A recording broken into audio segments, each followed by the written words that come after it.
ODI Challenge, match 3 between Ireland and Australia. Well, earlier on, Sean Hussey was out in the middle for the toss. Let's hear what happened. Welcome down to Clontarf Cricket Club for the toss for the third and final one-day international between Ireland and Australia in the Certa Women's Challenge. Laura Delaney and Talia McGrath are the two captains, and match referee Phil Thompson is alongside me. Laura's got the coin. Tails the call, and tails it is. Australia have won the toss.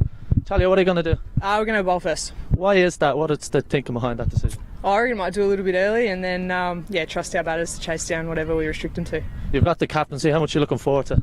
Yeah, I can't wait. It's been a long tour and hopefully we finish it on a high as a team. And yeah, I'm pretty pumped to be here today with being captain. You mentioned it's a long tour. There's going to be some changes today, so opportunities for some players. Can you just talk us through the changes? Yeah, 2 changes today. Midge and Pez are out and Grace and Kingy come into the side. Perfect. Thanks a million, Talia. Cheers. Laura, if you come forward, you've lost the toss. What would you have done? Yeah, I would have had a bowl first. I suppose the pitch looks similar enough to the wicket that we played on the other day, but yeah, it'd be good to get out there with the bat. Georgina Dempsey and Amy Hunter were the two kind of standout performers. What did they learn from that and the other players learn from the opening game? Yeah, I thought Georgina bowled in really good areas, created wicket-taking opportunities, and we definitely got behind that in the field. And Amy Hunter played a fearless game with the bat. She went out and batted with a huge amount of confidence, which is brilliant to see. So yeah, lots of positives. We saw Mary Waldron come off with an injury. Is there any changes to your side today? Yeah, unfortunately Mary Waldron comes out. She hasn't been cleared by the medical team, and Amy Maguire comes in. Perfect. All the best today, Laura. So that's the news from the middle, is that Australia have won the toss and are going to bowl first.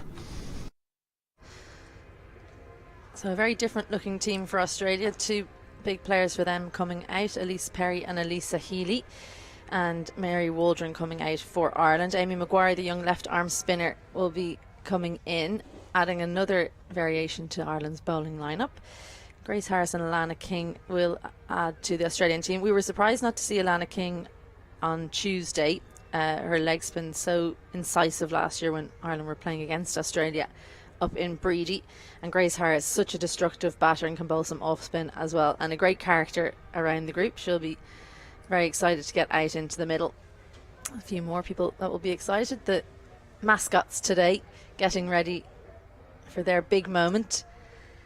And I'm as well joined by Craig Senior. Craig, are you excited to have a look and see what Ireland can do today?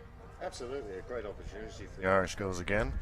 They performed quite well. They were bright sparks on Tuesday, and they'll be looking to build on what they've learnt. It's a shame for Mary Waldron that she was injured in that previous game, but again, it gives an opportunity for somebody else to come into the side and show what they're capable of. Yeah, that does mean that Amy Hunter will take the gloves. She took the gloves during that game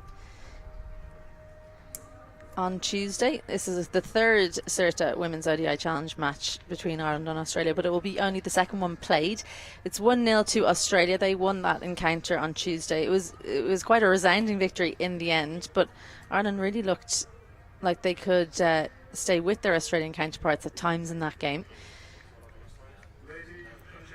So it's time for the teams to walk out. They're going to have the anthems in just a minute's time. And good to see support here today as well.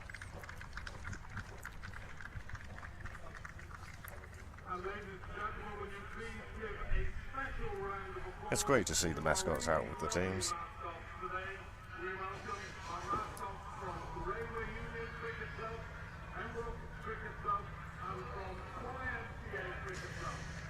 So those mascots today doing a great job. That we'll see them in the outfield at the tea time interval. They're from Railway Union, Pembroke Cricket Club and YMCA, all from Sandymount. It's an exciting day for them. Well, who knows, in 20 years time you may see a picture of this game when one of Ireland's players was a mascot today. It's always great to see that sort of continuation through, and hopefully the mascots will continue on with their cricket careers. Absolutely, some very tall girls there. So the time for the national anthems.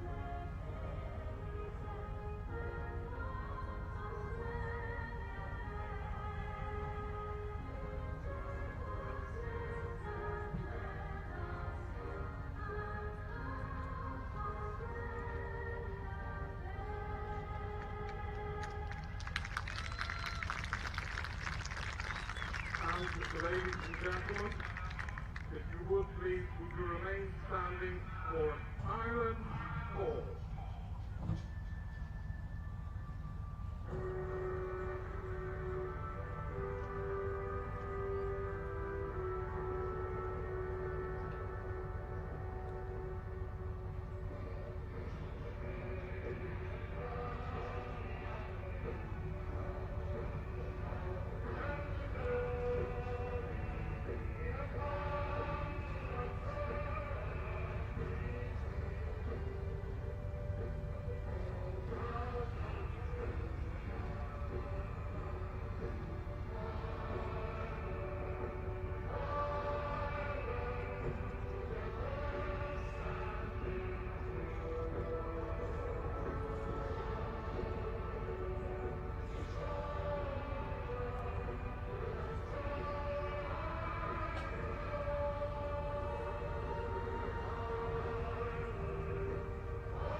Well, a bittersweet moment that for one of Ireland's players. That's Mary Waldron, who didn't get to take to the field and sing that anthem with her team today. She's left out, suffered an injury on Tuesday, and unfortunately it means she can't take the field today on the day that she will be retiring from international cricket.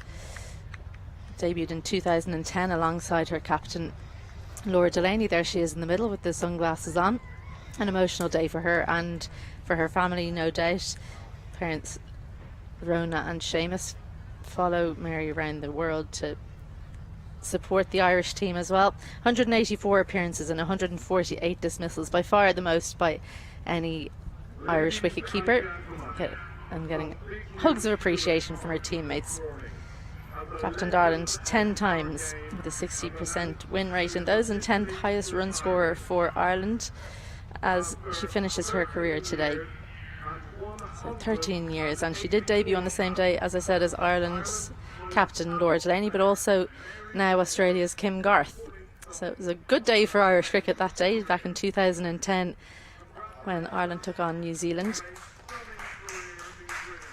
And a round of applause goes up around the ground in appreciation of the service Mary Waldron has paid to her country.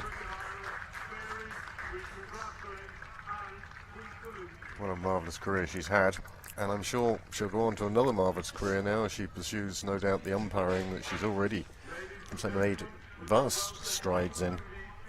Well, I think the only reason she hasn't made bigger strides in that area is because she's still been playing, so it does free her up for more opportunities in the umpire's position. So it'll be an interesting day for Mary, watching from the sidelines as she contemplates a brilliant career in the green of Ireland. So congratulations to her, congratulations to her family, and we wish her well with everything that she does going forward in cricket and in life in general.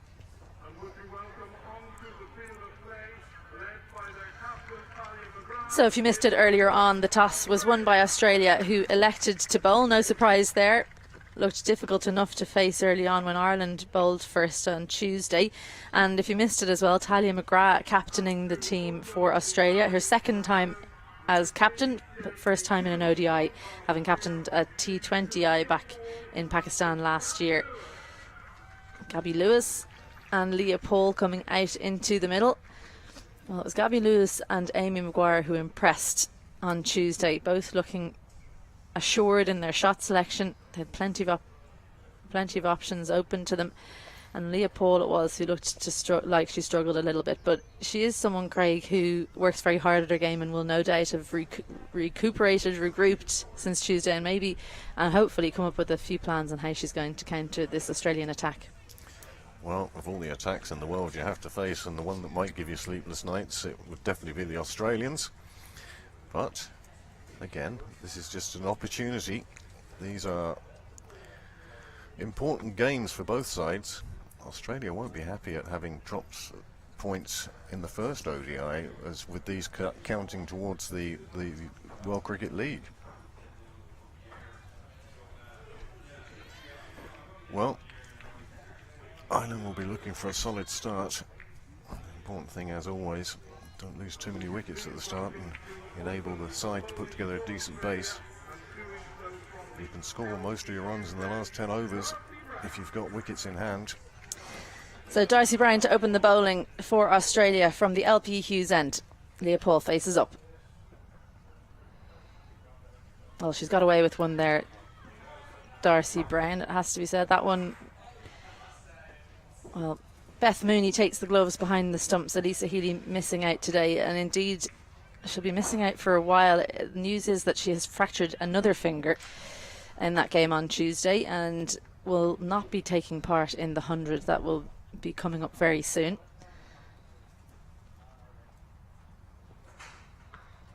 Wide and finds the gap, and that was something that Paul struggled to do in that game on Tuesday, and it will really give her confidence. That second ball after the first one was very wide, she was able to just get it between those fielders on this occasion. Nicely guided down to third, gets her off the mark, gets the Irish total up and running. It's a nice day for cricket today. Not quite blazing sunshine, but certainly no sign of rain at this stage.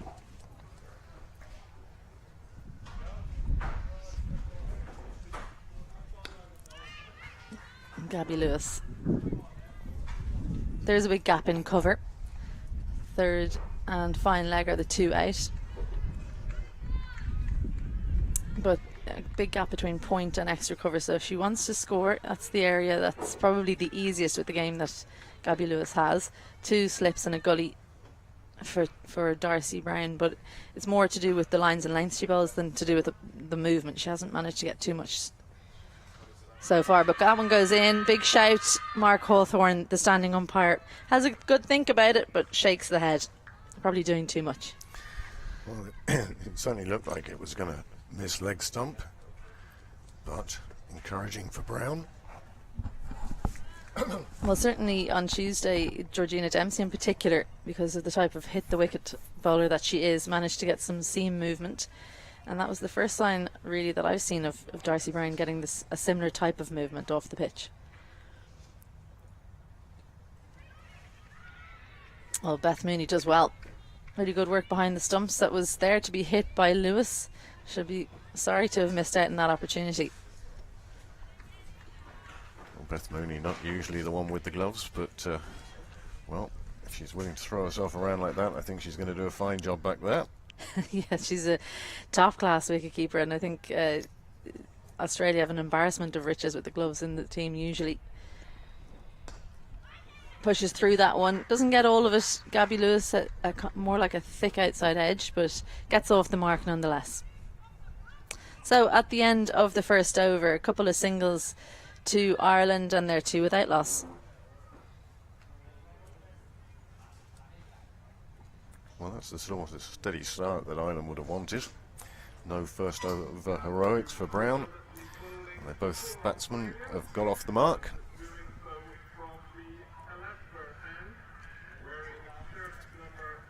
Well, it's Kim Garth to bowl from the Castle end. Bowled a very, very good spell on Tuesday. Only got the one spell. They stuck with spin later on, but she was the most difficult and most assured bowler by far on show, you'd have to say, in that encounter. Almost bowled no balls whatsoever to Gabby Lewis. She was bowling a lot to Leah Paul in particular. Two slips and a gully in place.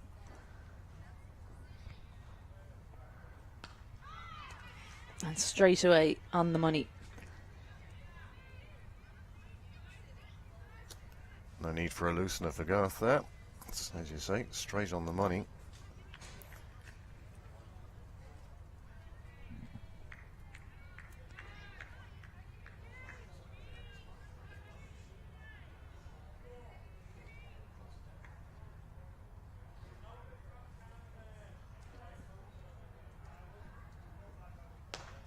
Well, that was a brave shot by Lewis. My goodness, he took that off the stumps. It didn't get up very high, almost like a sweep shot. And that's the kind of shot you line up to hit, I think, in the middle of it. What was I thinking? But it's come off for Lewis. First boundary of the day. Not too many coaching manuals would have that shot in, but a very good eye. There's Gabby Lewis. And the lowness of the bounce didn't bother her.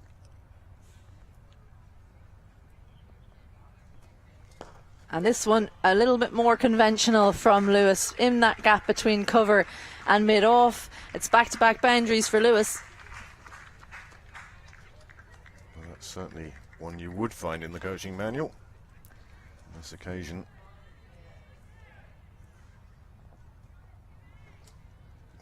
Finds the gap, and once it gets through the ring, there was nothing else to stop it on its way to the boundary.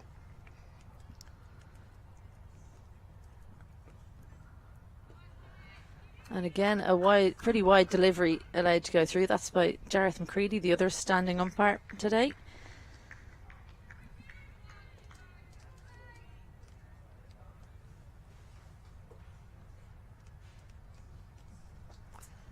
Good crowd starting to build up here now at Clontarf Cricket Club.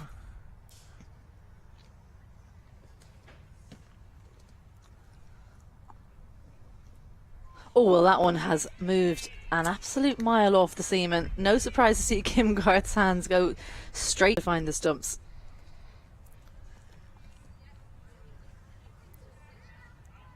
Well, that's judging where your off stump is, and judging you know how much it's going to move.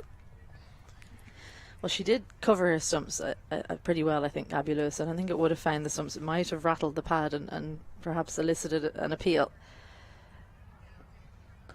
And again, movement in. So Kim Garth has found this wrist position to get some movement off the seam, but a productive over for Ireland, 8 from it. It's 2 gone in Ireland, 10 without loss. Well, that was a super over for Ireland. Lewis cracking those 2 boundaries. Different styles, but same result. She's moved on to 9 already. And Ireland 10 for 0 off 2. An excellent start. I think that over kind of tells you why Garth was chosen for the test match and not maybe some of the ODIs or T20s. Now, she does have lots of change-ups, but maybe they see her as a line and length consistent bowler that's going to force mistakes more so than an ODI wicket-taking bowler. Wide again, and Paul, rather than going for power, looks for placement, gets it between the fielders. It's not going to go all the way, the longest side of the boundary, and a good decision not to take on the arm of Ash Gardner. Sends it all the way into the waiting gloves of Mooney. Yeah, certainly you'll be stopping those extra runs if you can throw the ball 55 metres straight into the stumps.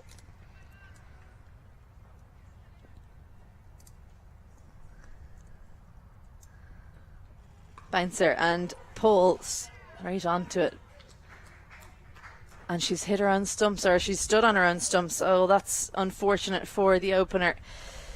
Well, I wondered why they hadn't started running. Ireland, the extra bounce and pace of Brown pushes Paul all the way back, and disappointment for Paul, who looked a lot more assured today, but has lost her wicket a little bit earlier.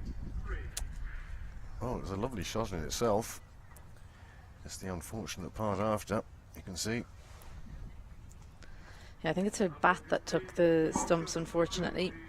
I don't see that too much of that, but maybe she was batting quite deep because of the pace of Brown. And Leopold goes for 3. Ireland lose their first wicket, 10 for 1.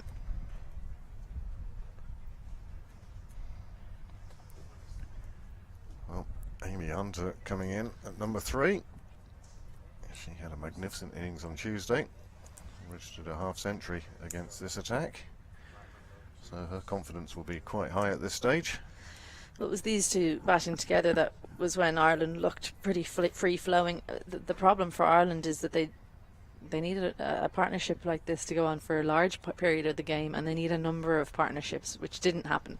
But it is growth that we're seeing from Ireland in general. Certainly some of the shots, some of the pickup shots that Amy Hunter played on Tuesday were remarkable. she comes in a bit earlier than Ireland would have hoped, especially since Leah Paul looked a lot more settled today.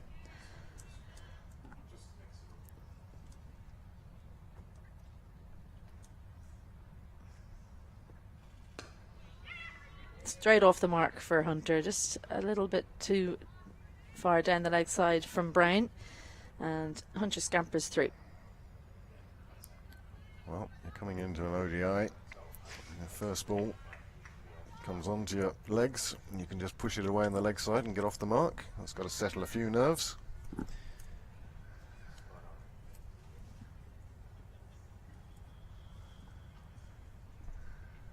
Well, that one swung away and nipped back.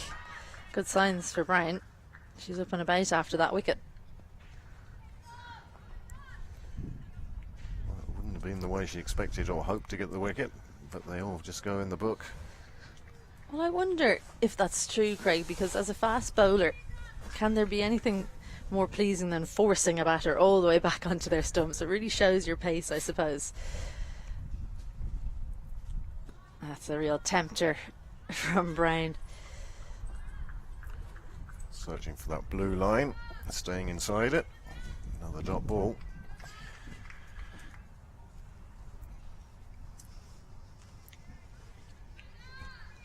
I wonder how quickly Brown actually noticed that she'd picked up that wicket, or was she like us and watching the ball going down to fine leg, wondering if it was going to carry there. Well, that was an excellent delivery. The best one by far from Darcy Brown, aside from that wicket ball, of course. 3 overs gone. Ireland 13 for 1.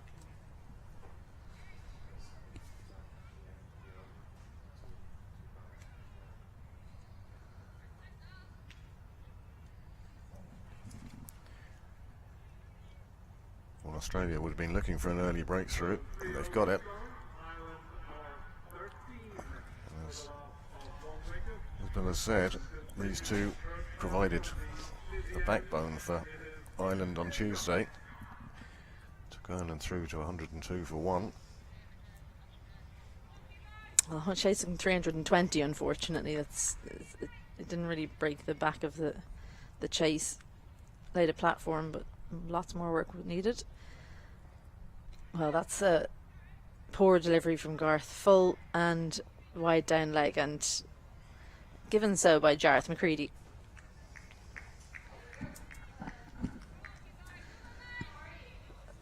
So, but the days between the ODI on Tuesday, Craig, and today, do you reckon Ireland would have come up with a total they're trying to aim for if they were put into bat against Australia?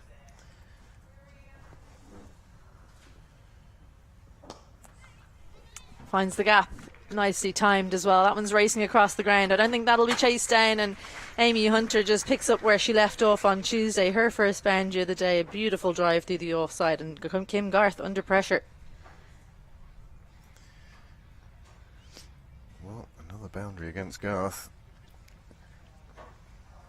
But you do feel that, yes, the Irish team would have set out their stall amongst themselves as to what they're looking for, what they hope to reach, and then they'll look to defend that in the second innings.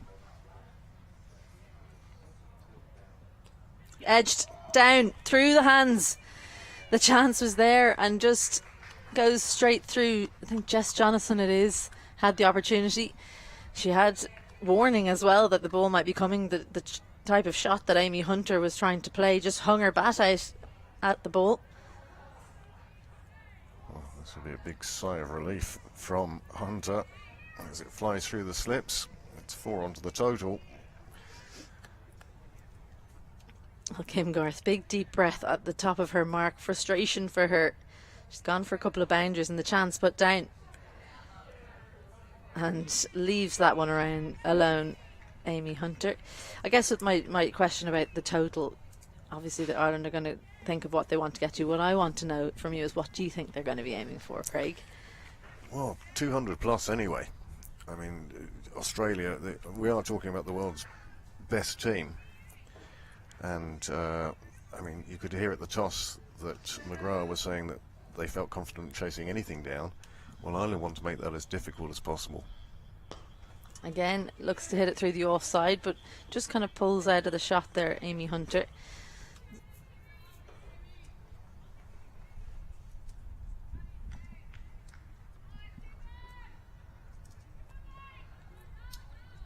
part of the thing for Ireland in this innings is, I mean, on Tuesday they batted for 39th over. That's leaving 70 balls unfaced. Yeah, good point. Very good point. And they'll want to leave deliveries like that one alone early on. Make sure that they're there at the last 10 or 11 overs. Lots of bowling changes that Talia McGrath can make. She has herself. She has Lana King, who's come into the team today with her leg spin. Another leg spinner in Wareham. Left arm spin from Jonathan. Off spin from Gardner and from Grace Harris. So the difficulty for her will be just choosing. Sutherland as well can bowl some seam. Edged and this time gone. Played at one too many. Amy Hunter, and loses her wicket because of it. It was a nothing shot, truth be told, and she gave one chance early in the over and gave one chance too many late on and loses her wicket. Hunter goes for 9. Well, star of Tuesday's game slowly makes her way back to the sidelines. And that certainly isn't what Ireland were looking for. Another wicket falling.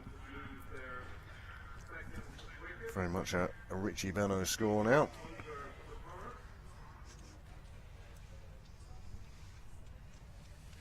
Well, that's the one that Australia will have been searching for the most out of this Ireland lineup. Hunter did play some very attacking cricket on Tuesday. Kim Garth puts it in the right area, draws Hunter forward. He can't quite believe that she's played at that one. And would you please give a warm welcome to the wicket wearing shirt number 84.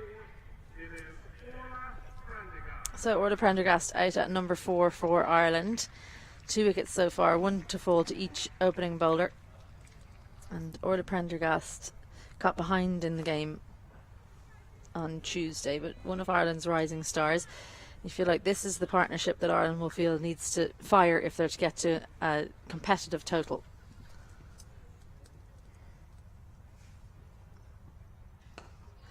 Lewis on strike though as the bowling goes back to Brown. Looks a little bit more up and about than she did on Tuesday. Never really got into her spell as we've seen her do in Australian colours before.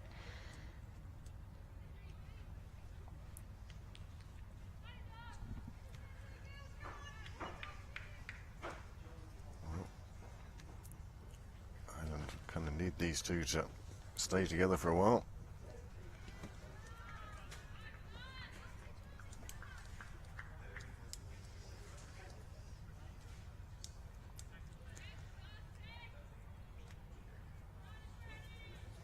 Must be difficult for Lewis out there because she's watching other people get out. She knows she needs to stay in, but she also knows she needs to score. So you're caught kind of in limbo. Do you go a little bit more into your shell, or do you keep on attacking? I guess that's why we love cricket so much. You're never quite sure what to do. And I think that's an indication of her, how she's in two minds, because usually she'd be onto that kind of ball in a flash and be playing a pull shot, but instead she kind of went for a flick shot, trying to persuade herself to play straight. Oh yeah, I mean, cricket is full of all these questions all the time, no matter the game situation. But Gabby Lewis, she must feel some pressure.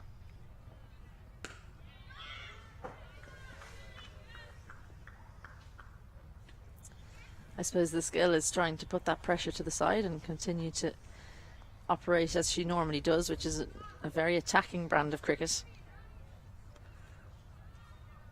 And that's certainly something that the coaching staff of the Ireland women's team are positive about as well.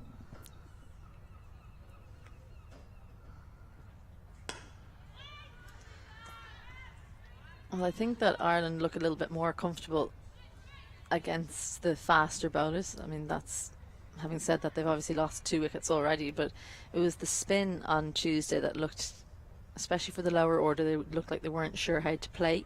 I think that's kind of understandable. Not a huge amount of spin bowling on this island as of yet, although that's increasing. But the quality of spin bowling in this Australia team. Bouncer.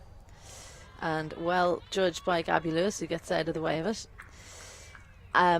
Yeah, so Australia have plenty of top quality spin bowling, so they can practice against that as well. So it's really been noticeable in the last few years how much better they've got at batting against spin when they play against teams like Australia or like India, for example.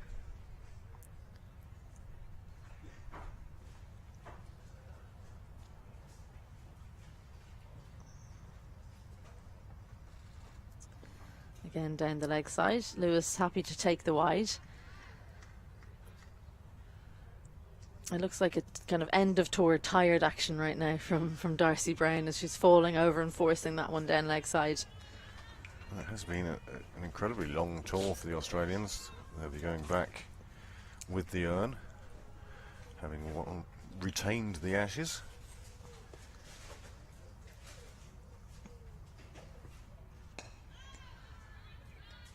But even those results will give the Australian management something to think about. They lost both the T20 series and the ODI series, and at the end of 5 overs, 24 for 2 here at Clontarf Cricket Club.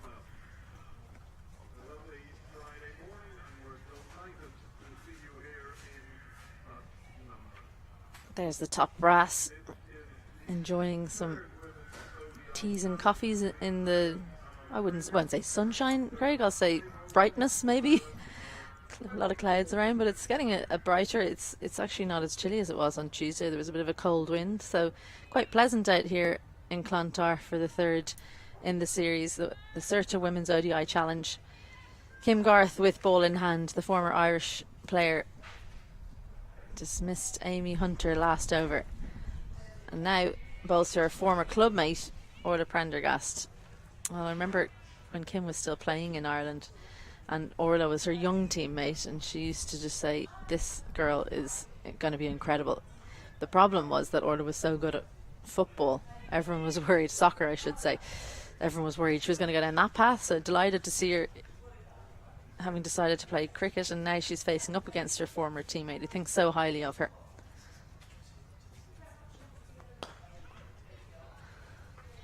And they're going to run on that misfield.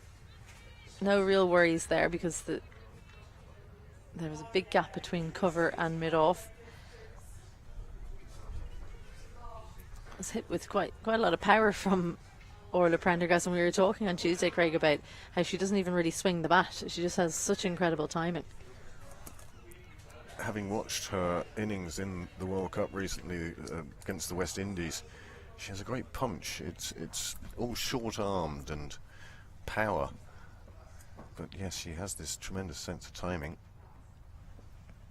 Lewis plays at that one, and well, Kim Garth looks like she's got all the tricks in the book today. That one swinging away and actually swinging too much to take the edge of Gabby Lewis. We've seen some seaming around as well. Good skills by the Australia opening bowler.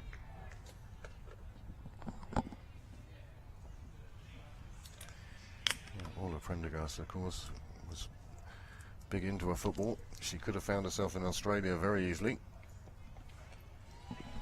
Well, a bit of luck goes the way of Gabby Lewis with the away swinger and then the in-ducker from Kim Garth, and just about gets an inside edge on that one, Gabby Lewis. A wry smile as she canters down the other end to watch Orla Prendergast toil.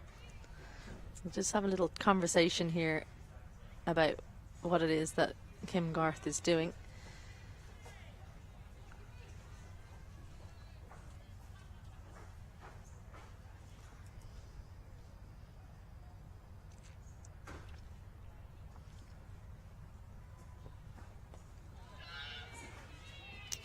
Well, one of the problems for women cricketers when you step up, Craig, is that until you get right to the top, you don't have to worry about watching the hand of the bowlers, because generally people bowl one thing.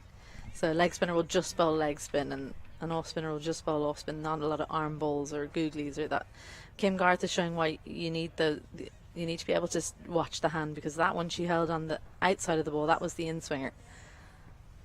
And again,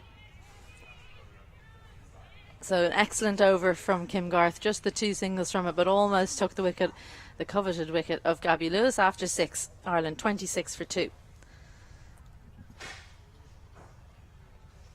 So just continuing about that seam position I doubt Orla Prendergast has had to practice too much of watching the hand of the bowlers as they're coming up to bowl, whereas in men's cricket, of course, because it's been, the standard is higher, having been across the board, having been around a lot longer, or being played at a professional level a lot longer, they get trained a lot earlier in having to watch those kinds of things. So all a learning curve for Ireland here. Solid in defence, very assured from Gabby Lewis, as Darcy Brown continues her spell from the LP Hughes end. Well, yeah. The Irish side is quite a young and relatively inexperienced side, especially compared to this Australian squad, should we say. But they can only learn from playing these games against this level of opposition. Well, a real wild one from Darcy Brown. Well, it's interesting you say that, because sometimes with coaching you can do stuff during the winter, but players don't believe you, is what I find. They're kind of, why are they making it so difficult? I'm just going to hit the ball, or whatever it is. You kind of need them to fail and then show them this is why we do these training things, because to help you in this situation. So you need that, learning then failing to improve. Short and finds the gap past the diving gully fielder. Georgia Wareham not able to cut that one off, so a single for Lewis. And aside from some extras, it's been a much more consistent spell from Darcy Brown. When she's been on the money, it's been good. As you say, she just has had that tendency to lean away and end up pushing the ball down the leg side. But by and large, that's well left by Prendergast. Brown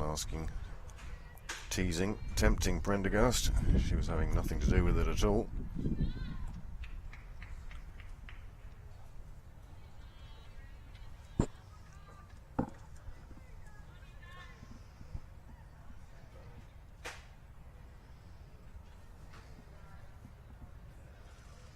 Well, a wide outside off, and I think she was trying to bowl the away swinger there. Darcy Brown just shaking her head, frustrated with herself. She did get the seam position right, but the problem with those change-ups is then it can send other things wrong in your action, and everything went wrong there for Brown.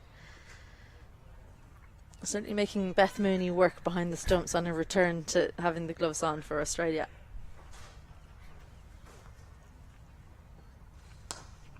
Too full, and Orla Prendergast misses out, finds the fielder in point, Ash Gardner.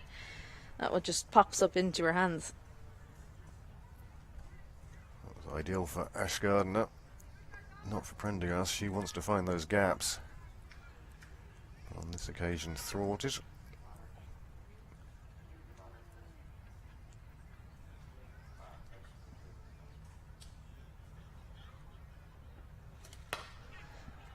That was aerial for a minute, but well directed. Manages to miss Wareham again in gully.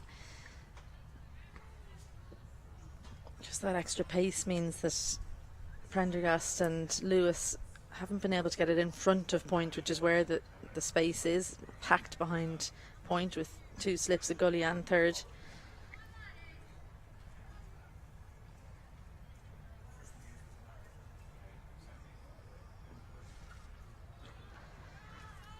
And closes out with a dot. So after 7 overs, Ireland 30 for 2.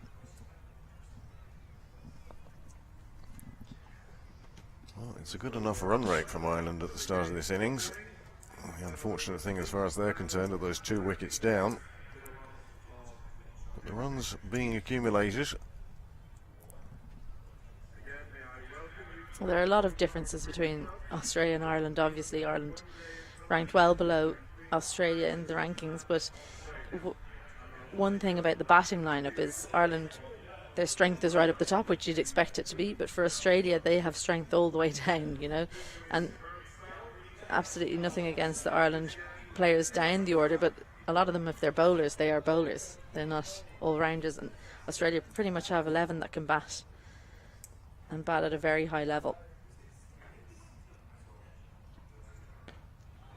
Indeed, Kim Garth was didn't get to bat the other day, and if she was still in the Irish team, you'd probably imagine she'd be at number 3. So that gives you an indication of the difference between the two teams, doesn't it?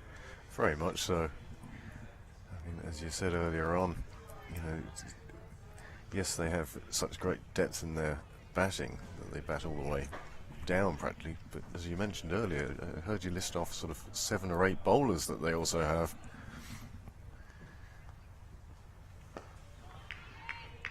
Well, I don't think we'll see Grace Harris with ball in hand, but she's a very good off spinner. And then Beth Mooney obviously isn't going to bowl and isn't a bowler as far as I've never seen her bowl. But everybody else, a very, very capable bowler in the Australian team.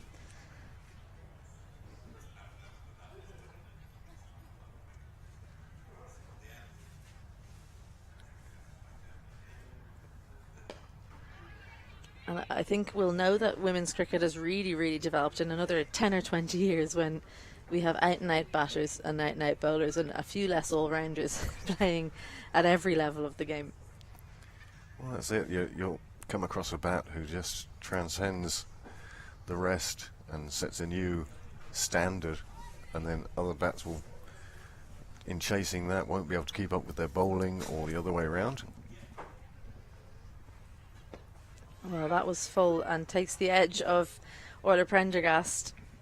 Just squirts through the offside, but just doesn't look like she's picking up the line too well.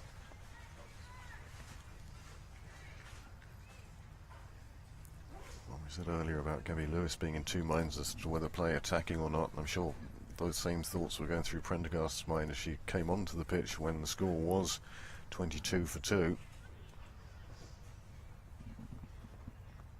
Well, I think the difficulty with facing Kim Garth, as long as she doesn't overpitch, is that you can't necessarily tell which way it's going. So that's adding to the indecision by Prendergast there. She wants to attack, but it's a good length, and you know, if she gets it wrong, she could very well find herself heading back to the tent.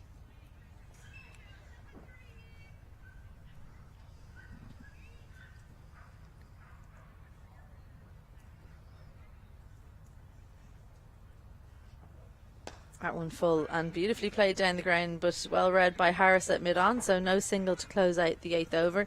Ireland 31 for 2.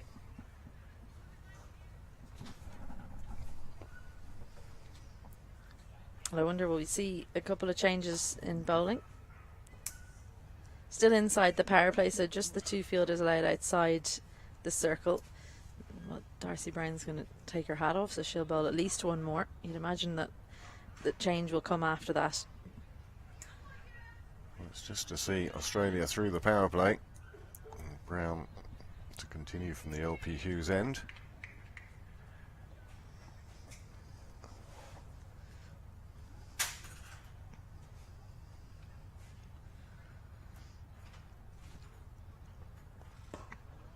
Well, that was very full. I wonder, was that a slower delivery? Just thought about those 2 injuries that Australia have shipped in that game on Tuesday. Elise Perry injured her knee, scoring 91, a player of the match innings, and Elisa Healy another fractured finger, I believe, from her keeping duties on Tuesday. Well, that's a confident shot. Climbed into that one. Orla Prendergast, the length was there. She picked it up early and sent it. Don't bother chasing that one. That's 4 off the bat.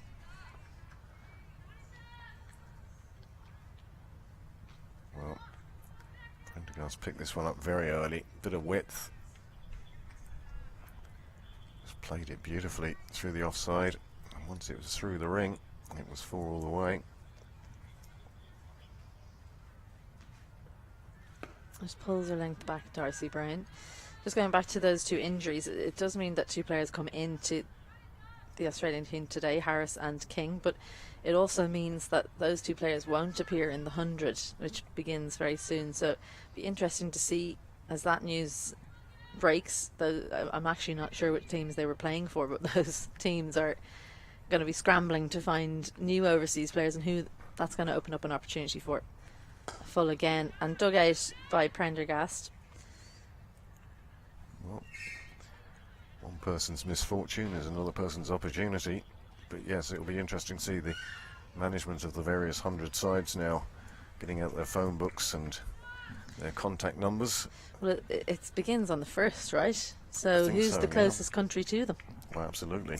And isn't this a great opportunity for these two, Lewis and Prendergast? Yeah, put their names in the ring. Amy Hunter's performance on Tuesday, I wonder will that be noticed, as that one just comes off the pad of Prendergast. And runs against the world champions are valuable indeed, but you know, it's only a short time until that tournament starts, so maybe after this game is finished, turn on the phone to loud if you're an international cricketer that would like to play in the 100. It'd be like, Craig, if one of the commentators came down with some kind of illness, he'd be ready and waiting to take the call. 9 overs gone. Ireland 36 for 2.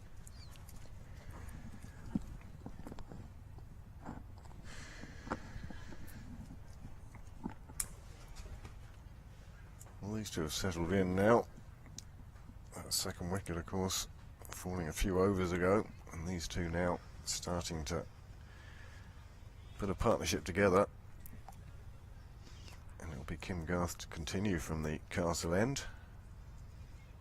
No surprise there. She's a difficult prospect to face, and thanks to our co-commentator Sean Hussey sending me the information about those 100 changes, asking questions with that length. So Elisa Healy out for the Northern Superchargers, Elise Perry out for the Birmingham Phoenix, and Phoebe Litchfield will be in for Elisa Healy. Presumably they have another wicketkeeper on staff, and Jemima Rodrigues will return to the Northern Superchargers as a replacement for Heather Graham, that is. So they're having all sorts of injury issues over there. Well placed by Orla Prendergast. A good solid movement forward. It places that one for a single forward of point. Yeah, Heather Graham, who suffered a calf strain, and that will keep her out of the 100. So Northern Superchargers, no luck for them. They've had to replace both of their overseas players.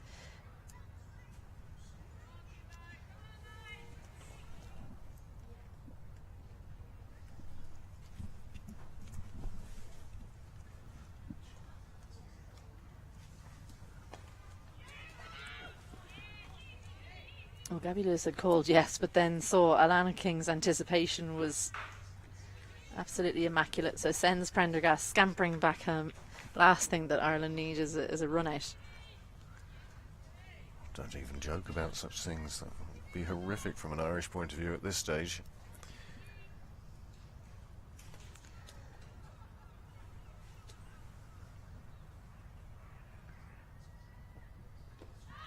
Shout, but it doesn't even follow through. That Kim Garth, no chance that would be given out. It's a good job, this one. Just in the background of that last shot there, I saw my two nephews in the nets practicing their cricket. Good to see they're still hard at it. They're going to hopefully follow in their father's footsteps, and they're already wearing the Irish jerseys. They'll need bigger ones if they're going to wear them playing for Ireland when they're older.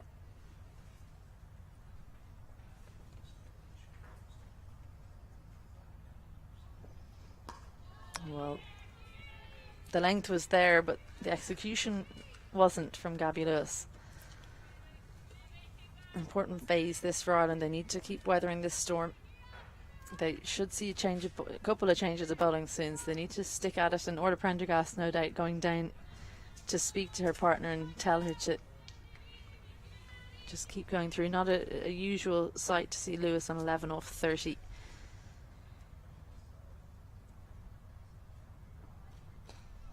Clips that one away.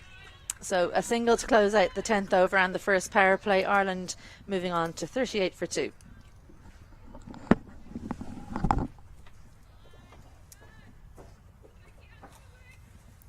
Well, there's the Irish batting card for the first 10 overs for the power play.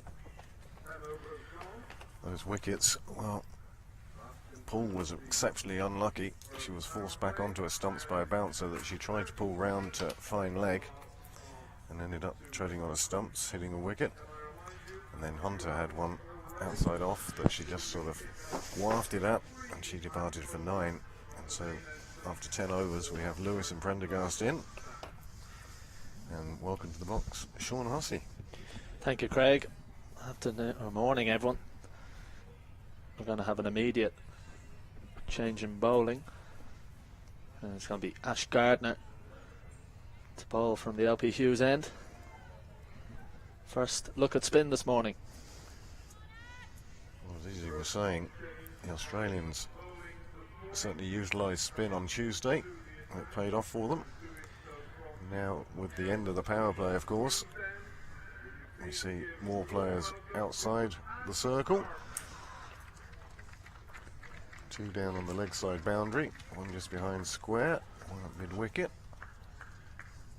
And then we have a boundary rider on the offside as well. So we see Gardner coming in now.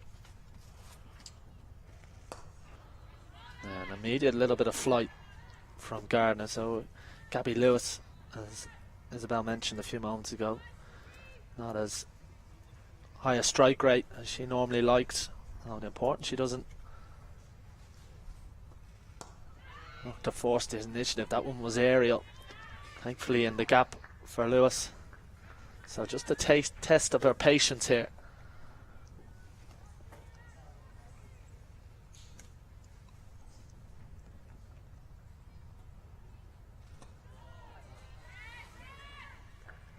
So Australia happy to put the squeeze on Lewis. Needs to find a way of trying to rotate the strike, sweep her out at deep cover, and field her a backward square leg for that hard sweep Lewis likes.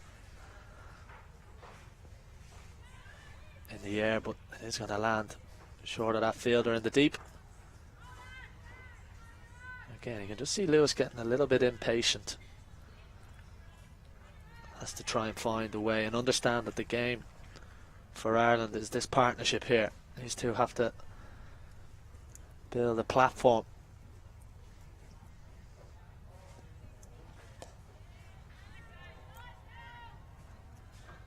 You can almost sense with Gabby at the moment that she's playing as her team needs her to, rather than how she feels most comfortable.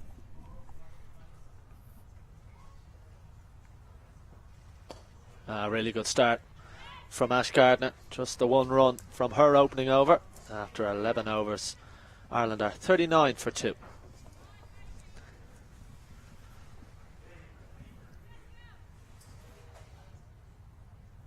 Well, a good first over for Gardner. Just that 1 single coming off it, and even that was lifted around the corner.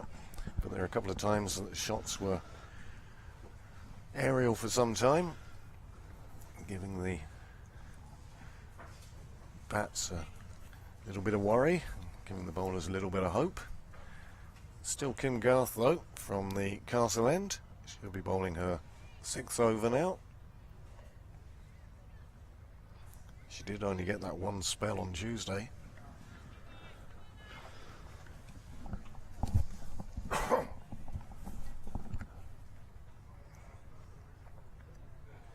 Beautiful from Garden. That's probably why she's been given this 6th over.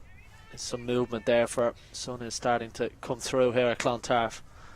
So if there is a chance for swing with the newish balls, Garth might be able to just find this edge, and I think Australia will feel that if they get one of these 2 out now, they can really put Ireland under serious pressure. So Garth on the hunt for wickets.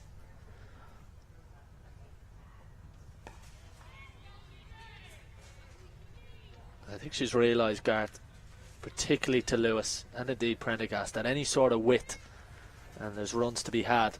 But to Gabby Lewis, if you can ball that 4th, 5th stump line and almost try and get her playing through the leg side, just get her hands coming across herself almost. She does struggle a little bit more there, so similar. That's the kind of delivery Garth is looking for. Just want Lewis playing towards that leg side, maybe catch a leading edge. A good tight bowling from Kim Garth to a player she'll know all too well from their time together playing for Ireland. Garth at the moment looking to bowl stump to stump. You just wait for the one that will be slightly wide up, perhaps the outswing up. I should be hoping to bring those slips into play. Well, very nearly dragged on there. Gabby Lewis went back foot and just about evades the stumps. We've already seen one Ireland batter get into difficulty playing on the back foot. Nearly saw a second one there. Well, you can feel the pressure building on Gabby Lewis. 4 dots in a row, just one off the previous over from Ash Gardner. Such a test of patience for Gabby Lewis. And that's good, manages to get that one away through the offside. A bit of work in the deep from Annabelle Sutherland. And they'll get back for 3. That just releases the pressure from Lewis. That was a good shot. Wasn't quite as wide as she would have wanted to, but managed to get it through the offside and pick up 3. You can almost sense the internal struggle Gabby's having at the moment. We see her play in club cricket or even in the Super Series where she's so free-flowing.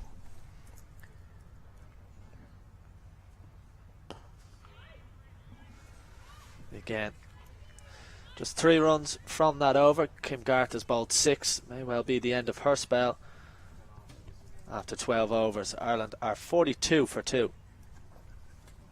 12 overs into this third game between Ireland and Australia. It is the Certa Women's ODI challenge. Gardner will continue. Just wondering where Gabby Lewis sees her scoring shot. I'm sure she won't want Ash Gardner, a player of her experience in her 57th one-day international, to just bowl a spell, a comfortable spell here. I want to try and find a couple of boundaries, put the pressure back on Australia. Kim Garth has come into an extra catching mid-wicket, so they have 2 players there for that shot we saw in the previous over that went aerial. She's just moved around a little bit more squarer, so there's 2 catching on the leg side. There's a cow corner now in place and a deep backward square leg, so again targeting the stumps.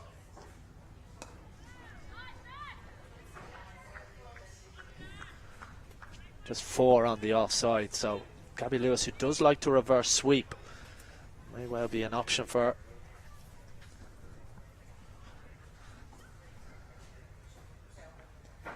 Outside edge, and there's no fielder. That fielder had been taken out, moved into the leg side, so Lewis will pick up 2.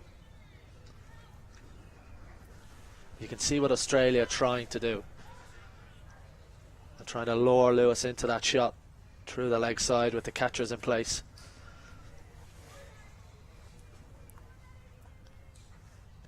I'm not trying to give away too much width.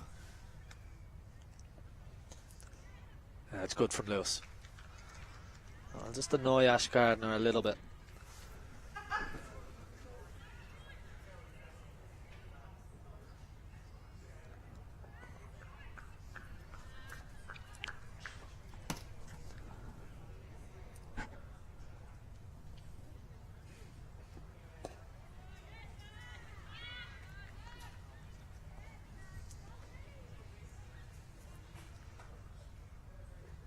Thing I noted in my research for this game, Ash Gardner, she's set up a foundation back home,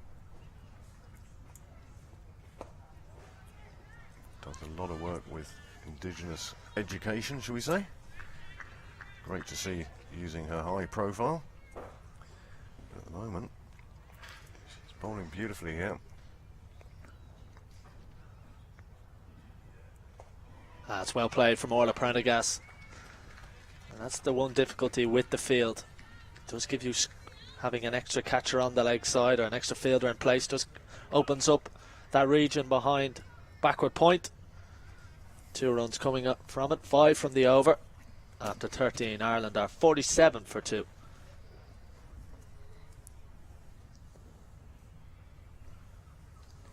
Well, these 2 have been in for a few overs now, slowly accumulating runs. And as expected, there's a change of bowling. Annabelle Sutherland, fresh from her fielding exploits out on the boundary. She'll be coming on at the castle end.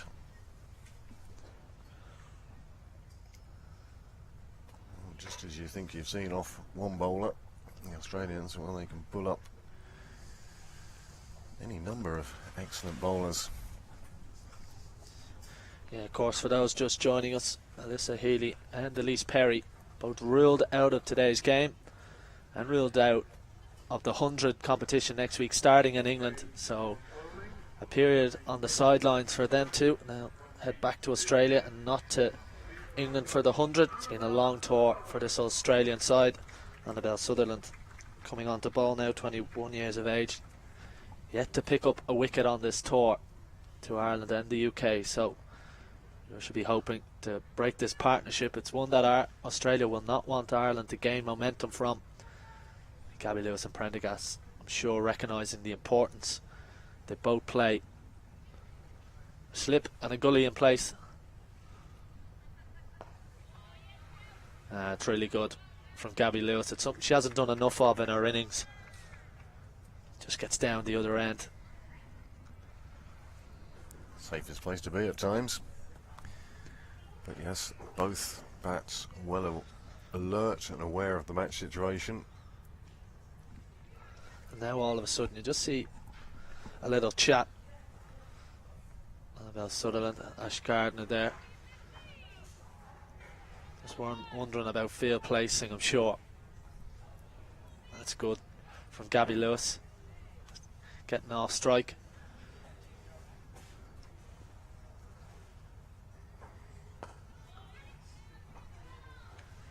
Nicely timed from Orla Prendergast. Didn't look to overhit. And picks up a couple into the offside. Well, that was nice because it showed that she has a timing about her. Just a gentle push into the offside, picks up 2 runs for that. And that's the half century up for Ireland. And that's the first landmark they'll be delighted to reach. And this is the 14th over. Just one change for Ireland today. Amy Maguire comes into the side and replaces Mary Waldron, who sustained an injury in the last game, and news filtering through to us earlier today that Mary Waldron has announced her international retirement after 13 years of service to Ireland.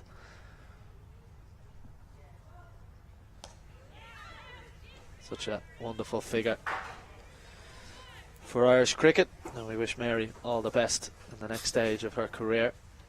But on the field, it's 2 of the younger members of the side, Orla Prendergast and Gabby Lewis, that have become senior figures in the last couple of years, trying to lead the fight back for Ireland.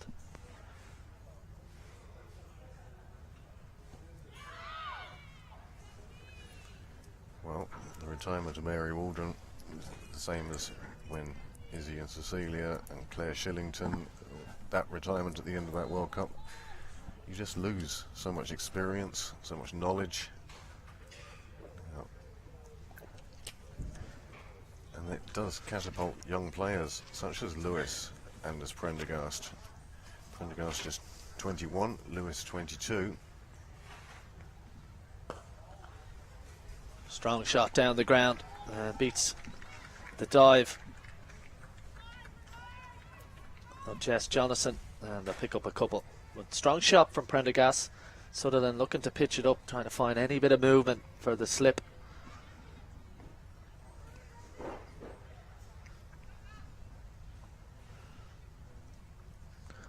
We've seen the change in the field. So the 4 fielders are out, 2 on the leg side and 2 on the offside. And the gully out of position. Just the 1 slip.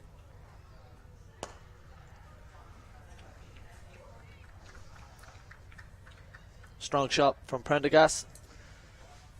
Brings her a single. 6 off Sutherland's opening over. Ireland move on to 53 for 2 after 14.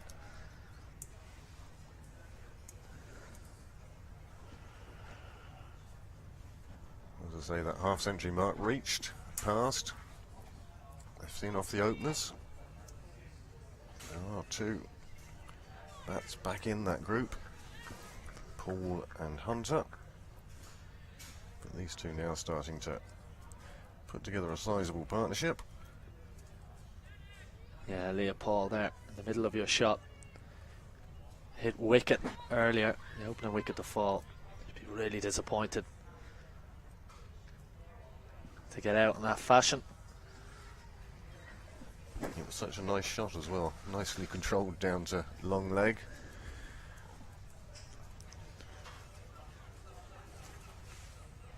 No, that's not going to do Australia any favours. Bet Mooney puts the hand up. An apology to Ash Gardner. And that has gone all the way for 5 wides. So a bit of a bonus for Ireland. That is the one difficulty with the line Ash Gardner is looking to bowl. She's got 3 in the deep on the leg side, looking to bowl the leg side line. And if you stray from it, difficult for Bet Mooney. She would have been blinded for a split second. And 5 extra runs for Ireland. Well, Darcy Brown certainly did her best to try and keep it inside the rope. By the time she got there, I think she touched it when the ball was actually on top of the rope. But Ireland will welcome any runs.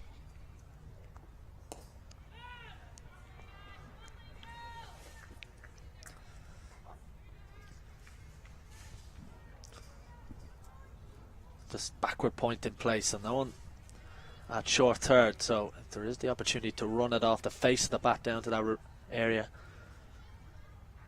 there's runs to be had. Down the use the feet from Orla Prendergast, a strong shot. Good work by Grace Harris. Good intent from Ireland last couple of overs. Picked up a couple of singles, found the gaps, and this partnership building nicely. Such an important one for them.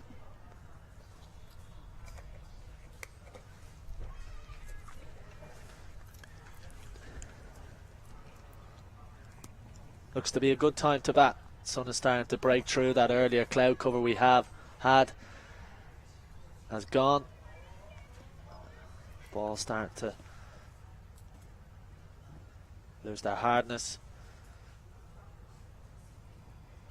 The earlier movement we've seen. Ireland will be content with where they are at the moment.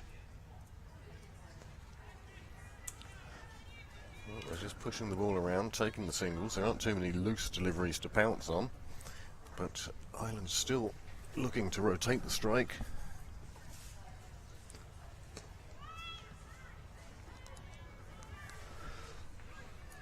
Eight runs coming from that Gardner over. Ireland is, after 15 overs, 61 for 2.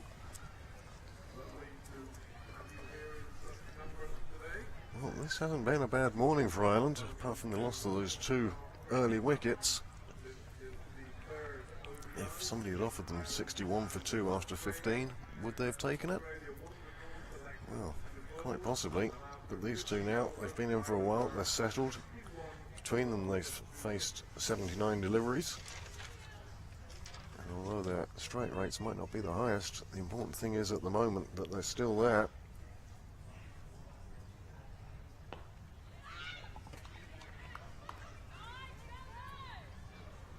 On Tuesday, Ireland were all out in the 39th over. 70 balls unplayed against. They certainly don't want to see that happen again today. They'd love to bat the 50 overs.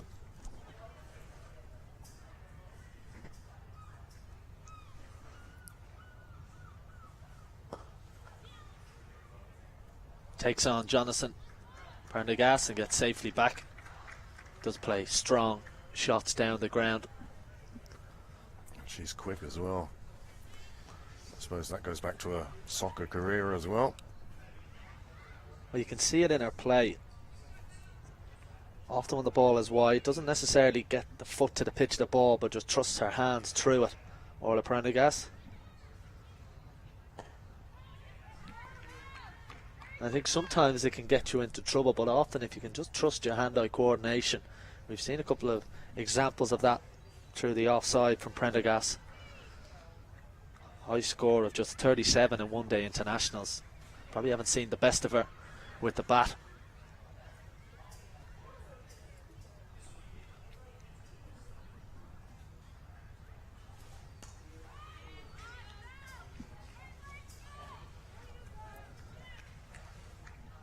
Gabby Lewis playing her 36th one-day international. 7 scores of 50 for her. I think the next stage, Gabby Lewis is getting that century. Been close, hasn't quite got over the line yet. Over pitched and hit down the ground. A rare loose delivery from the Australians.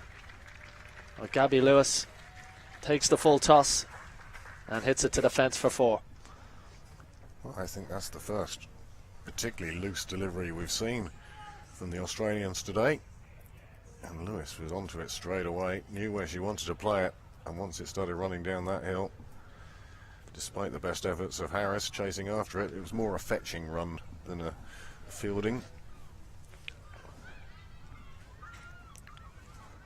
So Ireland just beginning their rebuild here in the last couple of overs.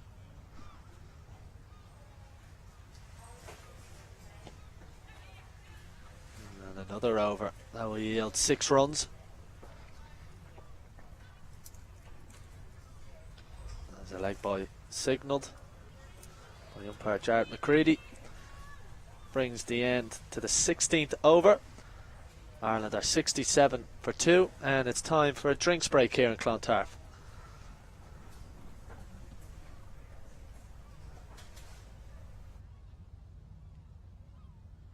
It's our first drinks break of the day. We take move 16 overs into the game. And after 16 overs, Ireland has progressed on to 67 now with a loss of 2 wickets. Can I remind you that spectators are not permitted onto the field of play at any time prior to, during, or indeed after the game today. And we'd appreciate your cooperation on that front. If you have just arrived, good morning everybody. Welcome to Clontarf Cricket Club. This is the 3rd game in the Women's ODI Challenge. It's all part of the Certa Women's ODI Challenge between Ireland and Australia.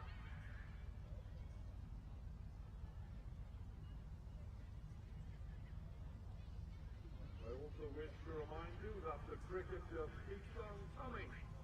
Next month we have the Mountain Indians in town, and they will play our senior men's side in Malahide Cricket Club.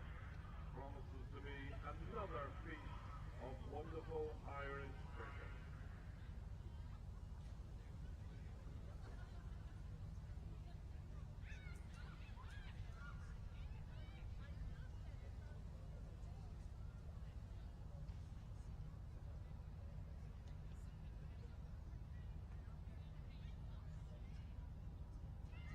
Speaking of great teams, the Lord Taverners Ireland has come on board as Cricket Ireland's new charity partner. This wonderful volunteer organisation supports young people with additional needs. They do truly amazing work. So grab a free match program today and you can find out how you can donate or indeed become a member. Lord Taverners Ireland, a wonderful charity. 16 overs gone. Welcome to Clontarf. Ireland 67 for the loss of 2 wickets.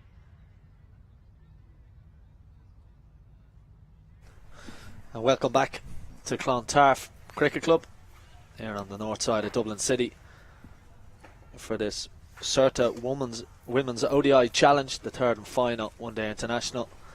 And Ireland, having lost the toss and being put into bat, 67 for 2. And 28 runs have come from the last 5 overs. So the rebuild for Ireland has started, and the introduction of spin from this end in Ash Gardner. Yeah, to pick up a wicket. That's a beautiful delivery. Well, that one just flying past the edge into Beth Mooney's gloves.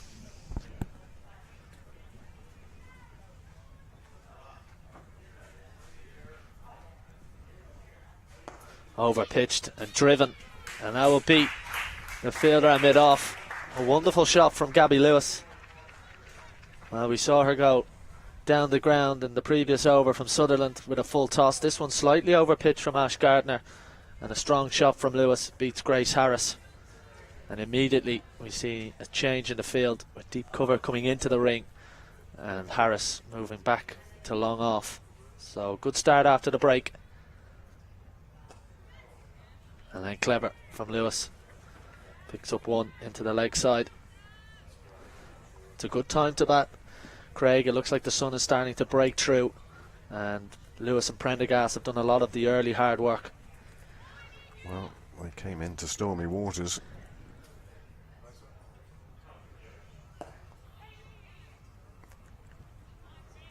And having seen off the opening bowlers, and now starting to, you get the feeling they're starting to feel more comfortable at the wicket, but also these few boundaries they've been scoring have forced changes to the field for McGrath, and it's less wicket chasing and more about keeping those runs down.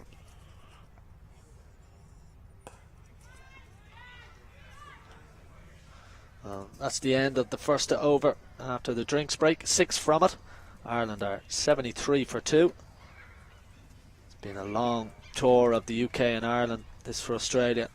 First tour match was back on the 15th of June, so there will be some wary bodies there. Of course, without their captain for this series, Alyssa Healy, who's been ruled out of the 100 as well, likewise with Elise Perry.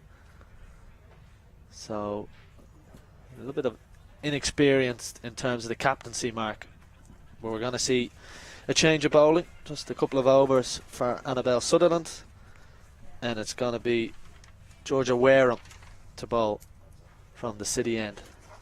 Well, she was the headline bowler, I suppose, on Tuesday, but also with the score on 73 for 2, we can say that Prendergast and Lewis have now put on a half century. Yeah, it'll be interesting to see how they go about this. Prendergast and Lewis, you never like to see leg spinners settle into a rhythm. Of course, Australia have a couple of them. Alana King also in the team today, so they'll be looking to maybe put Wareham under pressure.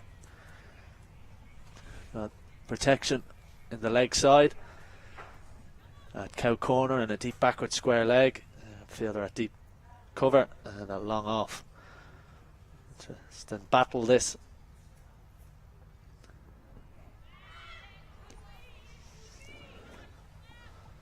Playing in a 28th one-day international, Georgia Wareham.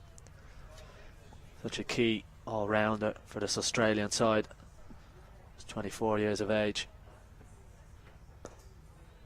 Good from Prendergast, just uses her feet well, and that manages to manoeuvre that ball down the ground for a single. Well, that's exactly what it was. You couldn't describe that any better. It was definitely, she looked for that gap, found it.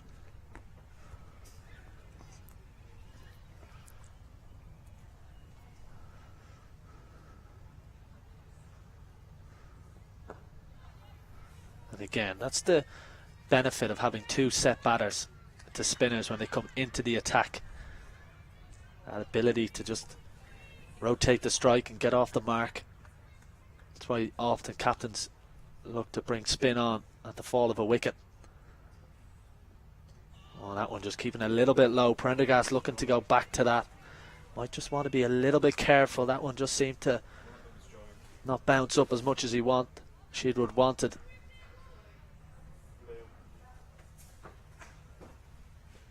And that one fuller from Wareham with a nice bit of flight. A much better shot from Prendergast. The ball before, you could see how far she cleared her front foot.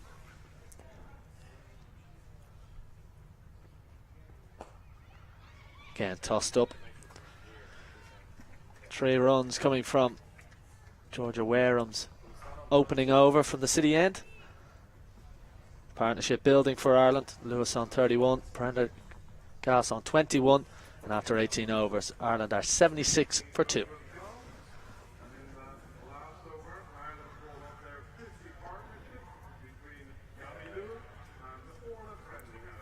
You see on your screen the partnership between these two. 84 balls for those 54 runs. They came together when the score was 22 for 2. Well, we're going to have a change of bowler, and it's going to be a change of ends for Annabelle Sutherland. So, going to be bowling from the LP Hughes end, which means she'll be coming down the hill. Here at Clontarf, the hill runs down from the LP Hughes end down towards the city end.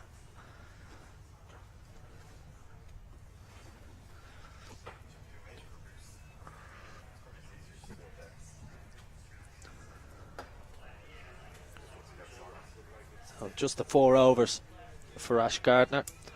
4 overs, none for 20. So a little bit expensive from her point of view as Wareham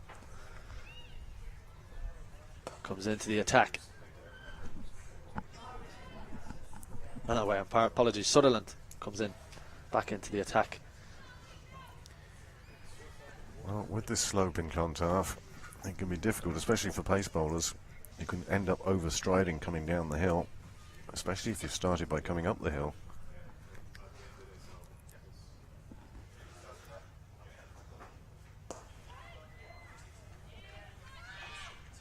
A good piece of work by Ash Gardner. I think there may well have been a run there with the misfield, but Gardner pushes and makes sure that Prendergast doesn't get a run. You're right though, always difficult, especially doesn't matter about any slope when you change ends, but add in the slope. Nearly gets the wicket, just goes over mid-wicket. A lot of bottom hand in that shot from Orla Prendergast. She picks up a couple, but it wasn't too far away. Well, seemed to be a lot of risk for just 2 runs. But she took her on, got it over. Kim Garth fielding there at mid-wicket. 2 more onto the total.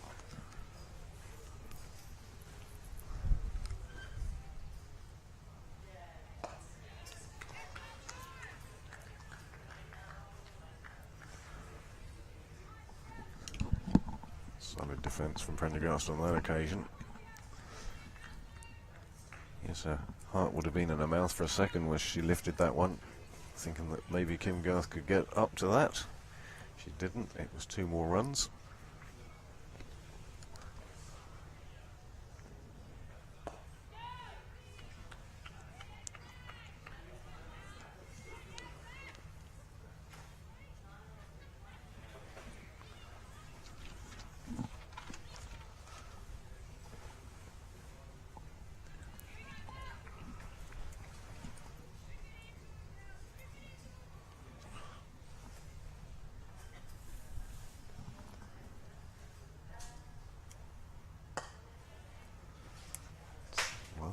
I don't think that's quite where Prendergast was looking to play that last ball of the over.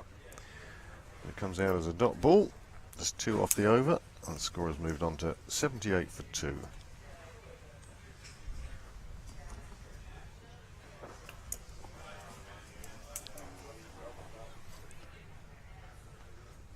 Well, the sun is shining beautifully now. All that rain on Sunday, overcast this morning. And yet this is it. This is what we wanted. Proper cricket weather. And I think from Lewis and Prendergast's point of view, again, having done a lot of the hard work in difficult conditions earlier, they are set. Well, the sun is shining and looks a good time to bat. Can they take advantage against the world champions?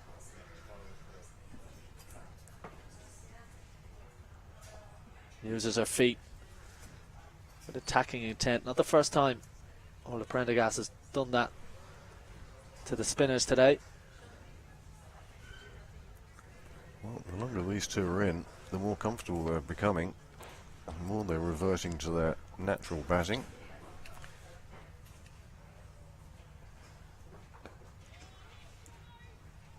Just beats Ash Gardner. Or Jess Jonathan rather. Jess Jonathan left-handed, so just beating her on her right hand.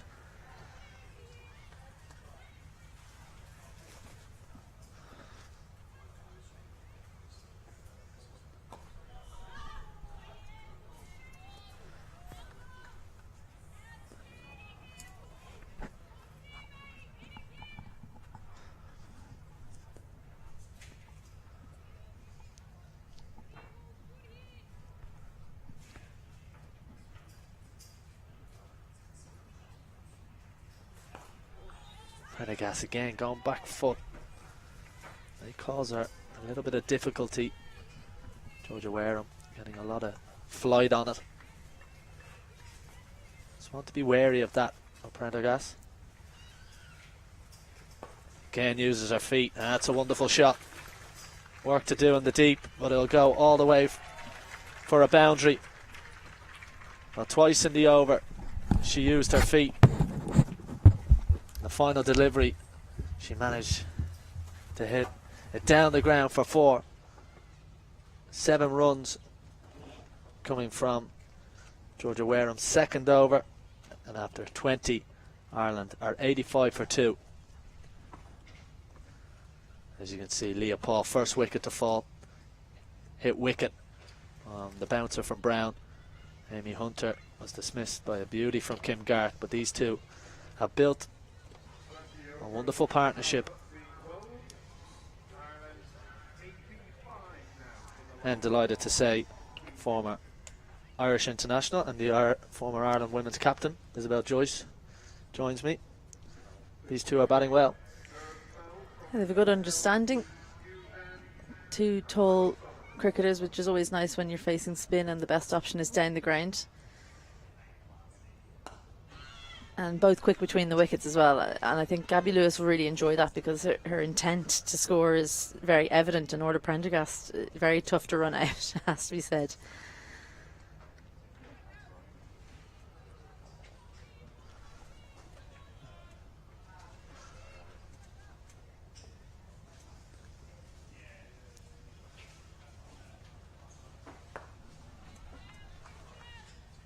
Cut away by Lewis. And I'm sure the two will both understand, having done a lot of the hard work earlier in difficult conditions. Now when the sun is out, looks a good, much better time to bat. Yeah, they've navigated through that opening period. Leopold unlucky in the way she was dismissed, and then Amy Hunter, well, she was actually dropped earlier on in the over, so 2 wickets lost, but they managed to stick at it. And I think what they have to do is just be patient. They're both boundary hitters. They will have spent a lot of time practicing hitting boundaries in T20 cricket in particular. So to change then to 50 over cricket without really playing a lot of it in their careers to date and even this season, you know, it's difficult to stay disciplined for that length of time. So it's valuable time out in the middle for these two, and the longer it goes on, the more pleased Coach Ed Joyce will be at his 2 premier batters, 2 out of 3 probably, being out there in the middle and gaining that experience. But it's not often Gabby Lewis and Orla Prendergast will have batted, particularly in conditions like that against the high quality Australian seam attack, and having to come to the realisation that the bowlers are on top and having to try and find a way out of it. And I think, as you say, Ed Joyce will be delighted with what they've done so far. I think it's a good sign that Australia have 4 out, because it shows that they don't feel that they can maybe pull cover up, bring in a catch, or whatever way they might try to attack. They're going to try and just make sure Ireland go at 2s, 3s, 4s for a while, and they're willing to do that. And Ireland will probably take that if offered it for the next 10 overs to go at 4 and over. Into the offside. Call it 2, but just be a single for Gabby Lewis. And the end of the 21st over, 3 from it. Ireland are 88 for 2.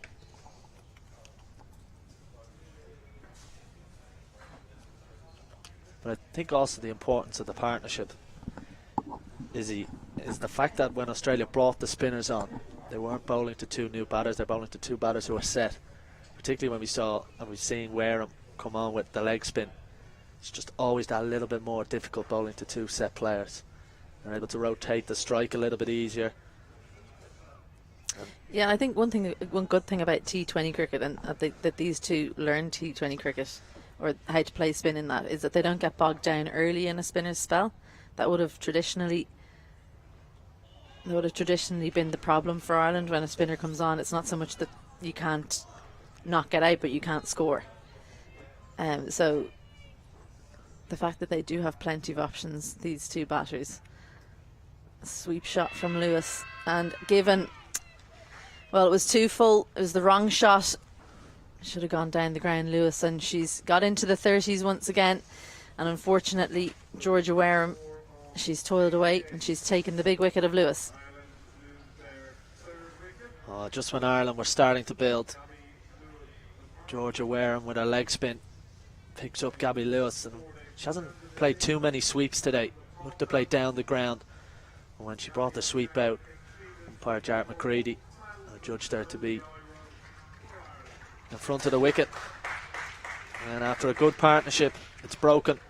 Gabby Lewis goes for 35, and it brings the Ireland captain Laura Delaney to the wicket at 88 for 3.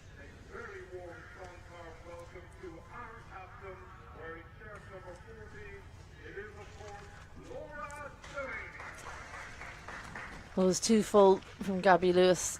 It was too full to sweep, and you won't get much easier decisions from that. Jareth McCready didn't have to take too much time over that one. It was pitching in middle and hitting about halfway up the middle stump. Gabby Lewis, I think, knew the writing was on the wall as soon as she'd missed it. I just think sometimes with the sweep shot, Lewis preempts it or premeditates it too much. I think with the reverse sweep, yes, you probably need to premeditate, which is why probably it needs to stay in your T20 playback book or the back end of an innings. But the sweep shot should be played on the length when you can see it dropping at a really good length. That's the length that you sweep, or on line. Maybe she should stick to that. Wait for one that's pitching on leg stump or outside leg stump. I think her strength is so good down the ground. Why go to the sweep shot? When Orla Prendergast was bogged down, she moved her feet. I think that's the better option for both Lewis, who obviously isn't in anymore, and Prendergast. So Laura Delaney out in the middle. She'll likely look to play down the ground. Well, a slip in play straight away. I think Australia recognised that this could be a good time to attack. Talia McGrath, the skipper today for them. So Ireland have to rebuild again. Good from Laura Delaney, gets off the mark immediately. And I think also when you have a shot like the sweep in your arsenal, and it's one of your strengths, it can almost, as you say, be your weakness, because you almost feel like you have to go to it. And no spin bowler likes being swept. That's good delivery. Well, I'll give you a good example. I mean, I was non-stop sweeping when I was playing, especially at the back end.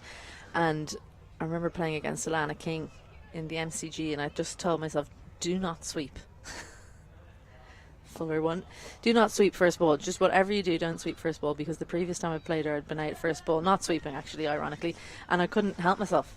2 fielders out on the sweep. They knew my strength. Luckily I got onto it and I went for 4, but even with telling myself, that's really very short, and Orla Prendergast misses out, well, she'll be disappointed that she didn't send that one between the fielders in the deep, and she'll get an opportunity to calm herself down as that over comes to a close. And it's 22 overs gone. Ireland lost a valuable wicket of Gabby Lewis in that over. They're 89 for 3.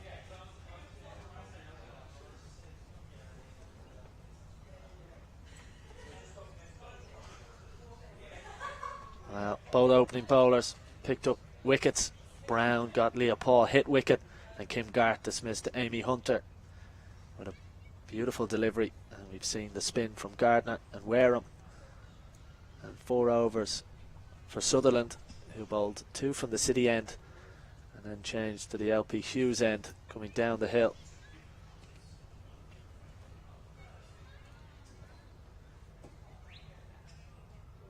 And interesting to see this change of bowling. Darcy Brown coming back on from the LP Hughes end. And one thing that sets Australia apart from a lot of other nations is just the amount of research they have. And they tend to pick up matchups very quickly. They've obviously liked the matchup between Brown and Delaney. Full toss, and Laura Delaney gets that away through on the offside. Work for Ash Gardner to do. And pulls it up. And good running in the end from Ireland, gets them 3. That would do Laura Delaney the world of good, getting a nice full toss outside the off stump.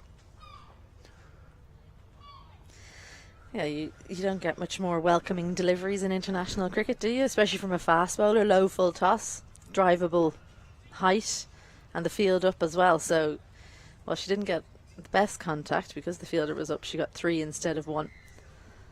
The fielder goes out for Orla Prendergast.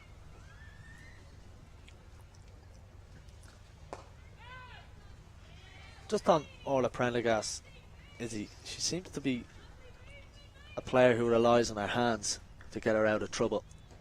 Doesn't necessarily get the old-fashioned way of getting the pitch to the ball, but anything wide, very confident in her hand-eye coordination to get her hands to it. Can sometimes get you in trouble. In the air, well, we'll run safe. And she'll pick up just the single. So Darcy Brown a couple of times today has used the bouncer to dismiss Leah Paul. Orla Prendergast wasn't in total control there, but gets away with it. Yeah, just back to those hands from Orla Prendergast. I think the reason why she gets away with it more than most would is I know she looks incredibly slim, but she's very, very strong. So her strength on the point of impact means that even though she isn't that close to the ball, she's still, and her head position is still, and it tends to be, well, not directly over the ball, it's in line with it, and that's why she can generally get away with it. Most people, if they're not that close to the ball, they'll fall over, and that's what gets them into trouble. So you really have to take each player at the position they come at you with and the strengths that they have, and good to see that Ireland are working with her strengths and not trying to force her into that little narrow playbook that sometimes can happen. Well, do you like her position now coming in at number 4? Because oftentimes if she does come in at number 3, when you have that moving ball, those hands can get you into a bit of trouble. Do you like the move to 4? Yeah, I mean, ideally I think I'd like to see her at 5 or 6 actually, because she's can be so destructive, but they've opted for Stokel in at 6. But I think if we can get a couple of more top order batters coming through out of the ranks under 15, under 17s, there are a few really exciting players coming through there. Hopefully one of them will pop up into the top order and Prendergast can move down. 5 from Darcy Brown over. Ireland have moved on to 94 for 3 after 23 overs.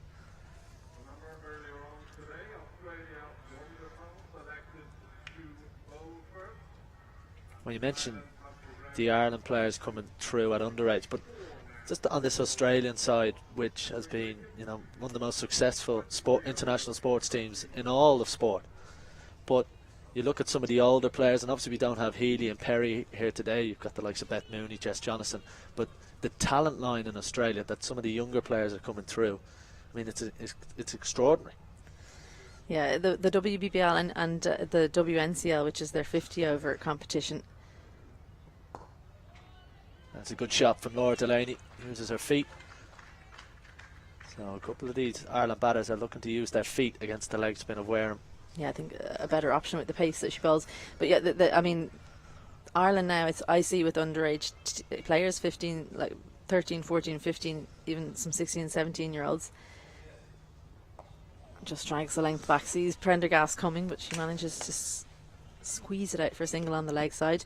There's a really marked difference that I see with the most talented players at that age group, how they see their path. They want to get into this Irish team. They see it as a path forward. They see it as girls at that age, they tend to be, if they're highly successful players, are often quite academic, and they're choosing this over maybe going and doing law, or maybe doing it alongside. Whereas we wouldn't have had that. So we often had a few players in their 30s, and then a lot of people under 20, and then once they'd get into their 20s, they'd be going into the working world. So the hope is that now, with cricket becoming professional, it gives players like Laura Delaney or Prendergast, it's their job, which is what we're seeing really now. Especially with Orla Prendergast, Gabby Lewis going over to the Caribbean in September, and hopefully the more that happens, the more enticing it is for the talented youngsters coming through. Just run you through some of the talent. Phoebe Litchfield for Australia, just 20 years of age. Annabelle Sutherland, 21. Darcy Brown, 20. So, in terms of the talent line in Australia, showing no signs of letting up. Goes over, mid-wicket. There's the fielder out in the deep, will just be one. Orla Prendergast looking to use the slog sweep. Maybe not the best option with the field there. 4 runs coming from Wareham's 4th over. Ireland 98 for 3 after 24.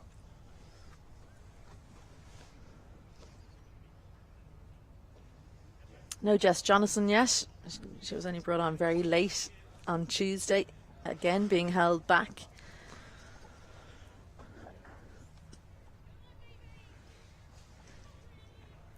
Well, it was the theme of the white ball aspect of the women's Ashes, when you had Sophie Eccleston, Ash Gardner, Jess Johnson all bowling late. Why do you think that is, that trend? Come back to me on that one, I'll have a think. Darcy Brown going to continue. In the air, Prendergast again using her hands. And she wants to come back for the second, and good running from Orla Prendergast. Well, it must be nice to be that fast between the wickets, and I think it's the turn as well is so impressive from Orla Prendergast. She's in and out very quickly, and that brings up the Irish 100 in the 25th over. So halfway through almost, and Ireland passing the century mark.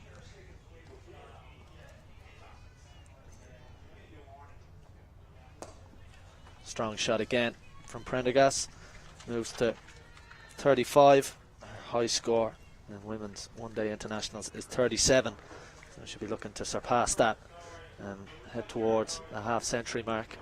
Just a little conversation now between Talia McGrath, Australian captain, and Ash Gardner, one of the senior Australians in the ranks. Yeah, they might be talking about that cover fielder. I think they're trying to decide whether they'll leave her out for Brian, or for Delaney against Brian. Just back to that, the decisions and mid-on. We're seeing a change here. Mid-on is coming across, so extra protection on the offside. There is still the fielder out in the deep, but fielder at a catching cover. Well, the ball has travelled in the air to the ring a number of times, mostly off the bat of Prendergast. Well, a little bit of a double bluff and a bit of indecision. But again, Prendergast gets out of trouble. Direct hit, and they'll pick up an extra run, a buzzer. And they might get more here, they will. Well, it's all happening here. More buzzers. And it's going to be 4 runs. So double buzzers. Well, that's really poor cricket, it has to be said. I think Phoebe Litchfield, who was out on cover, just didn't realise that the fielder had been taken out from mid-on. But also poor on the leg side by Grace Harris, who, well, to be fair, she had gone and fielded the ball and then hit the stump, so she didn't get around to back up the non-striker's end. So it was really happening there. Yeah, everyone loves buzzers, but Laura Delaney's had a nice warm welcome to the middle from Australia. Nice full toss earlier, and then double buzzers. That's not going to make Darcy Brown happy. Might see more short pitch bowling. This one fuller. I think Delaney might have expected the shorter one. She was really hanging back on the back foot, wasn't she? Worried, sweating on the short ball, as they say. And I think that's why they have Darcy Brown on for Laura Delaney, because she actually is very good on the short ball, but outside off. And I think in that series up in Breedy, it exposed her a little bit when they bowled the straighter, shorter one. She didn't look comfortable on the pull shot.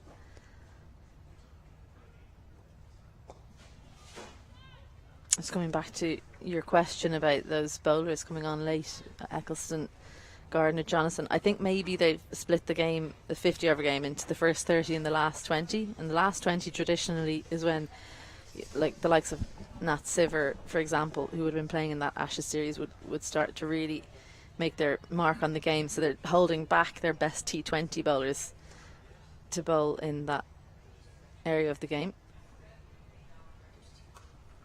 Short ball again, but Prendergast in control a little bit more on that occasion. It's a good over for Ireland. 9 runs coming from it, including the double buzzers. Halfway mark here in Clontarf.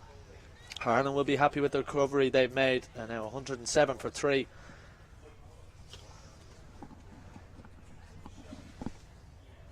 But it was a wonderful Women's Ashes series. Going right down to the wire, a lot of close games. Going to see a change of bowling here from the City end. Going to have more leg spin. Alana King, who featured in that Women's Ashes series. 27 years of age, man of the match in the one-day international in Southampton. I wonder will Ireland use their feet like they did to Wareham to the leg spin of King.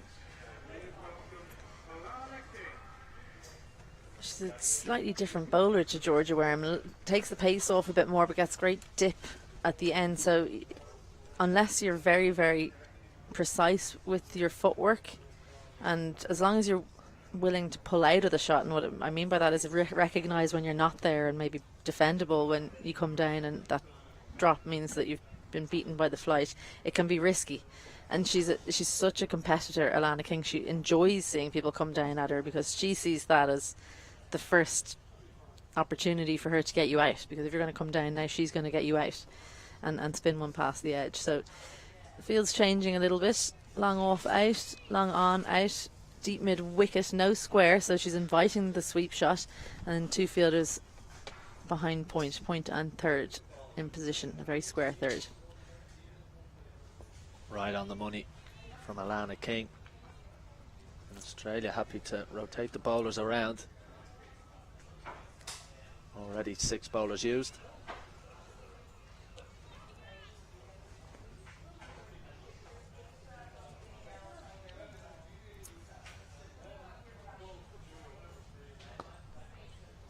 Good to see the sun coming out here in Clontarf. Plenty of t-shirts on show around the ground. It's been a truly miserable July here in Ireland, but the news, Sean, is that it's going to be a good August. So we had a good June, a good August, and a poor July. I guess in the scheme of things, you take it.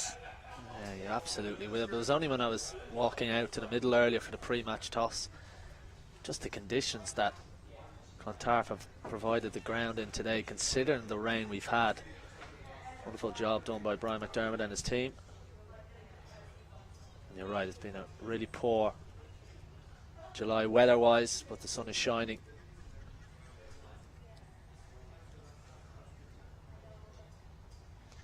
Oh, outside edge. And it will run all the way to the boundary. A genuine edge from Laura Delaney.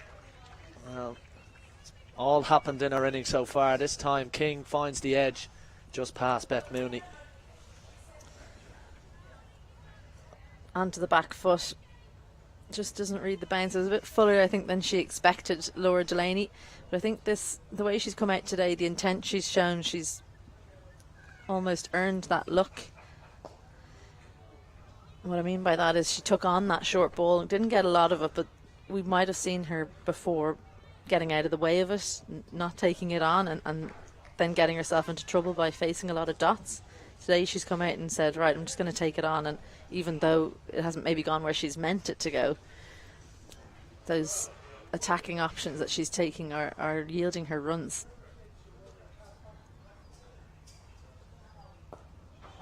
Just a couple of times Prendergast has gone back to the spin from the City end, and when the ball is travelling up the hill, not getting as much bounce, that might just cause her a few issues.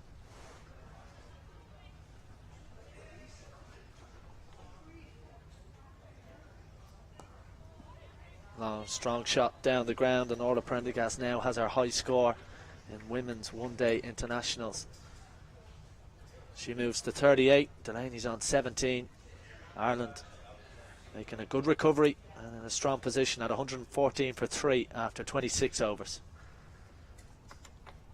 Game 3 in the Certa Women's ODI Challenge between Ireland and Australia.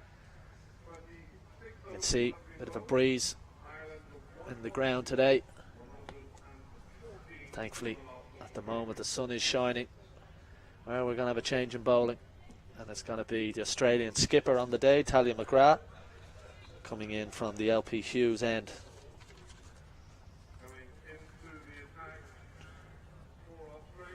Well, she didn't have the best time of it with the ball against England in the one-day internationals. Wicketless in her 18 overs.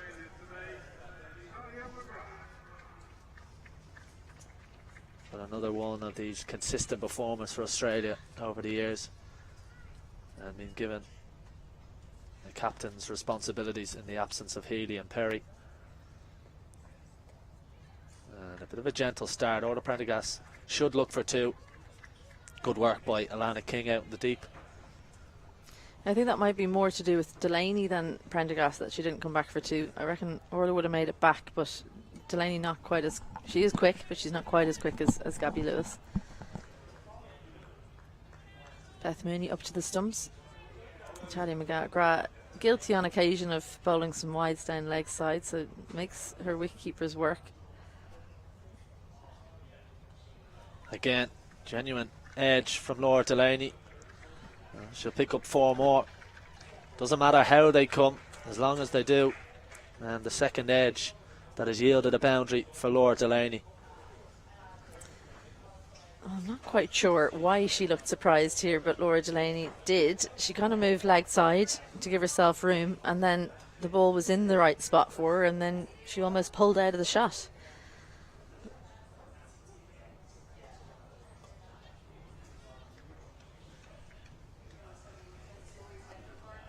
But I think from an Irish point of view, it's a good time to get Australia off the back of a long tour, as we mentioned.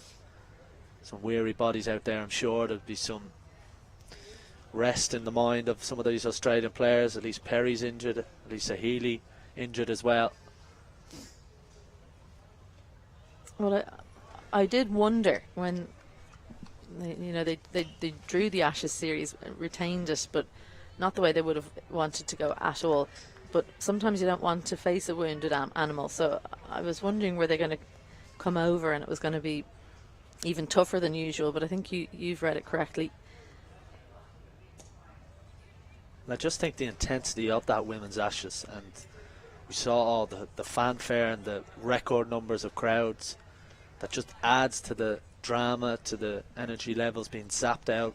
And I think with the way it ended, with it being a drawed series, that it almost felt like England, having won the both white ball series, which Australia historically do not lose, won the white ball series.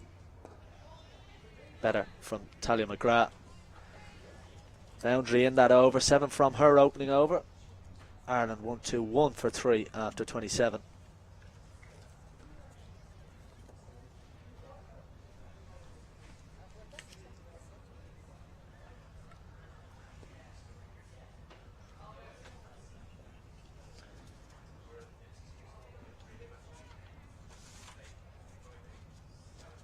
A lot of those women's Ashes games going right to the wire. Been a long tour of the UK and Ireland. In the men's Ashes, the Australian men's team, in between third and fourth tests, were able to get away for a few days in Europe. And Australia wouldn't have had as much luxury as that. I'm sure there'll be a few trips being planned by the Australian players. So, a chance for Ireland just to find a score that they can defend and get competitive with. You never know, a couple of wickets up top. It's a good home Irish crowd here today. You always have to dare to dream. It's about imagining things going your way, isn't it? And with Perry going out of the team, no Meg Lanning on this tour at all. Those two are the ones that if the chips are down, they tend to pull you out They have match winners all the way down to the bottom, Australia, but certain players tend to have a bit more grit than others. And Perry would certainly be that for Australia, Lanning as well. Healy, of course, such a talent up the top of the order, and she hasn't scored too many runs of late, so you kind of worry that she's due some, the quality of player that she is, but she's not playing today. Beth Mooney as well, she's another absolute match winner that tends to have a bit more grit, so she's still in the team. Again, Delaney using her feet. Prendergast the ball before. So as we've seen, Gabby Lewis getting trapped in front, playing the sweep shot. We've now seen the Ireland batters looking to use their feet a lot more to the spin, particularly from the city end coming up the hill.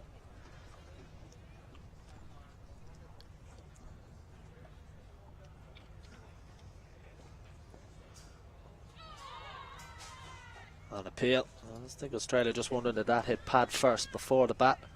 Well, the little side tilt of the head by Jareth McCready means that he was wondering the same thing. Benefit of the doubt going to Orla Prendergast on that occasion. That's good from King. Attacking intent from Prendergast, but if you're, as I see Laura Delaney, just going down, having a little word with Orla Prendergast. Ireland want to keep this partnership going for as long as possible. You do feel like Orla Prendergast holds the key to the total that Ireland will put up. And King's a tricky bowler to get away. And Prendergast, I think, using Laura Delaney's advice, happy to block that one out. Just 2 runs coming from the 28th over. Ireland are 123 for 3.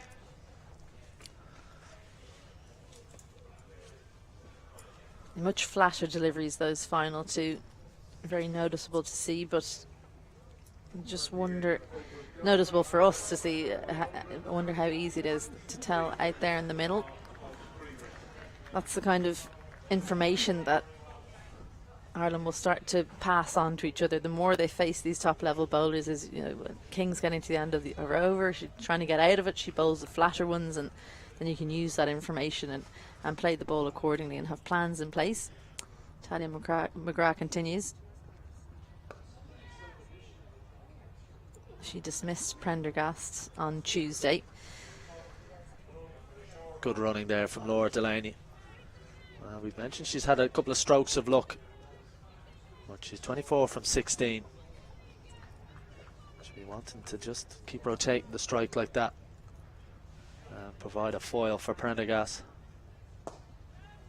Again, quite a lot of hands through the ball there from Prendergast. Yeah, it just wasn't there to hit. That's my only complaint about Prendergast, is sometimes she doesn't pick the length very well and tries to drive a good length delivery. And that's kind of hit the splice of her bat there, so no real chance of scoring runs from it. Again, played with softer hands from Prendergast, picks up a single. Really big crowd building here in Clontarf. A lot of autograph hunting on the boundary. The world champions are in town. Well, I think there are a lot of youngsters as well with their eyes on a few Australia warm-up t-shirts and beanies and shirts. I'm sure they've plenty of gear to be giving out, so good day. Well, that's that wide one down the leg side I mentioned earlier. Mooney does well to slow it down, but plenty of chasing for Alana King to do. Or Prendergast doesn't look to come back for the 3rd. Yeah, well, that's good from Ireland. Just a couple of singles at the start of the over, forcing McGrath into doing something, looking for the stumps. A couple of times we've seen Australian bowlers, particularly from the LP Hughes end, coming down the hill, just straying down the leg side. But absolutely what an opportunity for not just the Irish players but the Irish fans to catch a glimpse of the world champions on Irish soil. We of course saw them last year up north off the back of the Commonwealth Games. Now we're seeing them here as part of the ICC Women's Championship, especially having just had the Ashes, and a lot of young boys and girls would have seen the exploits of the Australian players there.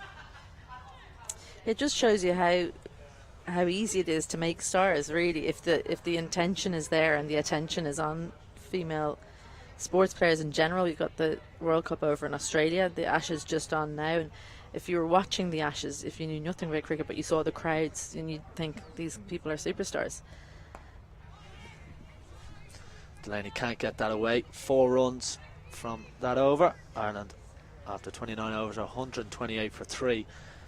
And you mentioned that. I think also the importance of the Women's Ashes was the venues, the iconic venues, Lords, the Oval, Trent Bridge for the Test match, a sold-out Edgbaston in front of a huge crowd with the Eric Holly stand, the famous atmosphere of Birmingham. I think that all adds to it. Couldn't agree more. I mean, you're sending a message to the players when you put fixtures on certain grounds, and the message was loud and clear to both England and Australia. This is a huge series, you know, ECB Cricket Australia really see it as an important part of their calendar. That was shown by how they conducted it. Interesting battle this between King and Prendergast in particular. Prendergast just gets off the mark. But I also think when you look at the 100 now, I know the 100 has its defectors, but for the women's game in particular, and if you look at that England team, Alice Capsey, Lauren Bell, who've all been star performers in the 100. Oh, beautiful piece of bowling from King. That's a textbook leg spinner's delivery. Nearly finding the outside edge of Laura Delaney. She looks to be in a groove here, King. Looks to be the most threatening of the Australians.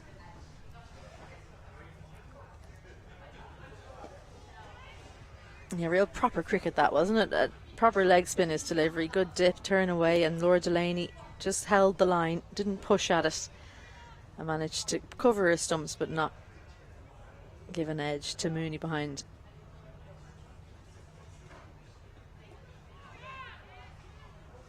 Well, King has really proven difficult for Ireland to get away. That's the second time in 2 overs that the 5th delivery was the flatter one at leg stump. So those are the kind of things that you hope that Ireland are noticing on the sideline, or messages being sent back.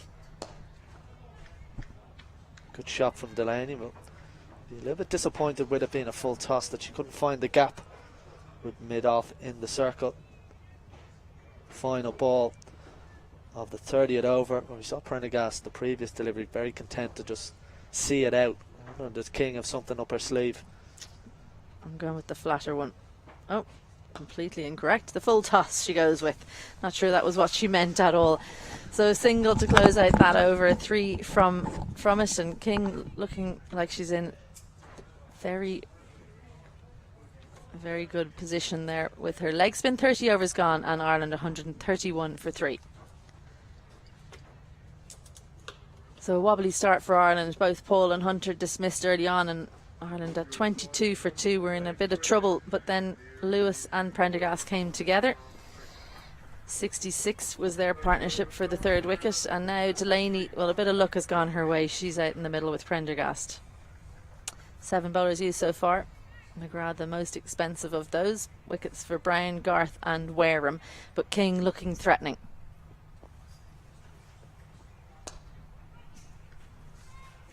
And with that, let's say goodbye to Sean Hussey for now and welcome back Craig Senior. It's a lot quicker, the break, isn't it, when it's the spinners on? It is. It is. Short break, but glad to be back with you. Well, these two have done very well since the departure of Lewis. Well, it's been entertaining, hasn't it? Because there have been a few unusual occurrences, double overthrows, which yes. I'm sure I've never seen from an Australian team. Very surprised to see the second one go past, but Ireland picked up 4 runs for that. As you say, entertaining. Well, the fielder had gone back at long on, but Orla Prendergast, she's found the gap at mid-off inside the ring, and a despairing dive from Ash Gardner, but she can't cut it off, and Orla Prendergast within touching distance of her half-century. Well, using her feet beautifully, drives that one, just beats the fielder, and that's all she needed to do. Crashes into the boundary boards. And that is pure class from Orla Prendergast. Just needed the single to get to her half century. She came out when Ireland were in real trouble at 22 for 2. She toiled away at the start, but it's become a free-flowing innings and one that's been joyful to watch. So the second Ireland player in this series to pass the half-century mark, and she'll be desperate to push on for Ireland as she gets a lovely hug from her captain, who appreciates her efforts.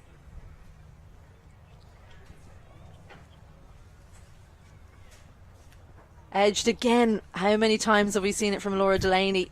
That's the third one in 4 overs by my count. That's taken the edge and gone to the boundary. Still no slip in.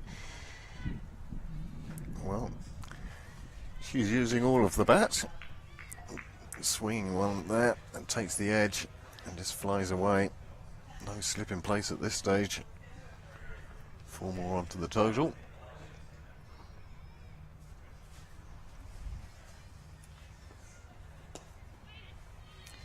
Straighter one to close out the over, but it's been a good one for Ireland. 11 from it and the 50 of Orla Prendergast coming up in it.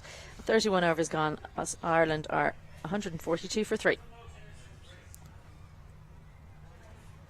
I guess the problem for McGrath is that she's not bowling consistently enough to find a fielder to put into that slip position. 2 partnerships of note so far, Lewis and Prendergast, 66 for them, and this one still going, the 4th one, Prendergast and Delaney, and unusually Delaney the aggressor of the 2 between Delaney and Prendergast, as the captain looks to continue to add runs, and she's got her eyes no doubt on a big total as well. Alana King will continue from the castle end. She's bowled with plenty of variation.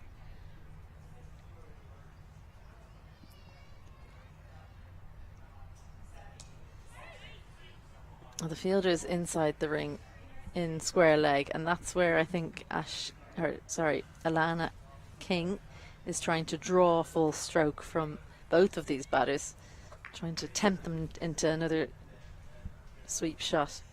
So Gabby Lewis fall to one earlier, but Prendergast resists, uses her feet down to long on. Well, as her innings has gone on, Prendergast's use of her feet, you can tell she's more comfortable in the middle. She's willing to come down, take the skip down the track and just push those singles.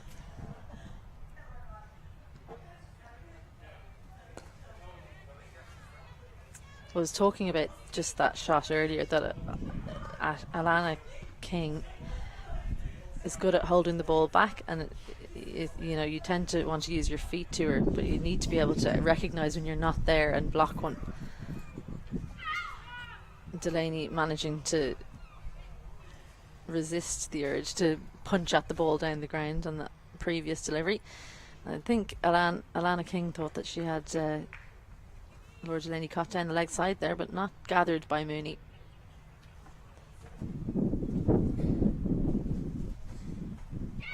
Through, and the chance not taken. Well, how did that miss? It missed everything. Down the track, yorked herself Laura Delaney.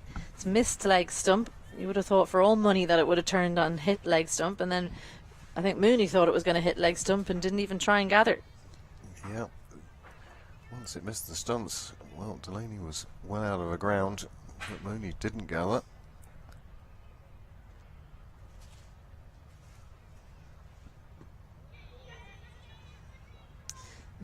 Manages to get through for a single, so I'm not quite sure how, but Ireland have managed to survive that over without losing a wicket.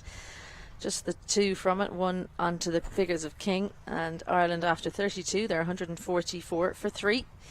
And at that point, Laura Delaney will be delighted that she managed to get through that over, because it's time for a drink, time for a regroup, and time for us to take a drink as well. Join us in a couple of minutes for more live action.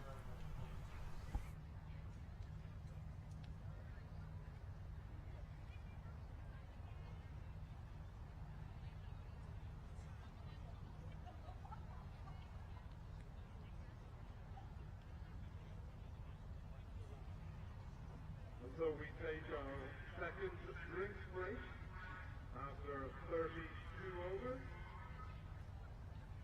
And at this stage, of the game, Ireland have moved on to 144 now with a loss of 3 wickets. Can I remind you, ladies and gentlemen, boys and girls, if you're feeling a little peckish or indeed a little thirsty, make your way down to the car park where there's plenty to eat and drink. Also head to our merchandise unit where you'll see the wonderful new selection of Irish cricket jerseys. They are absolutely beautiful.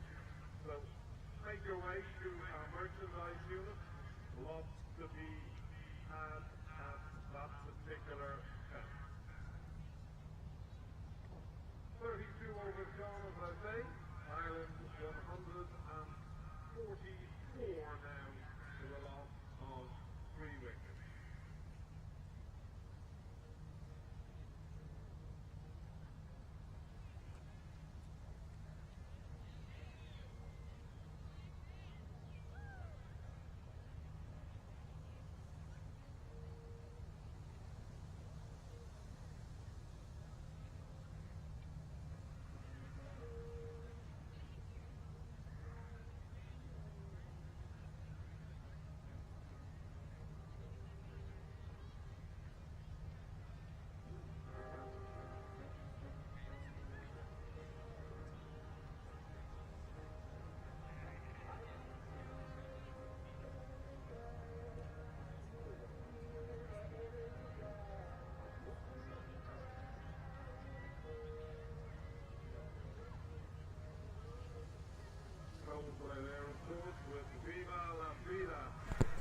Welcome back to Clontarf Cricket Club in Dublin. The sun is out and we're set fair for the day.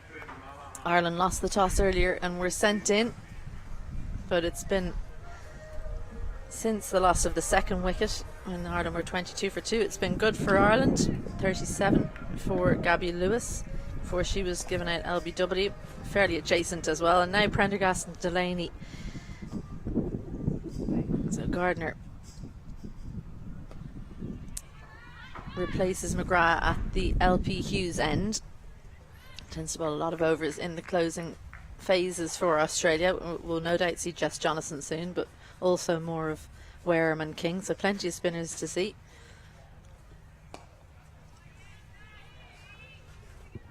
And if anything, Laura Delaney sometimes gets accused of getting stuck in a rut, maybe not attacking enough, and we've really seen her taking the game on today, Craig. Well, when she came out to bat, the sun came out. And it's strange because usually you'd think of Laura being the steadying force in this partnership. Instead, she's come out with an attacking point of view. Well, you definitely know that Laura is attacking when she sweeps, because it's not something that she wants to be doing. Much more comfortable coming down the ground, but she took the risk and it wasn't convincing, but she managed to get the single.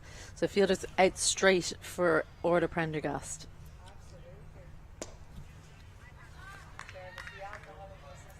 Well, Ashley Gardner, one of the quickest bowlers through her overs, going around the trap side wager.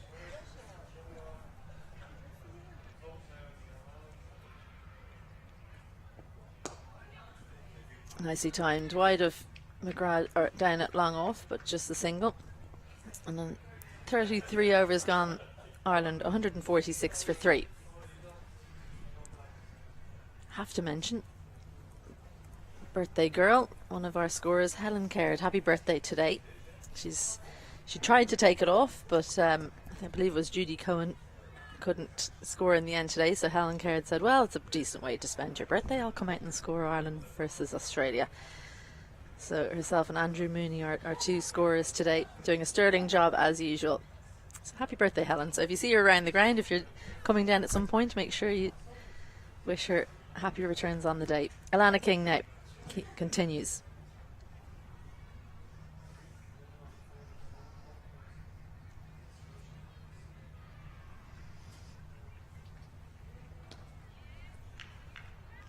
Good solid stuff from Prendergast.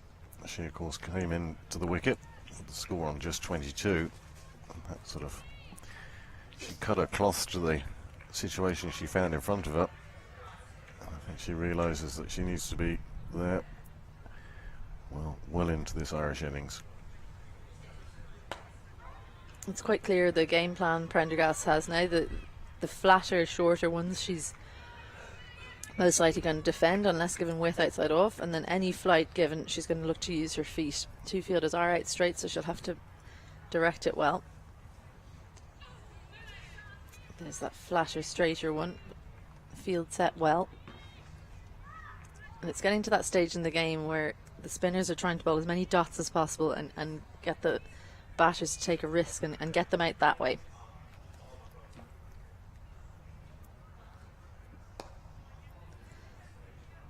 Down the wicket and just about timed well enough to get past the diving Alana King. Well, there was a bit of uncertainty in the calling. As it turned out, there was no danger. There was a sort of an almost wait halfway down until they saw it beating the fielder, took their single. Well, this is the battle really, isn't it, between King and Delaney. We saw it before the drinks break. Who'll come out on top of this over? Delaney comes down and a big heave catches the inside half of her bat. She's decided she's not going to die wondering. She's going to continue to take the bowling on. It's good to see the positivity. It's not letting the bowlers settle, not letting them apply too much pressure.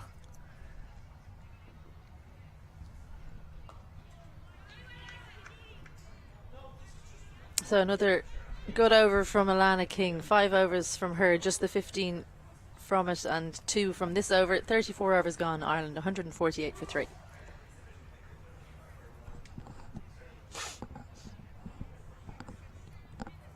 Well, these two are doing a fine job for Ireland.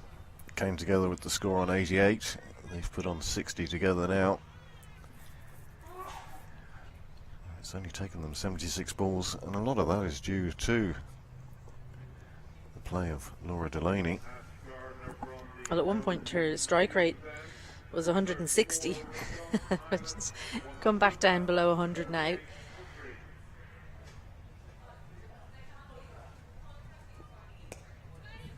A little bit of width, but can't find the gap. Plenty of space there. No one in third man, so that might be the area to look for if there is any width.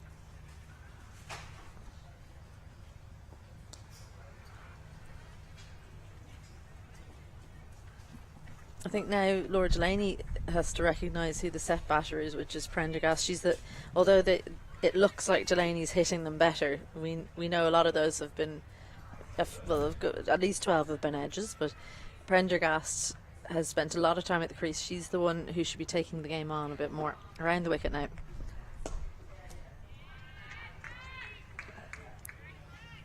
Change of angle for the bowler. And they're going round the wicket now to Prendergast.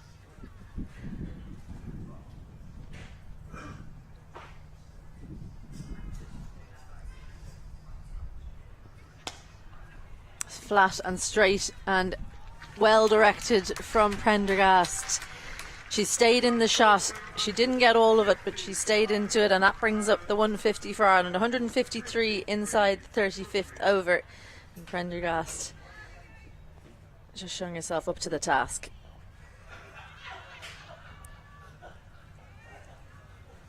Well, the great thing about this shot is it bisected the two fielders. If you're going to take it on in Clontarf, that's the end to do it. Towards the LP Hughes end, it's much shorter up the hill. Much bigger hit down towards the castle end. There's about a 5 or 7 metre differential between the two ends. Good from Laura Delaney. Just turning the strike over. She'll retain it for the next over as that over goes for 7. And after 35, Ireland 155 for 3.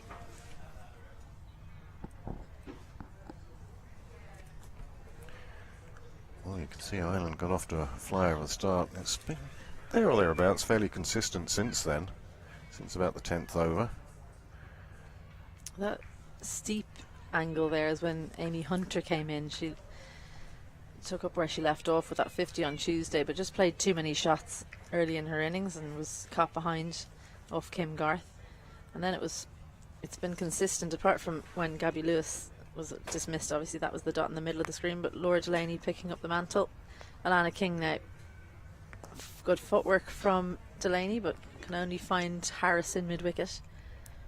Well, you did notice that on that graph it remains sort of consistent even with the loss of the wicket. Normally you lose Gabby Lewis, the rate would drop a bit, but Delaney has come out with positive intent. That's a gamble from King. She was guessing that Delaney was going to come down no matter what, so she hung it up high and wide outside off, and Delaney just about manages to resist the urge to come down. Great battle, this.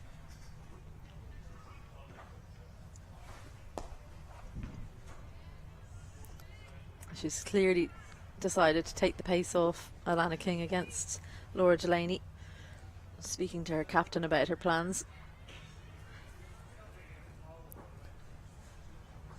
Well, that previous shot, Laura Delaney picking out the fielder beautifully, but a yard either side of it, it would have run into a lot of space. Beautiful strong shot, but hits it straight to the fielder and hit, and it was gone. Ash Gardner it was, had the chance to send the Ireland captain back. Laura Delaney playing with fire here. She's really testing the world champions, and found wanting on that occasion. She almost hit that one too well. 100%. And in comparison, that one not hit that well at all, but the field out, so an easy single for Prendergast.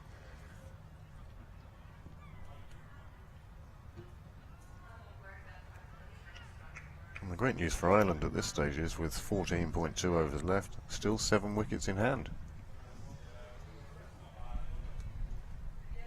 Stokel to come in next. Ireland opted to bring Amy Maguire in instead of Lulu Little, so she'll probably go right down the bottom of the order. Well, this is an extraordinary innings from Laura Delaney, because she had decided presumably before that ball that she was going to sweep, and it was not there to do, and ended up just playing inside the ball. Well, let's hope that Laura isn't using up all her luck in this one innings, because she, as you say, she's had those 3 boundaries off the edge of the bat. In the air, and manages to miss the fielder. So Alana King smiles. She's still wicketless after her 6th over. And 4 from that one. 36 gone. Ireland 159 for 3.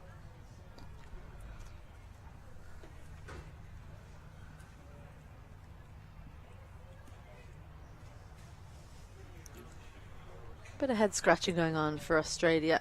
These two have been going well together for a long time. It feels like there should have been more opportunities, but the horses bolted probably for a slip, especially with Talia McGrath no longer bowling, but she took a good few edges, and she in fact dismissed Orla Prendergast caught behind in the last game, so I'm surprised she didn't put a slip in when she was bowling. Ash Gardner against Delaney has cover long on mid-wicket and square out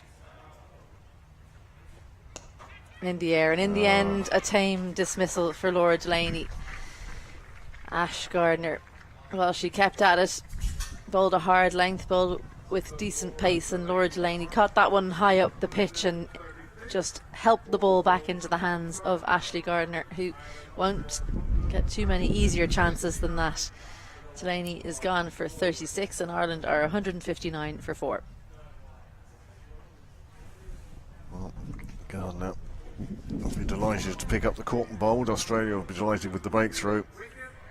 Delaney, well, she'd made the most of her luck earlier on. Well, this time all she could do was loop it back to the bowler. Gardner very graciously taking the catch. Laura Delaney, well, that was a fine partnership of 71 between Delaney and Prendergast, and it was just on top. Next bat in now, Rebecca Stokel. Somebody else who can power her way through an innings. Well, when you're setting up a lineup, you set up for the ideal scenarios, right? So, ideal scenario for Ireland is Delaney bats in the middle overs, probably not at the back end. I mean, they would have wanted her to bat longer than she did there, but probably the closer you get to the end, the more you want Stokel coming in, seen as a big hitter in the team, has a good swing at the bat. For me, tries to sweep too much, should probably play down the ground more, but still quite young in her international career. Has all the natural attributes that will help her become a top class batter. Coming in at number 6 for Ireland. And straight onto the back foot, and that's the kind of thing that a bowler like Gardner will gleefully watch, because that one was far too full to go onto the back foot. Stokel trying to give herself as much time as possible to play the first delivery. No surprise to see that one even fuller on the stumps.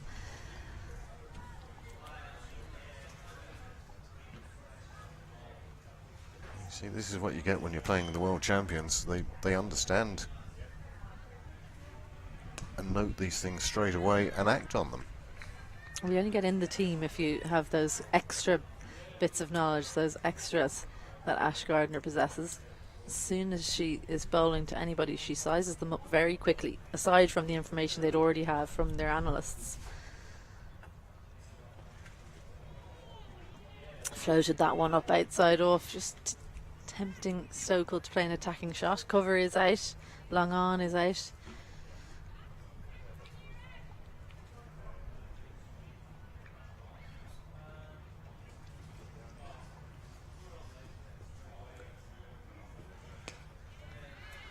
Just pushes through for a single. So off the mark for Rebecca Stokel after 4 attempts. So a wicket in that over and the 1 run, and after 37, Ireland 160 for 4.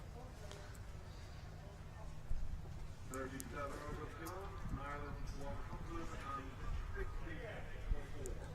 Can I remind you, Well, it seemed in that over that Gardner was almost working Stokel over. She noted very quickly with the first delivery how Stokel played on the back foot. The next ball then, quite full. She seemed to give her a couple of opportunities to try and get a false stroke. In stark difference to how she bowled to Laura Delaney, who clearly wanted to come forward. She bowled flatter and at a harder length, so decides on her plan pretty early on, stuck to it. There's going to be a change of bowling now. Georgia Wareham replaces her fellow leg spinner Alana King. I'm actually surprised this didn't happen earlier. Shorter spells, maybe just see who works against whom. Wareham slightly different leg spinner to King. Square leg out. Straight onto the back foot again, Rebecca Stokel. Just looking to find the gap on the offside. Cover is out, the 2 straights are up, and deep mid wicket and square leg out. So operating with an extra fielder in the ring to the new batter and putting the pressure on.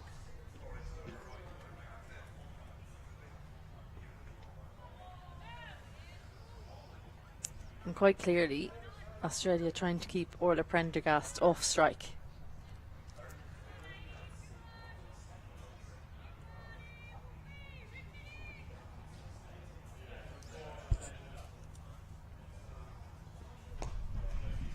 Well, they haven't managed it. That one too short and with width on the offside. So Stokel hands over to her senior partner. And the field will change for Prendergast. 2 going out straight and square leg coming up. We're yet to really see her sweep. So they're giving that option to, that attacking option to Prendergast.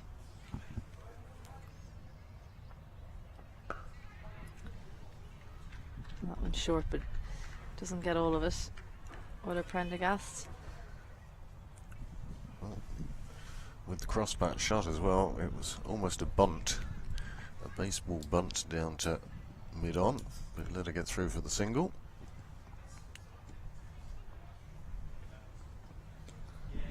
Edge Another edge, and Kim Garth will chase that one up the hill, but she won't chase it down. She's been sweating on that back foot, Rebecca Stokel, and it's paid off on this occasion. A thick edge, and she gets her first boundary. Walker runs for Ireland as well.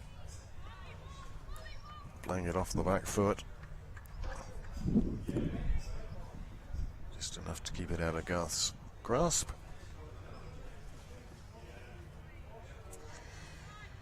Well, much fuller that time, but Stokel still hanging on the back foot. I think with the ball moving away from her, she wants to play more cut shots than pull shots, but possibly front foot would be better. Clipped into the leg side, and the fielder was out, so another single for Stokel to close out the 38th. So a productive one for Ireland, 8 from it, and after 38 Ireland 168 for 4.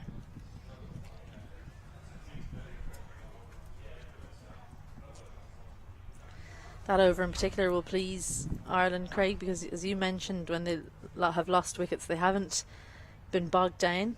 They've not, one, lost wickets in clumps, and two, they haven't, the run rate hasn't gone down markedly, so that's a really big improvement for Ireland from days gone past. Very much shows the development of the team, how things are moving forward for them. What a beautiful view that is on your screen at the moment. The Dublin Mountains in the background, and almost some blue sky above. Well, we're in the lovely venue of Clontarf Cricket Club on Castle Avenue. And Ireland, well, they'll be quite pleased with their performance today with the bat. Alana King changes ends, so it'll be a double leg spin for Ireland to face. There was a lot of chat just before this over about what field they were going to have. Long off goes out for Stokel. Prendergast and Stokel are probably the two fielders who have the ability to send it over the long straight boundaries, but it's whether they will. Strong shot down the ground from Stokel. Well, that's the strike I'm talking about. Why go on the back foot when you can strike it like that from the front? That is absolutely perfect from Stokel. Just about gets it through the gap between mid-on and long off. Beautiful. Well, they talk about commentators' curses. Well, that was the exact opposite. You called what you wanted, and Rebecca Stokel delivered that. Well, two fielders back now as Rebecca Stokel has seen the error of her ways. She's onto the front foot again, a single down there, and Prendergast, I think, will be almost as pleased as Stokel to have seen that boundary, because it means that Australia have to push those two fielders out and give an easy single. Big shout, but I'm pretty sure that hit the bat of Orla Prendergast, which of course means it can't be out. Experienced Mark Hawthorne unmoved. Well, Ireland have passed the total they managed on Tuesday. Well, I suppose for a team like Ireland playing against Australia, there are lots of different ways of looking at it, but you have to try and take positives where you can, and that's a big positive for Ed Joyce's Ireland. 4 wickets down, almost at the number of overs they faced on Tuesday as well. Just about manages to reach that one. It's a tiny bit too full from Alana King. Looked to get the ball under the bat of Prendergast, and she had to reach for it, but it's another boundary, and Ireland getting into their work now.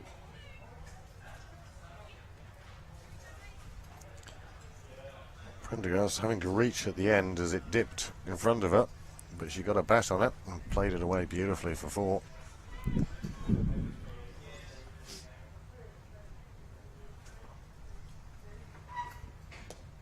Well, one of the things that you get people watching cricket saying is, why is that not easy to hit? It looks easy, it's slow. And the explanation is that the revs that Alana King gets over the top of the ball, particularly when she takes the pace off and she gets it above the eye line, make it drop earlier than you would expect. Prendergast down the wicket and just about manages to get herself out of trouble. So 9 from that Alana King over, 39 overs gone, and Ireland are 177 for 4. So yeah, just to finish that thought, that as you well know, Craig, I'm sure that's what they mean by deceived by the flight. You think it's going to land in one place, and it ends up landing just a bit shorter than you expect, and you get beaten by that. So Prendergast good enough to send that one to the boundary earlier in the over, and it's going to be Georgia Wareham to continue with her leg spin. We saw Stokel hang on the back foot to Wareham the last time she faced her. I wonder now, after her heroics of the last over, I'll say heroics because even though it was only 5 runs, she might be coming forward now. Nope, back foot it is. She was looking for the single. Her partner was having none of it on this occasion, and quite rightly too. Straight to the fielder. Trying to send messages out. Come forward, Rebecca. And she does, but the wrong shot, and she's lucky. It sails over the head of extra cover. That was 100% not where that was supposed to go. Came forward but looked for the slog sweep. She's lucky she didn't get it right, because Ash Gardner is ready and waiting in the deep, and I don't think she would have managed to get the elevation or the distance.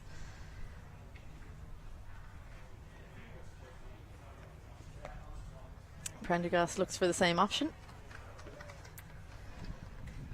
Well, that one just escaping past the fielder on the ring. Lets them through for the easy single.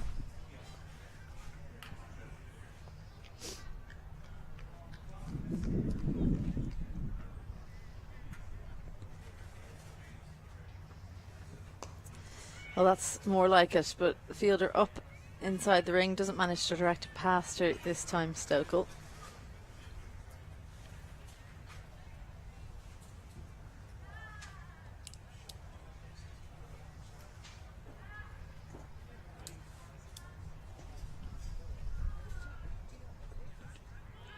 Good work by Mooney, in particular the way she stayed low, that one not bouncing as much as plenty of other ones that we've seen.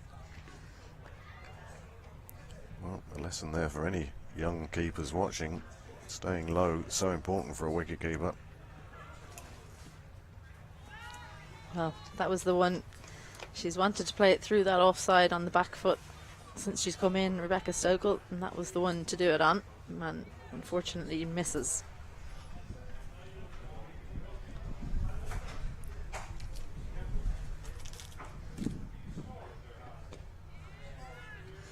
So a dot to close out that, the 40th over, and Ireland are 180 for 4.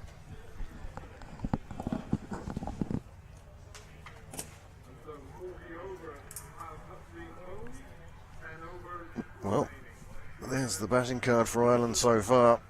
You can see Prendergast a big part of that. Good partnerships with Lewis and with Delaney. Rebecca Stokel's come in, and she's looking to score runs.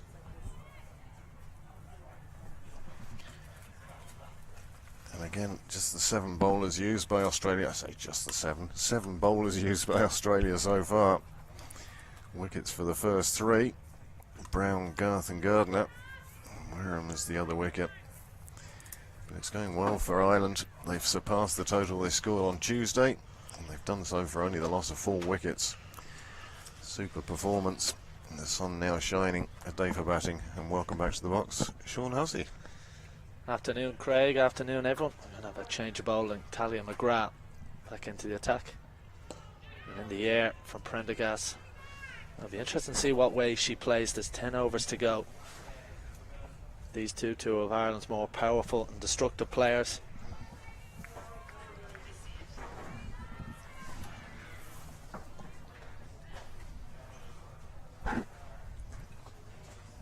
Down the ground. That's a wonderful shot from Orla Prendergast. 1 bounce 4. Well, she's putting Australia under real pressure.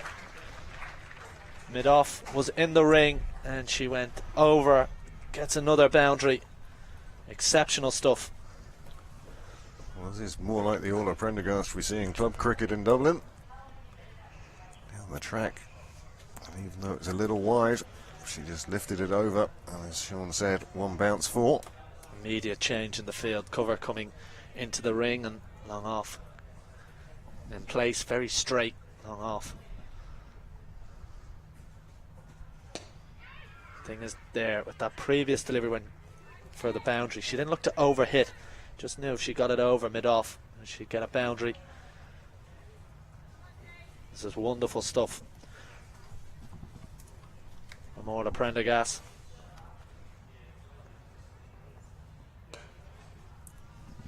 Picks up a single, will move into the 70s. Our high score previously in one-day internationals coming into today was just 37.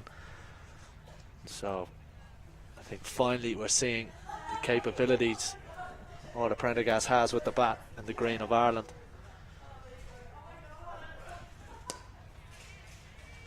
As much a reflection as how many 50-over games the Irish women's team plays. And of course all their club cricket is 20 overs. It's only in the Evoke Super Series then they start playing 50 overs and get to learn the longer form of the game. Flicked into the leg side from Stoker. Well, it's Orla Prendergast's 16th one-day international. He's been playing for a long time now for Ireland, even though she's just 21 years of age. 6 runs coming from that Talia McGrath over, again proving a little bit expensive. 4 overs, none for 29. With 9 overs to go, Ireland are 186 for 4. Going into these final 9 overs, Ireland 6 wickets in hand. They're looking to set a total for Australia.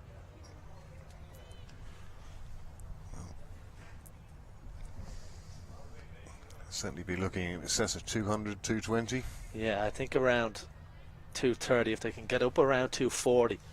I really feel they're in the game because a couple of wickets early doors. Of course, Australia less experienced today with Alyssa Healy and Elise Perry missing out to her injury. Tossed up and a wonderful shot from Rebecca Stokel. But she's so powerful down the ground. She'd look to get a slog sweep out, but instead had to play it a lot more down the ground. Another boundary. And Ireland on the attack.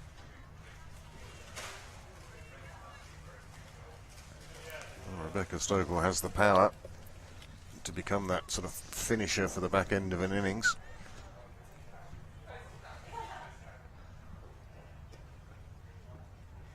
That's good delivery from Georgia Wareham. A lot of flight, but I was talking with Isabel Joyce a little bit earlier on commentary, and we were speaking about Orla Prendergast, the move from number 3 to number 4, and does it suit her more? And Isabel was saying how she'd like almost Prendergast to be coming in at 5 or 6 and being that destructive player, but Ireland just don't have that luxury at the moment. This is where Rebecca Stokel has to come into play, and these are 2 of Ireland's more destructive players at the back end of innings, so they'll be very happy with the position they're in now at the 2 batters at the crease.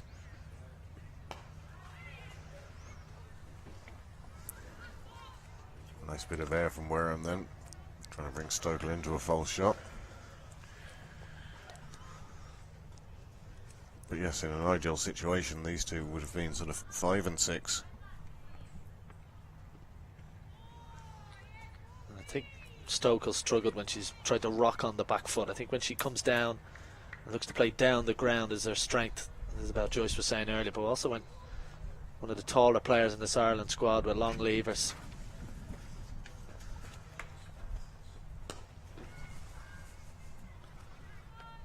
And that's the end of the 42nd over. Just the boundary from Rebecca Stokel coming from it. Score has moved on to 190 for 4.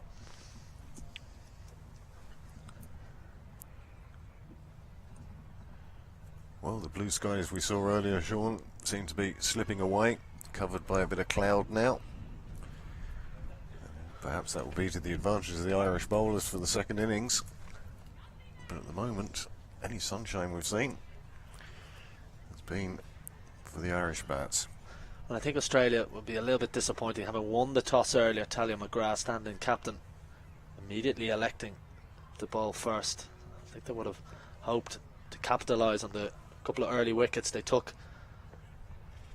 But we've seen some strong partnerships from Ireland ever since.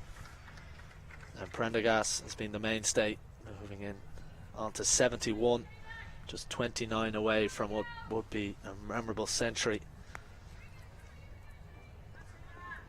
Now Stoker just has to find a way of trying to rotate the strike as well as the boundary options.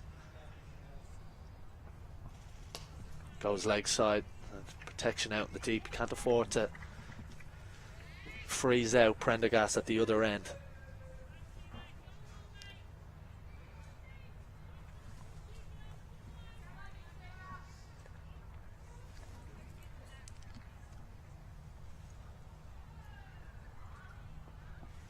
Full toss in the air. Has she picked out the fielder? She has.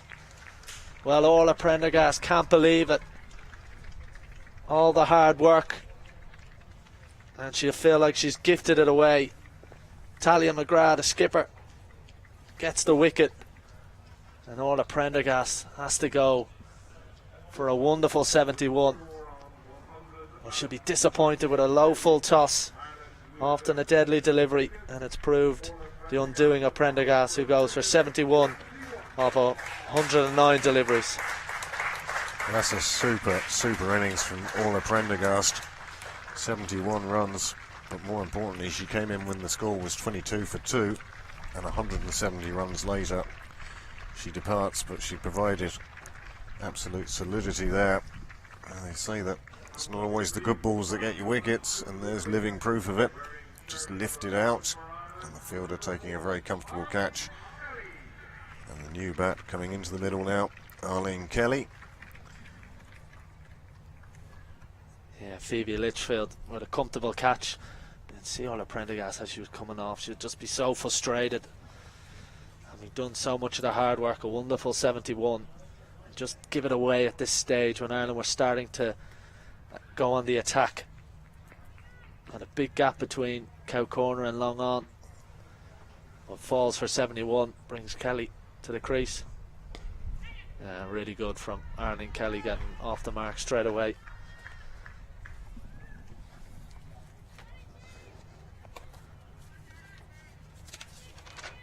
Talia McGrath went wicketless in the one-day internationals against England, and finally gets one here in her 5th over.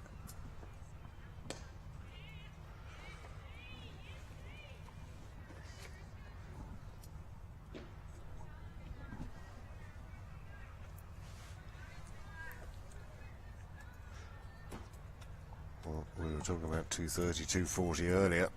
Now with the departure of Prendergast, do you feel that that will change?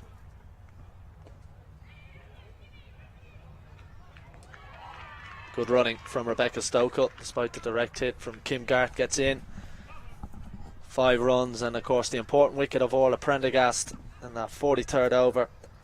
Ireland move on to 195 for 5.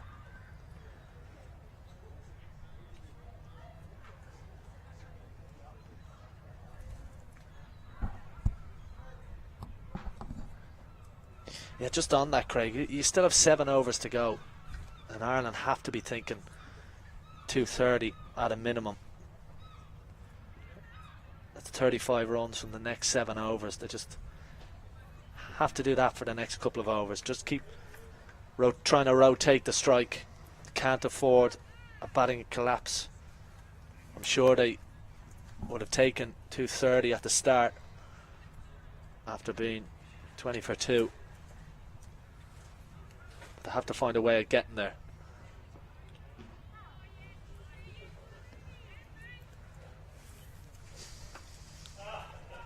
Arlene Kelly coming in at number 7.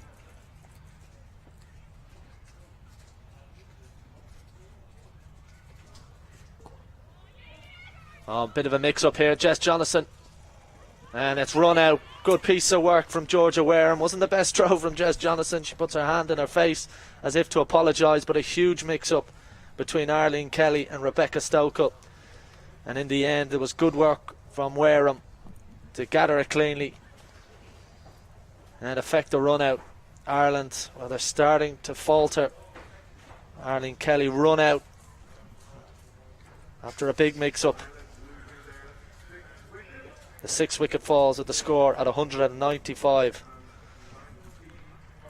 Well, never ideal to have a run out, especially there. And one of the things we were speaking about earlier in the commentary box was the fact that Ireland hadn't lost wickets in clumps. And once a wicket had fallen, another partnership was built. But now we're starting to see the stage whereby wickets falling, well, 2 wickets falling within 3 runs. Not ideal, even with just 6.4 overs to go.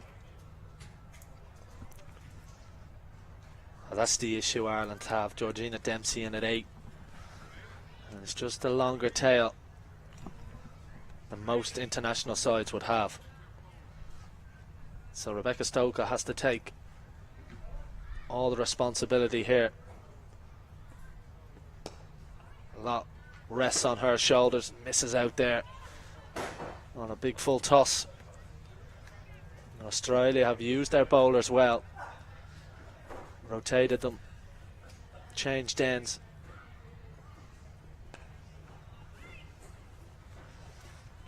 And they got the big breakthrough of Prendergast. I always thought she held the key.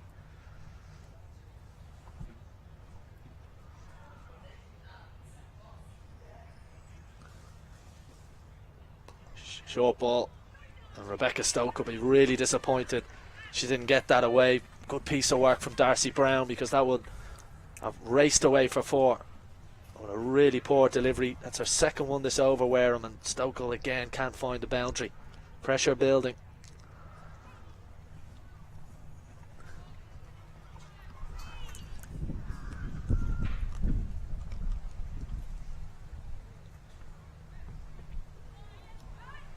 Just the 1 run coming from that over with the run out of Arlene Kelly. Ireland are really starting to falter. 6 overs to go. 196 for 6.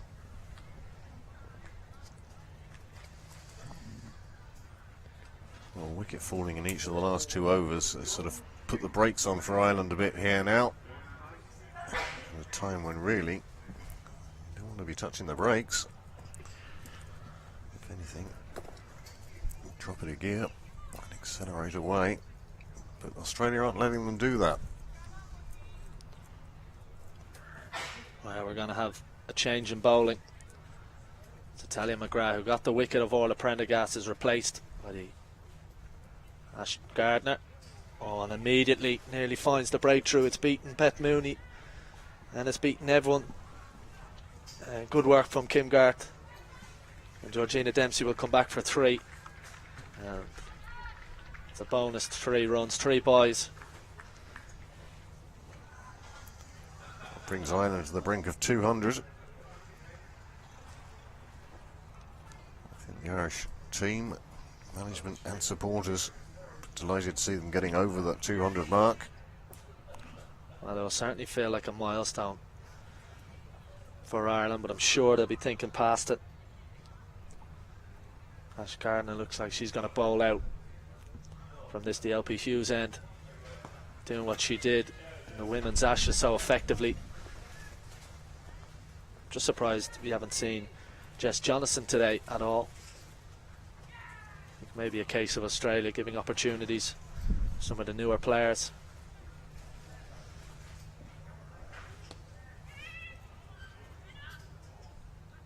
Not a well taken single. Dempsey gets off the mark. And there's the 200 up. A big cheer goes out across the ground. In the 45th over.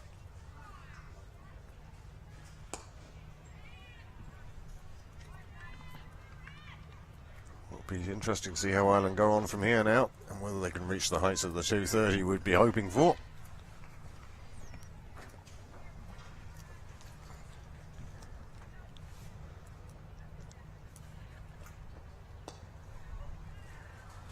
Somewhat telling that McGrath hasn't gone back to her pace bowlers, her opening bowlers, for these, the closing few. Don't want to give the Irish any more pace to work with.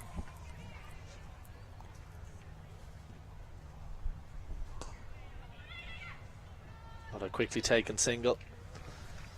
6 runs coming from the 45th over. Ireland have moved on to 202 for 6.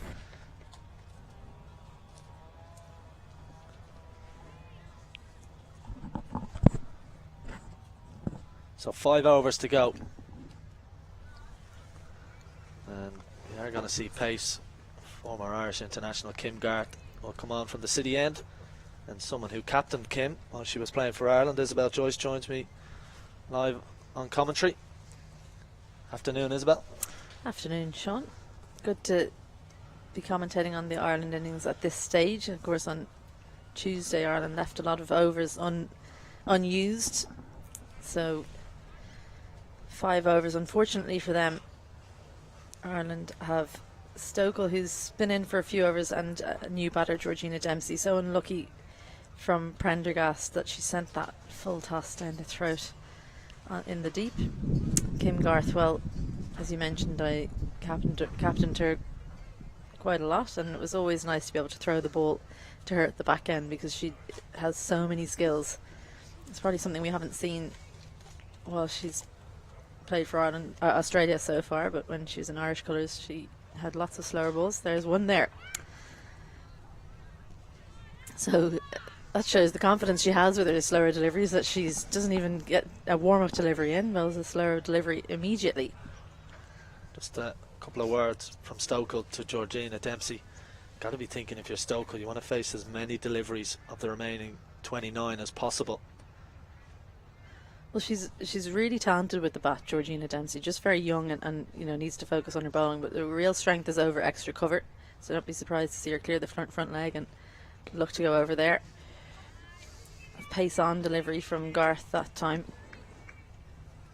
Yeah, the fielders are up mid-off and extra cover are up inside the ring, and that'll be something that Dempsey will be pleased to see because she is so strong there.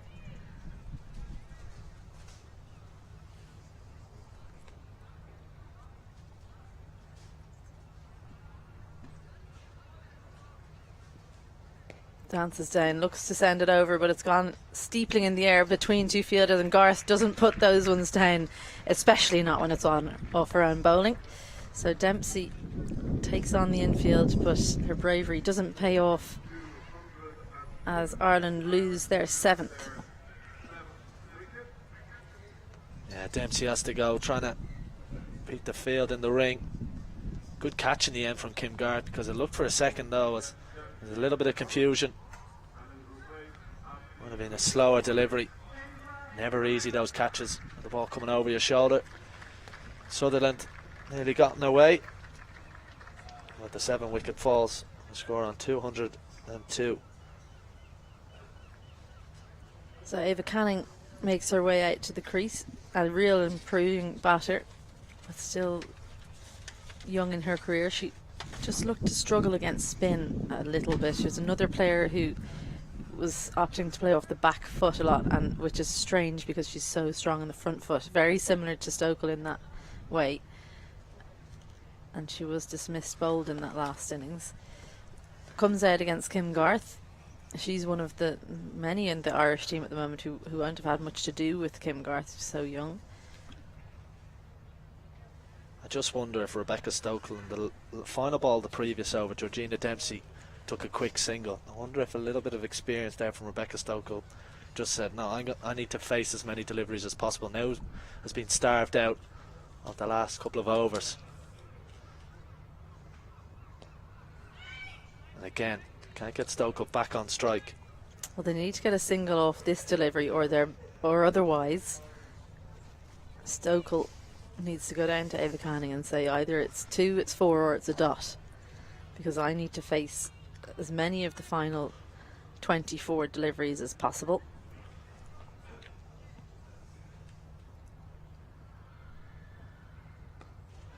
Big thick edge flying over, and a diving stop, can't reel it in.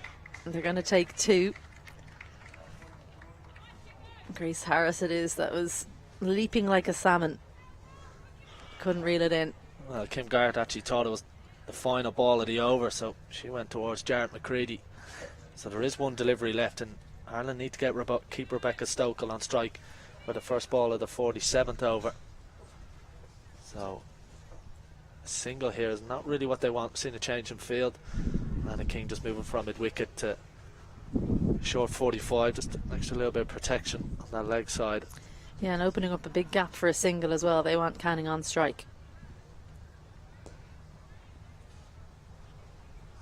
Yeah, I think with the misfield there may well have been one there, but I think Rebecca Stokel realised she hasn't faced too many deliveries, so she wants to strike the wicket, and 2 runs coming from that Kim Garth over.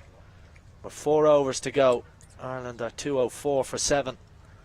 What can they muster up? Can they get up around and past 220, 225?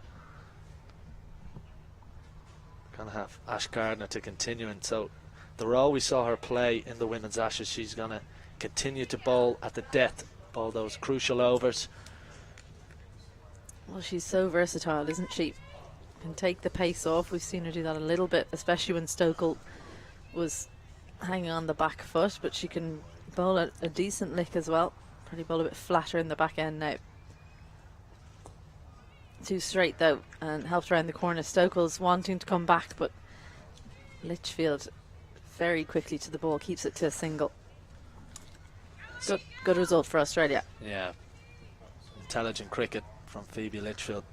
Came charging in off the boundary line. They are the world champions for the region. All 9 of the outfielders will be well aware of the situation. That's good from Ava Canning. Good strong shot down the ground. Brings Stokel back onto strike. Well, it's a funny one for Gardner because she wants to bowl flat and full to these two, but actually Canning is someone you probably want to try and get her onto the back foot. She's very strong down the ground.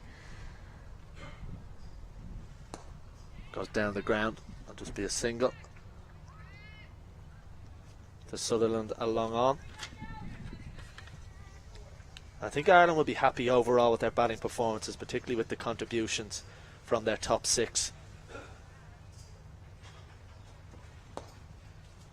Brilliant from Ash Gardner, saving the run. Orla Prendergast was brilliant for her 71. Very disappointed in the manner in which she got out.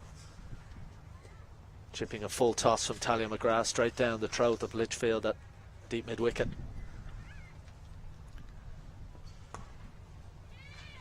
Good running. And Australia are content with giving them the single, but you still have to take them. And 1 delivery left in the over for Stokel. Yeah, so decision for her whether she just tries to get a single. Does she try and get a boundary while she has the strike?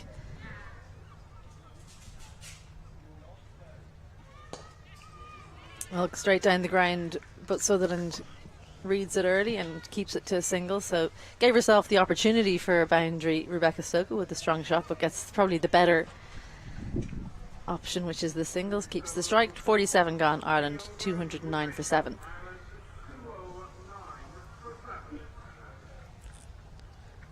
So is it the stage in the game now, Sean, where Stokel stops thinking I've got to have the strike, and she says to Canning, right, let's both take it on. You know, what's your boundary option?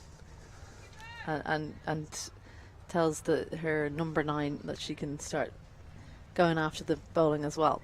Well, with fine leg and third in the ring, just wondering, is there any option to use the extra pace from the seam of Garth? Cover is up. Goes down the ground leg side, down towards Ash Gardner. Just be a single. Well, with protection out on the leg side, Kim Garth won't mind that from Rebecca Stokel. It'll be a big hit to clear the boundary. Change in the field with long off coming into the ring and deep cover going out for Ava Canning.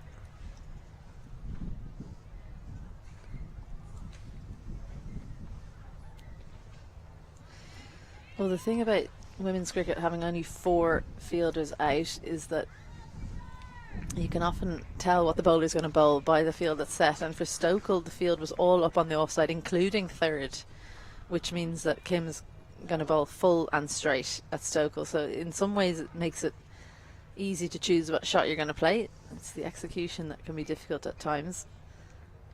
Slower ball down the ground. It's a strong shot by Ava Canning. That's a wonderful shot, just what Ireland needed.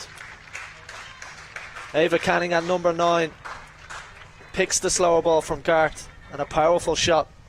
Couple of bounces for 4. Well, it was the leg cutter, and as she was coming out, Ava Canning, I said, an improving batter, and this is her strong area, down the ground, and she is so tall.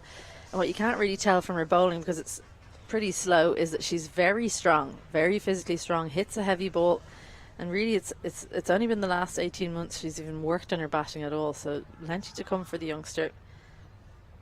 We immediately saw a change in the field with mid-off, gone back out to long off, and that cover sweeper coming into the ring. With the 4 outside the ring, and obviously speaking with a former international captain, does it almost feel like you're missing one fielder on the boundary? It always Absolutely. seems like there's a scoring option. Yeah, there is, and that's on purpose. It's to make it more entertaining, and it's to make it harder for the bowlers and a bit easier for the batters. And it's funny, just having seen that shot from Canning down the ground, that post-match interview with Lisa Healy on Tuesday, she mentioned that she felt, I said, how do you think Kim bowled, or something along those lines, and she said that she bowled well, but she thinks that maybe Kim didn't give them enough information on the Irish players. But of course, I think she wouldn't have known that Ava Canning has that in the locker, just doesn't know a lot of the players from being away for so long. Slow ball again, chipped down the ground, and Canning this time goes. So Kim Garth gets her third, and Ava Canning can't quite repeat the dose, and the fielder had gone out to the boundary, and it's a good catch by Sutherland, and it's the 8th wicket to fall, and Ireland are 216 for 8. Well, another slower delivery, and Canning, well, whether she read it or she didn't, she sent it down the throat. She wasn't going to be done twice in the same manner. Kim Garth had the field set, bowled it in the right area, and Canning, well, she's improving, but not good enough to manage to miss the fielder there. Sutherland in a good position, never going to drop that one. So next out is Cara Murray. Also been working on her batting, and it's something that I think happens. We've talked a lot about there being a lot of all-rounders in women's cricket, and I think that's partly to do with once you're in a programme, you have the time to work on your third skill, presuming one of your first 2 skills is fielding. So Cara Murray spends a lot of time training, bowling her leg spin, but then the rest of the time her batting is getting some extra training in. So another player whose strength is over extra cover. Crucially, Stokel back on strike, and poor throw from Kim Garth. Furious with herself, allows the leg bite. She's been hanging out at 45 for the last 2 days, and she'll be desperate to try and prove that she shouldn't be fielding there for 48 out of 50 overs. It's a hard position to get away from. It is. She'll want to prove that she should be getting out in the boundary or into one of the ring field positions in front, but fielding like that won't do it for her. Clever from Gardner though, just such an experienced performer into her 10th over. Rarely do you see her come under too much pressure. Always seems to have an answer. Again, not giving Murray any chance to free her arms. Cover is in the ring, so anything wide will get punished. Conversation between Stokel and Murray.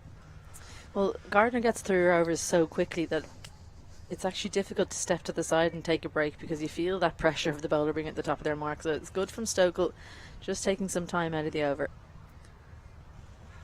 And bowled it. Too good from Ash Gardner. She gets her 2nd wicket. Flatter delivery.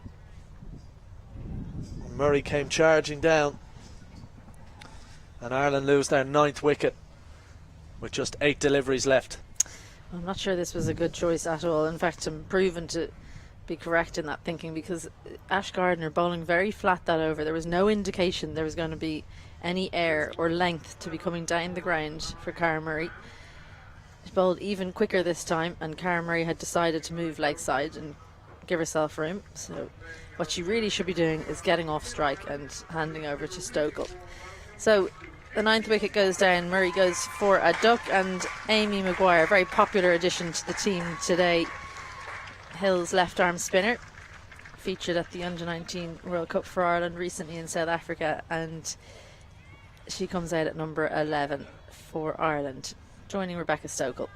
Just her 2nd one-day international. Amy Maguire, first on home soil, took 2 for 24 in the 3rd ODI of the Ireland Women's Tour, the West Indies, earlier in the summer. Very quick from Gardner. One delivery for Maguire to survive. I'm sure Ireland will want to bat out the 50 overs. That would have been one of the targets set pre-game. They're just 7 deliveries away from doing so. And Gardner gets her third. Ireland are bowled out with the final ball of the 49th over. Well, Ash Gardner, she bowls it to death for a reason. So skilled and just too good for 10 and 11. And Rebecca Stokel is stranded on 27, and Ireland bowled out for 217. Remarkable bowling from Ash Gardner. Can bowl like a usual off spinner in that she can take the pace off and look for turn. Can get a lot of turn, but at the death bowls quicker and quicker, and this one is a pretty quick Yorker. And Amy Maguire looks to get her bat down in time but doesn't manage it, just goes underneath. Perfect Yorker as Ireland are bowled out for 217 in the 49th over.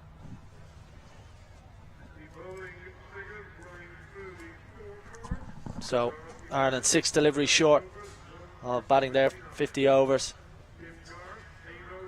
Started with Leah Paul being dismissed, hit wicket. Amy Hunter fell soon, and then a wonderful partnership between Gabby Lewis and Orla Prendergast, who was outstanding. Prendergast made 71 before being dismissed by Talia McGrath. Laura Delaney, she was a little bit streaky, but she made an important 36.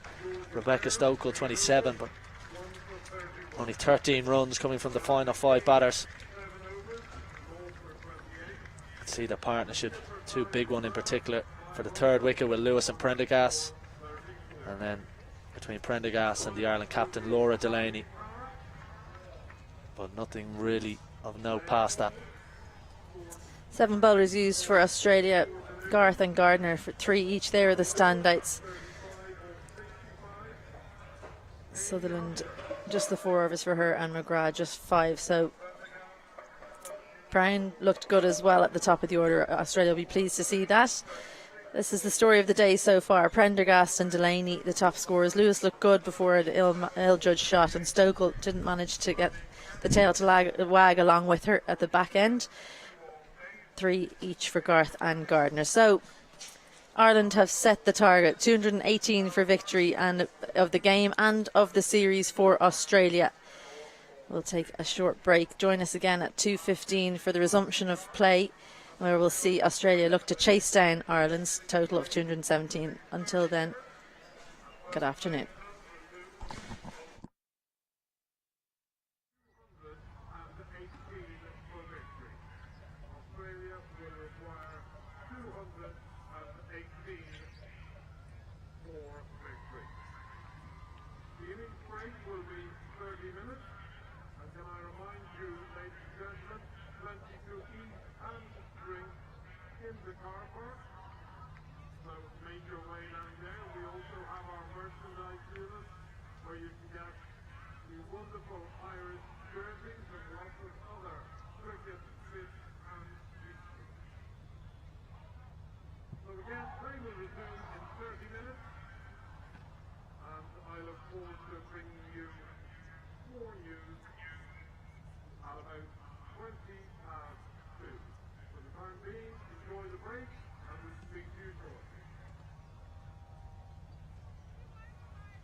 wonderful day's cricket here in Clontarf Cricket Club.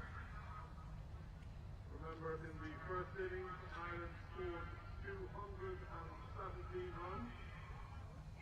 Hence, Australia for victory require 218 runs.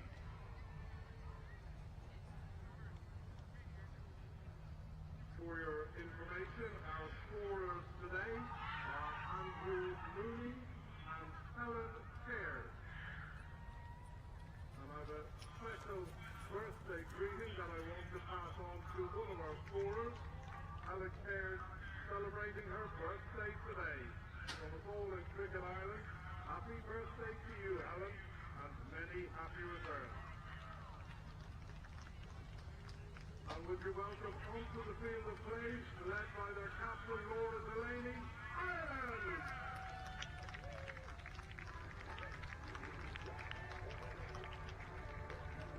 Well, the players are back out in the middle here at Clontarf for the second innings of the third and final ODI in the Certa Women's Challenge Series between Ireland and Australia. Ireland made 217 in the first innings, bowled out in the final delivery of the 49th over. Prendergast was magnificent with her 71.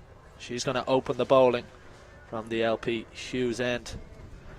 Delighted, Sean Hussey here, delighted to be joined alongside by former Irish international captain Isabel Joyce. Ireland need early wickets if they're going to defend 217. Indeed they do. Orla Prendergast had Phoebe Litchfield, she had her in trouble early on, and Litchfield was dismissed pretty early on, and Annabelle Sutherland replaces Elisa Healy up the top of the order, so an exciting time for her. She'll want to make her mark up the top of the order. There'll have to be a couple of changes because Elise Perry, who made 91 in the last match, also missing, so we'll see someone else move up the order. Here we go. Oh, good start, nice and full. Litchfield looking to play that into the leg side. There's a big breeze growing across the ground now, moving from right to left as you look at it on your screen. Oh, any sort of movement with the wind will bring the ball back to Litchfield. Orla Prendergast, as we said, magnificent with the bat, career best for her in one-day international cricket. Can she get an all-important early breakthrough? And that one just going down the leg side. Good work by Amy Hunter, who we should mention is replacing Mary Waldron behind the stumps today. Mary, who picked up an injury in the previous game, also announced earlier her international retirement after 13 wonderful years of service for Irish women's cricket.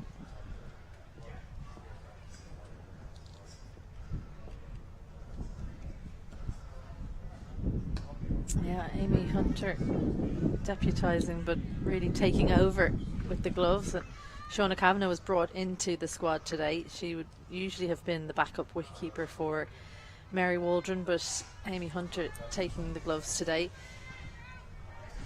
And a nice opportunity for Mary Waldron to retire on home soil, albeit not actually playing the match. Unfortunately, she suffered an injury in that game on Tuesday.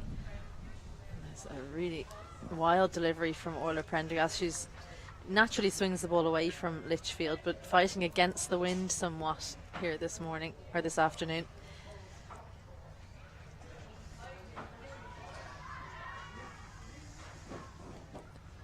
Lovely atmosphere out here in Clontarf. We saw the mascots taking to the field and showing off their skills at the tea time break from YMCA, Pembroke and Railway Union.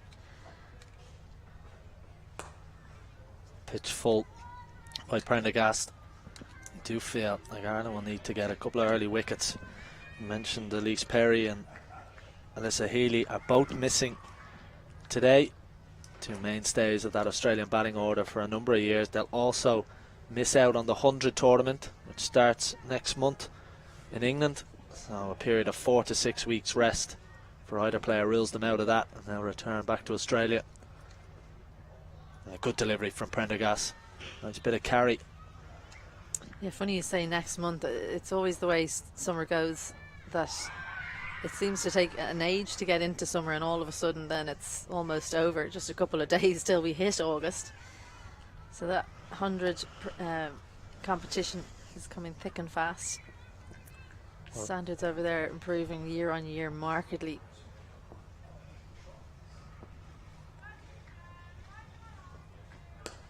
Lovely shot.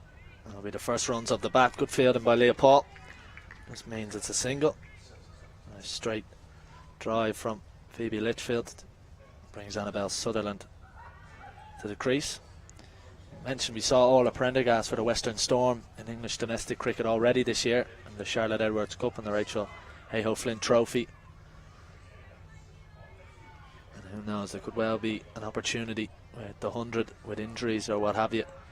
Of course, herself and Gabby Lewis will jet off to the Caribbean later in the year to take part in the Women's CPL.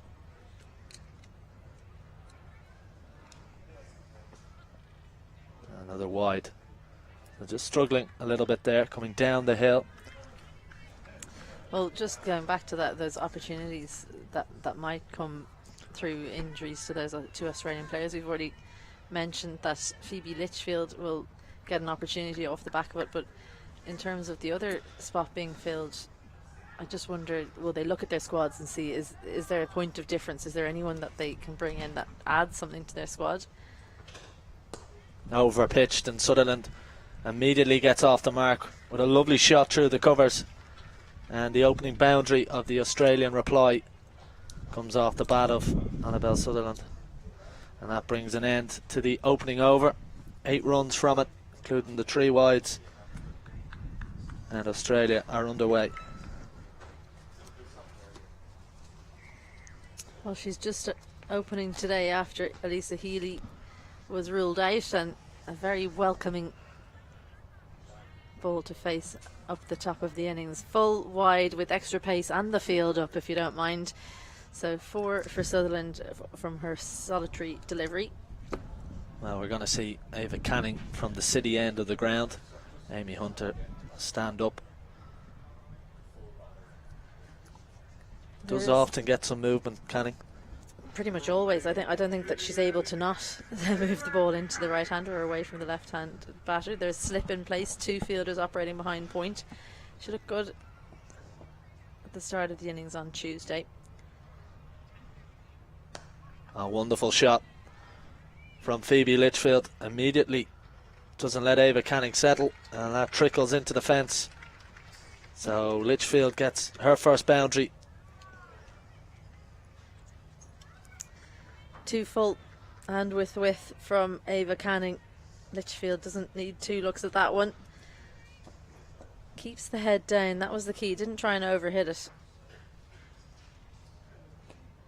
A better reply, that one just good length delivery, forces Litchfield onto the back foot.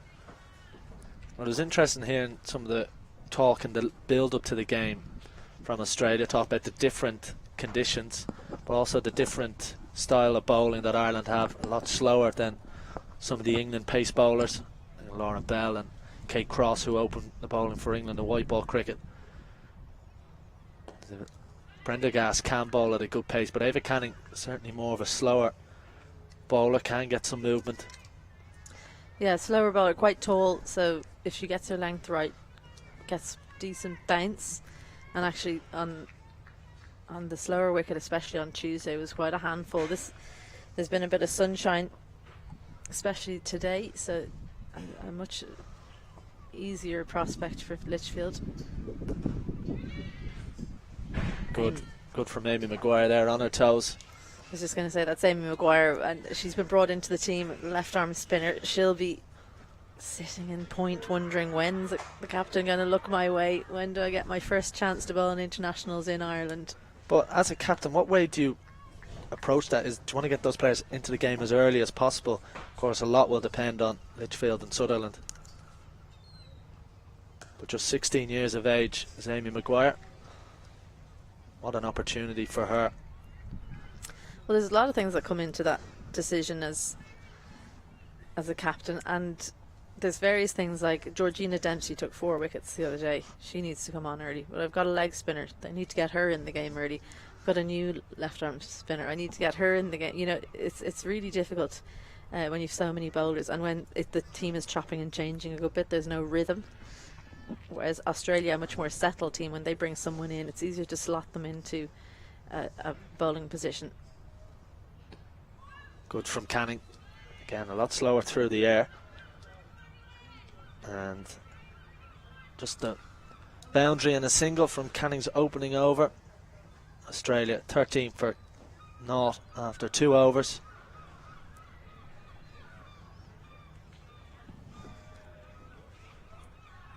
But Prendergast will continue. She has such good skills, but just doesn't get to bowl enough. Yeah, well, I was going to ask you about that, because she's never bowled more than 6 overs in one-day international cricket. Just 36 overs in 15 matches. She's had a lot of injury issues. But surely someone of her class is currently being underutilised, and maybe a little touch of commentator's curse because that's over-pitched, and well, that's just easy for Phoebe Litchfield. Well, we saw in the women's Ashes her quality through the offside in particular, and it was evident there again. Doesn't even need to really try and hit it, Litchfield. Doesn't get her foot too close to the ball, but that's okay when it's that wide of the off stump. It's all about head position. She got her hands right through that delivery, found the gap between point and cover.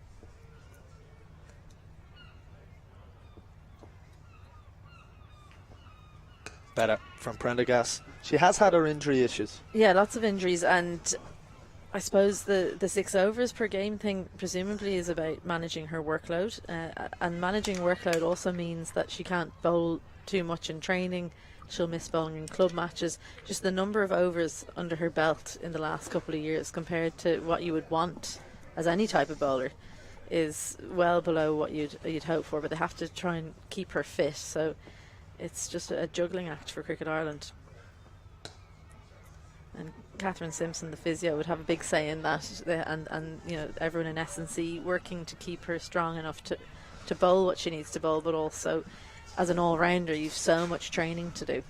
But isn't one of the hard things with this Irish side that because they're so young, like Georgina Dempsey, 19 years of age, she's someone with an awful lot of talent, looks to be a real promising bowler for the future, but you always almost have to be wary of burnout even at such a young age. As a fast bowler, and that one a wide. Now Prendergast just struggling coming down the hill.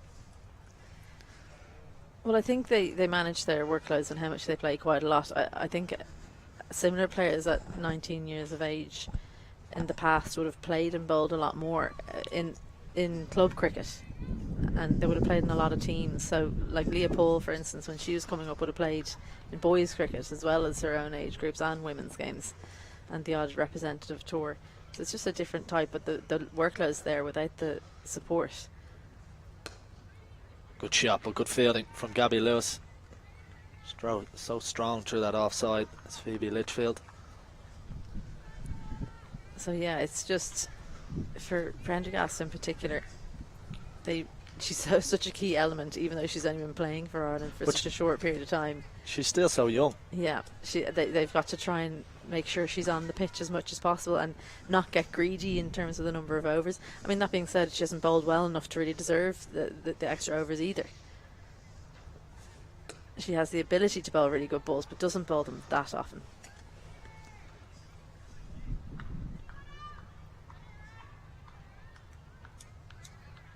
I think it's a really interesting makeup of this Irish side. The fact that you've Orla Prendergast and Gabby Lewis, who are still in their early 20s, still incredibly young by international cricket standards, but have so much experience now, playing in World Cups, playing in important qualifiers for Ireland, and being important integral figures. As we saw with the bat earlier, both batted beautifully for that 3rd wicket. Got Ireland out of a real hole early on. Good end to the over, 5 runs coming from it. Australia 18 without loss after 3.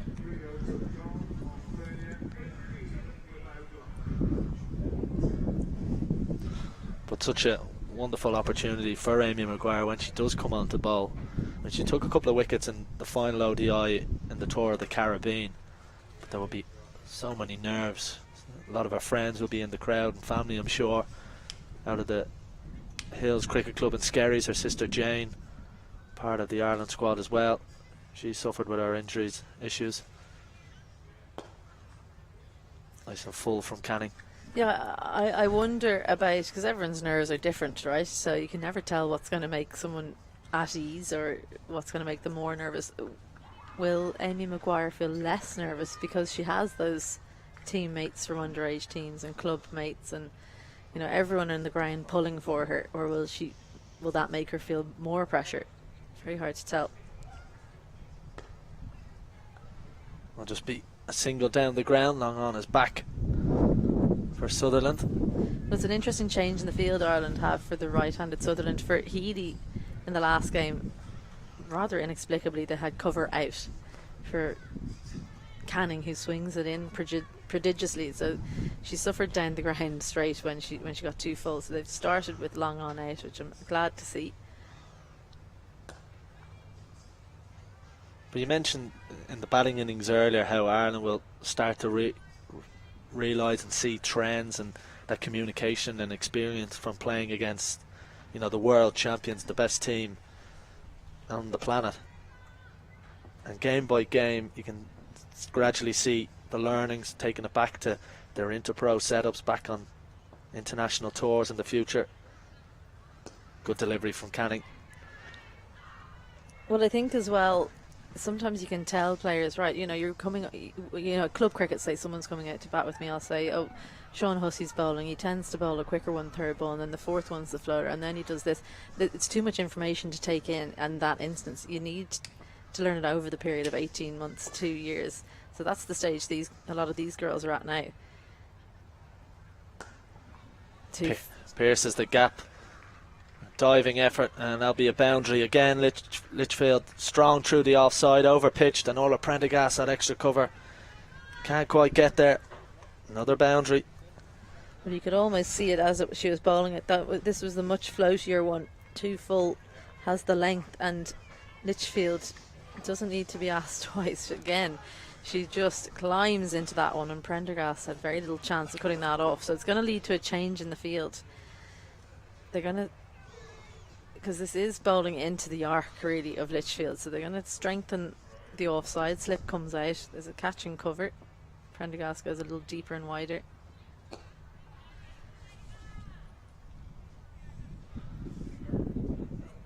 Another 5 runs coming from the 4th over. Australia 23 without loss.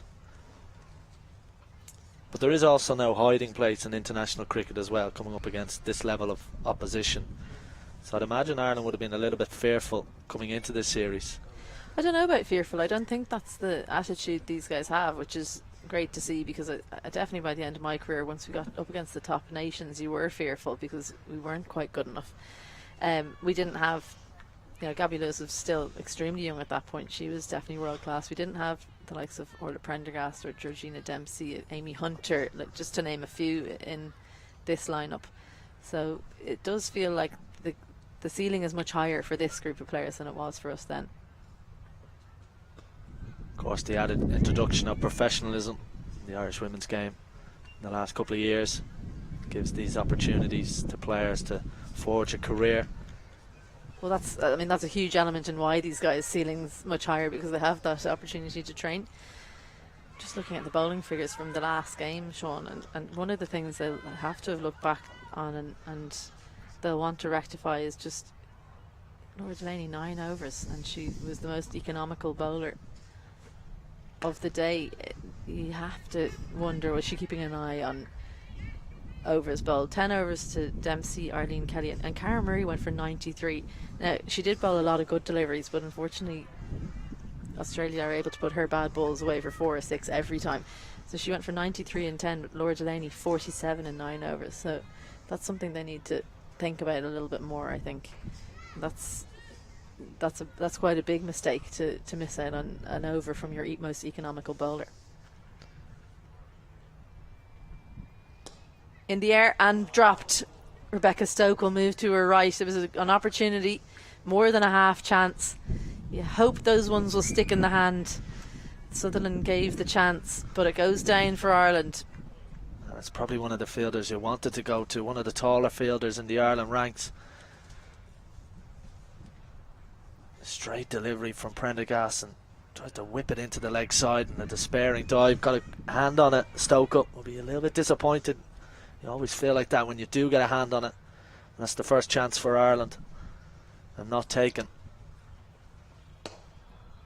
Lovely strong shot, but good work by Laura Delaney.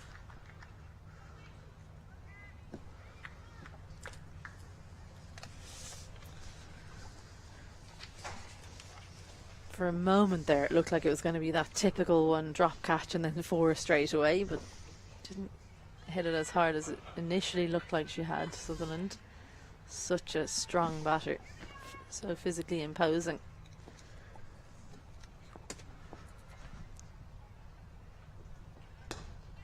Again, Litchfield, lovely straight drive, and that's 4. Well, it's a joy to watch. Anything slightly over pitched, Phoebe Litchfield is taking full advantage. Dive from mid-off, but it's in the gap and it races for 4. Well, Leah Paul operating very wide in mid-off, and that's because of the strength of Litchfield and the movement that Prendergast usually gets away. That one full and straight. Better delivery from Prendergast. 7 runs from the 5th over. Australia 30 without loss.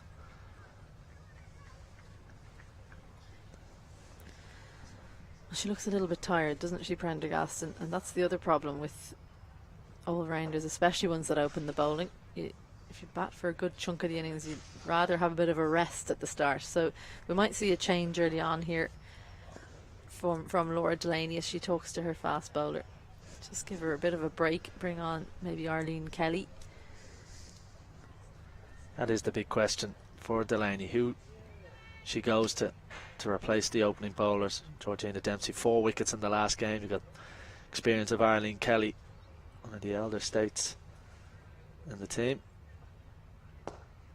Beautiful shot from Sutherland. Good work by Laura Delaney. Must be a single.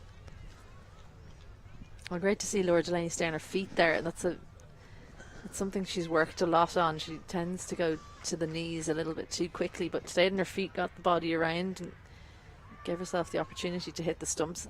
I think Sutherland was safe anyway, but had there been a hesitation.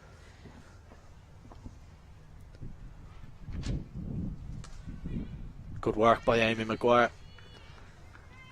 She's running from point to point at just 16 years of age. It's funny how quickly she's just grown into this cricketing career, because she went to that World Cup in January and will have learned that her trade in point there, and being left-handed, you tend to get put in there. But she's got Leah Paul to her right as well, so 2 left-handers in point and backward point. But even the return throw there to Amy Hunter is very, very professional. Not a lot backing up, so they need the confidence of a 16-year-old to be doing that. I look forward to seeing her if she gets an opportunity with the ball later on. Well, that one's floated up again, and every time it's been floated up, Litchfield has taken it on. Beautiful shot. She looks in wonderful form. Got a chance at the 100 next month, and she's probably getting her eye on here. Beautiful. Another boundary. Yeah, as soon as it comes out of the hand, you can almost tell what's coming. And the question for me is, why do we have a square leg on the boundary for Litchfield, considering the strokes she's been playing and considering where Canning's been bowling?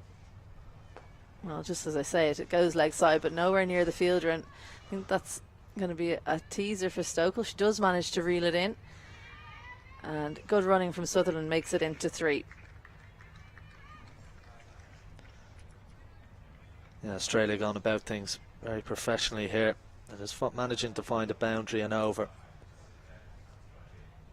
Now, one thing I'm sure they would have spoken about at the innings break is don't give Ireland any hope. Don't allow any early wickets. Saw Talia McGrath bowled first ball in the second one-day international. Georgina Dempsey on a hat-trick. Australia won't want anything of the sort today. These two looking very comfortable indeed. 8 runs from that Ava Canning over. She's bowled 3. Australia 38 without loss after 6 overs. Well, I think Ava Canning will continue, but what I'd like to see her do is go over the wicket to Litchfield. Just really exaggerate that movement across the left-hander, because she looks like she won't be able to help herself if it's outside off, but the change in angle might make her think it's wider than it is. Bring those catchers at point and backward point into play, and bring that square leg in and drop one of those extra players on the offsides. Maybe not straight, maybe one of the extra covers could go out. And you say, all right, I'm going to bowl it, a very small part of the ground. I'm going to make it really difficult for you, and maybe try and entice it to try something different. So Prendergast is going to continue. We did wonder, would she take a break, but she's been given another over. Again, just looks to get in a really good position. Phoebe Litchfield getting beside the ball. Looks to be a wonderful talent from Australia. Well, that golden team and the likes of Healy, Lanning and Perry that are coming maybe towards the end of their career, and they're still able to produce world-class players that will just walk in to their footsteps. And Litchfield looks to be leading the charge for Australia. Good delivery from Prendergast. Refocused in that last over, it looks like. Had a chat with her captain, said, no, I'll continue bowling. I'm going to just get it back on a line and a length, and maybe she was just making things a bit too complicated in the first 3 overs. We saw her on Tuesday bowl a lot of different deliveries, trying to swing it away and into the left-hander.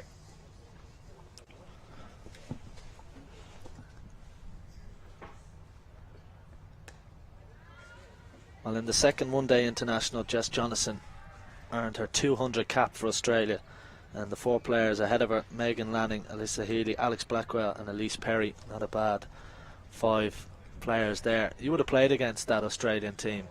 Isabel, widely regarded as the greatest ever.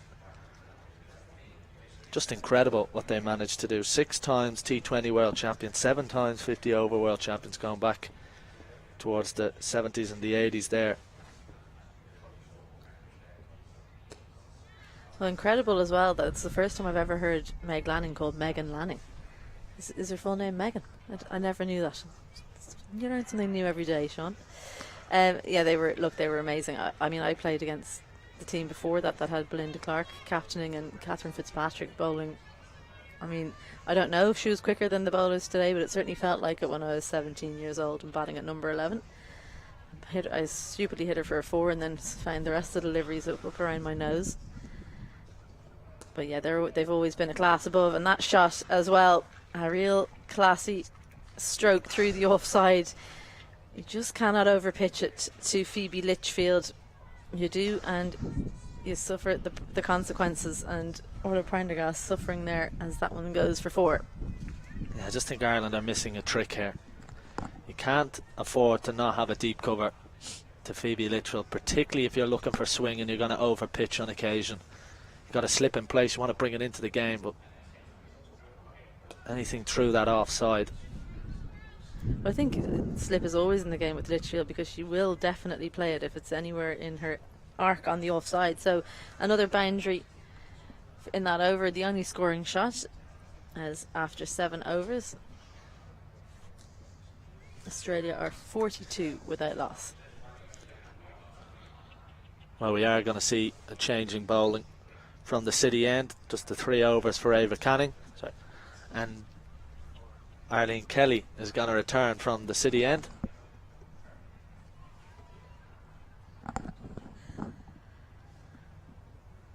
She has a similar shape, but a very different type of bowler, Arlene Kelly.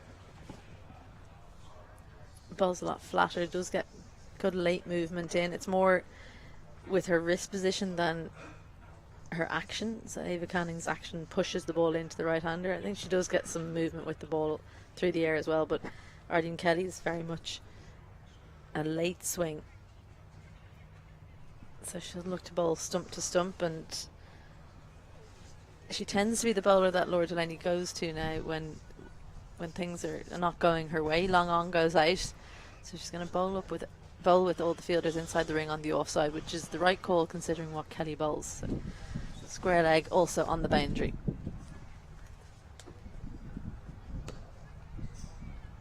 Good start from Kelly, but Sutherland gets off the mark. gets down the other end. Yeah, good clever batting. She's recognised her partners in decent form. Litchfield's climbing into anything full and outside off, so she's just going to tick things over. So a long on is out and helped herself to that single.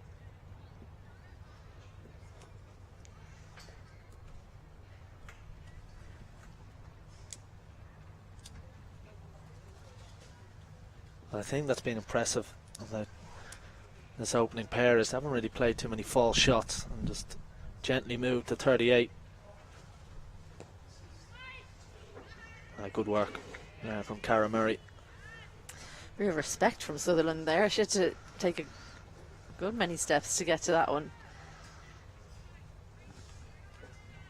Genuinely into square leg, and Cara Murray's at 45, but once you pause, I guess it's worth just saying no.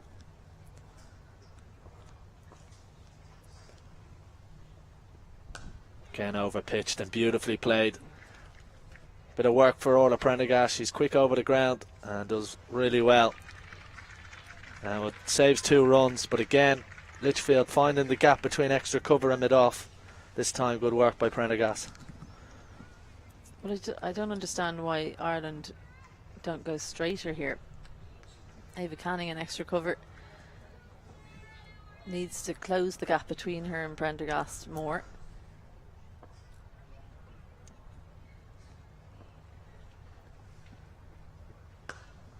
Exact same shot this time. Prendergast does well. She hits them so well and so cleanly, and it's pitched up and she gets her foot beside the ball as Phoebe Litchfield. It's her ability to bring her bottom hand into the shot just upon impact that gives it that extra little bit of power that makes it so difficult to defend the offside when Phoebe Litchfield gets a fuller delivery.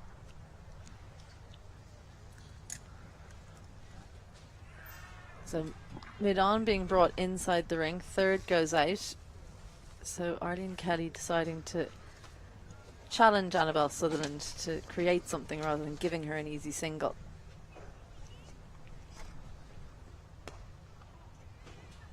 Hard to do, but doesn't quite beat the fielders. Australia just going about things professionally here, approaching the 50-run opening partnership.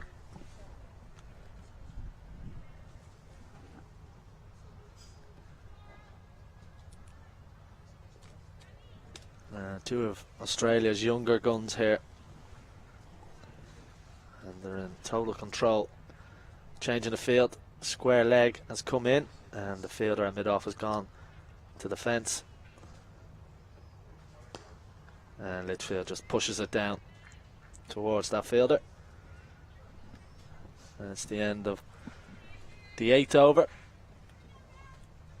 and Australia in comfortable 48 without loss.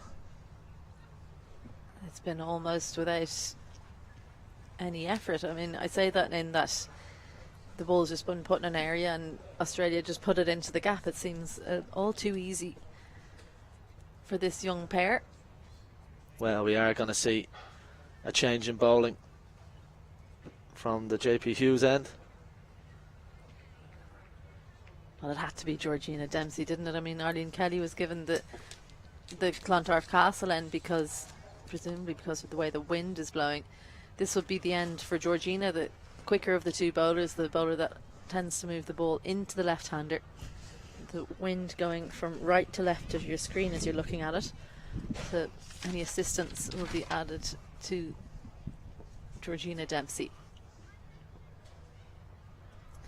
That one just going down the leg side for a wide. I should say Dempsey coming down the hill on the LP Hughes end. Score moving to 49 without loss. Much more pleasant weather today than we had last Sunday when the first match of this, the Certa Women's ODI Challenge, was rained out. Australia won the first game on Tuesday and they've put themselves into a great position to win the series today. 12 ball, nice and full in the block hole, and Litchfield just digs it out. Well, it was actually funny watching the Republic of Ireland's women's side in action in the World Cup in Australia and New Zealand. and seeing the heavy rain in Australia, and then looking out almost outside here in Ireland, in Dublin, in our summer, and it raining. So Australia, well, I'm sure the players will be hoping to get back to warmer weather for a busy winter. Their summer in the air, and Georgina Dempsey's dropped it. A real chance. She can't believe it. And against the world champions, you just can't afford to drop those. It's always difficult in your follow through. Well, that was certainly a chance. Well, she may well throw her head to the sky, Dempsey, because that was a real chance. In particular, if you're swinging the ball into a batter, you tend to get catches coming back at you, but Dempsey wouldn't have bowled to too many left-handers, so not that much experience at that. And follows up with a wide. It's definitely something, as a left arm over bowler, I used to get a lot of cotton bowls swinging the ball into right-handers, but I mean, Dempsey, in Ireland, for some reason, we just have a dearth of left-handed batters, so she doesn't bowl to left-handers a lot, so that kind of return catch probably she doesn't face too often.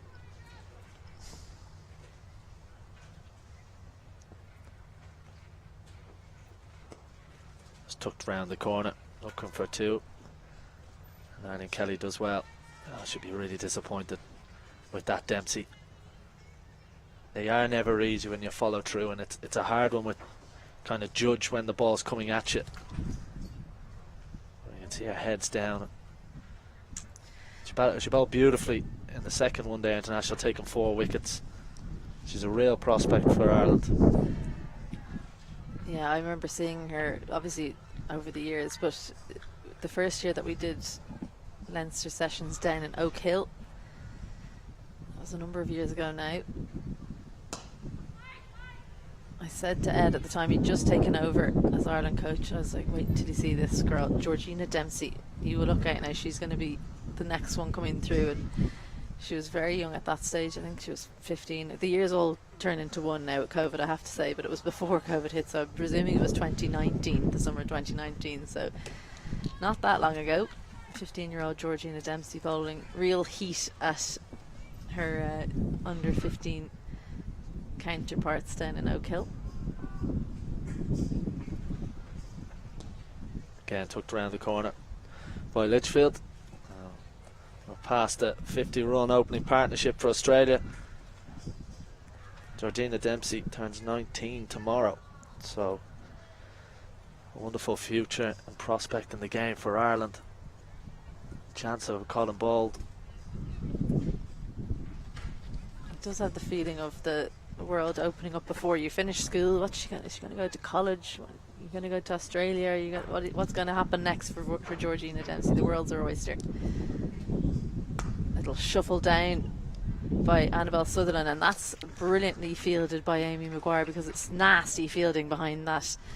The artificial does well, keeps it to a dot, and that's the end of 9 as Australia move along to 53 without loss. Just having a few issues with the graphics. We'll try and get them back to you, as you can see on your screen. 53 without loss after 9 overs.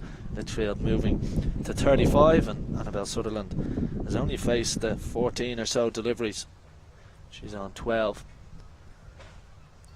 So Litchfield with 6 boundaries has been the standout so far. But Australia just need another 165 runs for victory, and victory in the third one-day international, and indeed the series, and crown off what has been a very long tour of Ireland and the UK.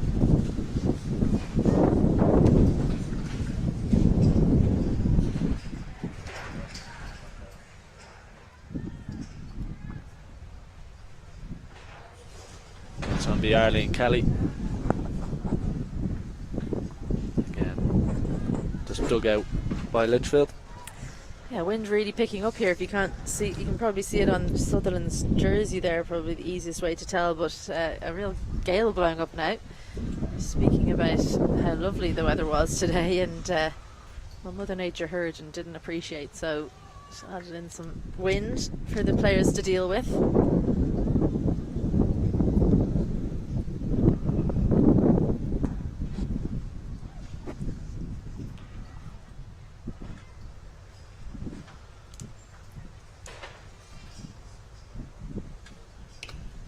Well, if you missed it earlier on, there was a lovely moment before the game when, after the anthems, the Ireland teammates went over and congratulated Mary Waldron on a fantastic career. The wicket-keeper batter retiring today, unfortunately not able to play because she picked up an injury on Tuesday. Finished up with 184 appearances and 148 dismissals. So congratulations to her on a fantastic 13-year career.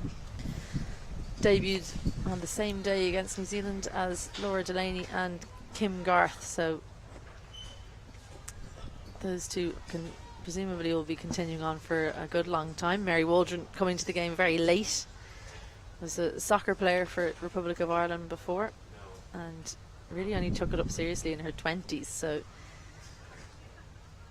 she's had a great career, but turning 39 and that'll be the end, so not managing to play into her 40s, which I'm sure she was aiming for. But plenty to come for Mary Waldron. You'll see her no doubt back on your screens before long, but with the umpire's hat on, umpire's hat and coat and clicker and every other implement or paraphernalia they need to do their jobs. Just tucked into the leg side by Sutherland.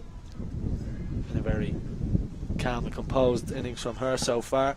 Just the 17 deliveries she's faced. You can see, grab it back up on your screen. Opening partnership. We're at 55 now. Final ball of the 10th over.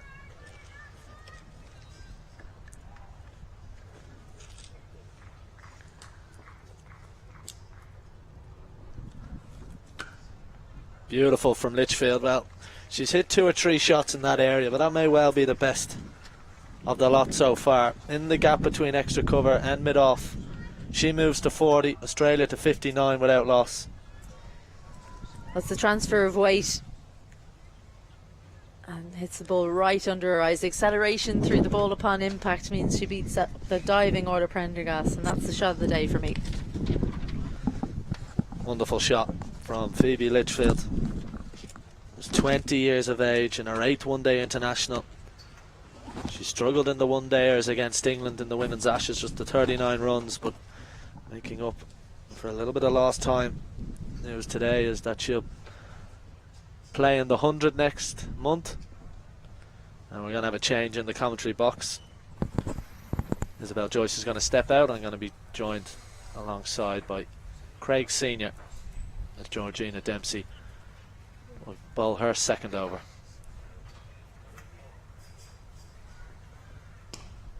Head straight to extra cover. Afternoon, Craig. Afternoon, Sean.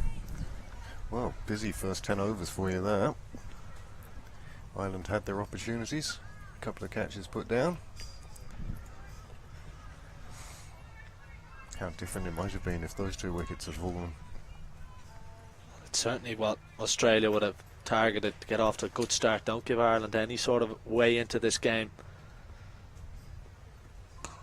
Again, nice and full from Dempsey. All in with good pace.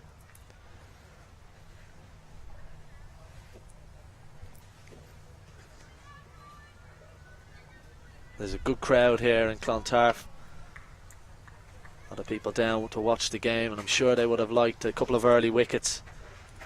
Australia have just managed to dampen down things and just go about their business easily.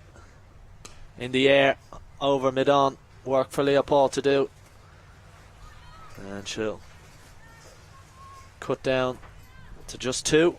But aerial from Sutherland. She's difficult to get away, Georgina Dempsey.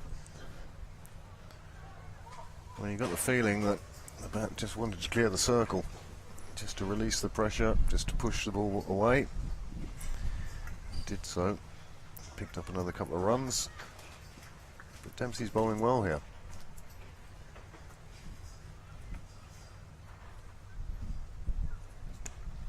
Played into the leg side.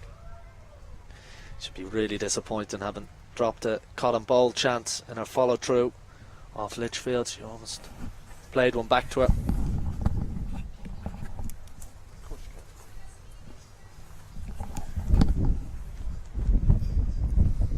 Can she find the breakthrough?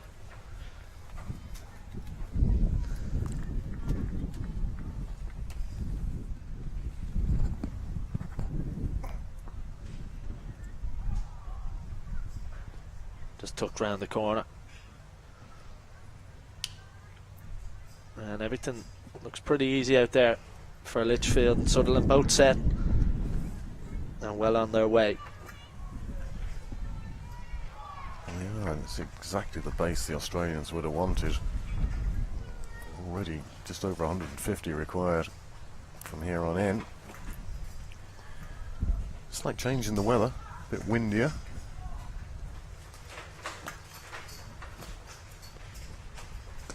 Pitched and beautifully driven down the ground. Paul is very straight to Sutherland, so another good over from Dempsey, threatening. 5 runs coming from it. Australia 64 without loss after 11. 11 overs gone. Australia. Well, it certainly has the feel of a late summer day here, even though we're at the end of July here in Ireland. Wind is blowing across, as you can see. Phoebe Litchfield, the star so far at the bat for Australia, 41. And 6 extras from Ireland, and the partnership worth 64 inside 11 overs. Yes, all of our blue skies have disappeared. Overcast now. Something that the Irish bowlers would have been hoping for. But at the moment it's not making too much difference to the Australian bats. They're meandering their way quite quickly. Yeah, it just looks like Ireland are a little flat. They would have gone out with the best intentions of some early wickets. Just didn't get it right. Lengthwise, I thought, particularly to Litchfield early on. Just gave her too many scoreable deliveries, and they've been put on the back foot.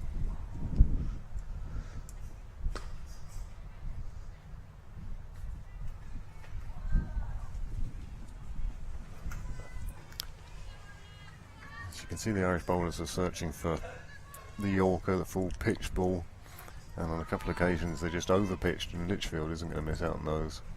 Well, I think as an opening bowler, or bowlers bowling in these types of conditions, particularly when your captain puts a slip in place and a couple of catchers on the offside, now the tendency is to over-pitch rather than under-pitch and bowl too short. And I just think Ireland didn't quite hit their length well enough. And of course the margin for error is very much diminished when you're bowling to the class of Litchfield and Sutherland. Just a little conversation between Delaney and Arlene Kelly, more so about field positions. I think they're looking at that area,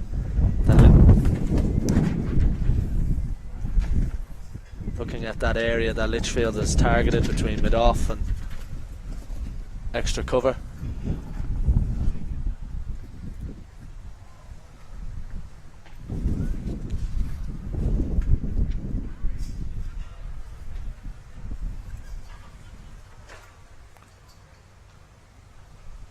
So a change in the field. Cover, who was at a conventional deep cover, has now moved to a deep extra cover. So no one back square of the wicket on the offside. And you could see what Litchfield was thinking there. Gabby Lewis is at cover, and anything between cover and point will race away. Well, Litchfield a little bit disappointed. Might have felt she missed out there.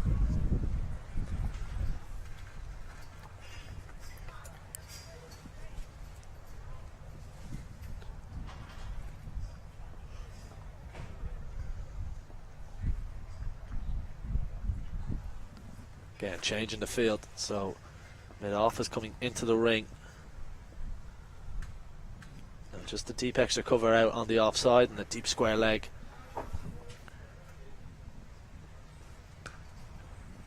Good from Litchfield, just punches it into the gap. Picks up a single, moves to 42. The thing you noticed on that shot was the way she used her hands and just brushed the ball out, really.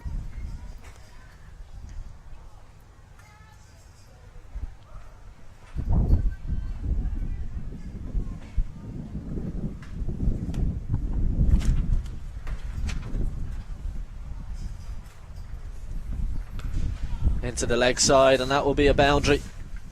Annabelle Sutherland in the arc and over the fielder at mid-wicket, and goes for a boundary.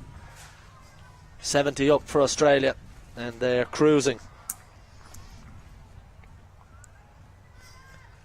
Again, this is I think length she picked her up on. It was well outside off, but she pulled it across to the leg side just based on the length and the bounce.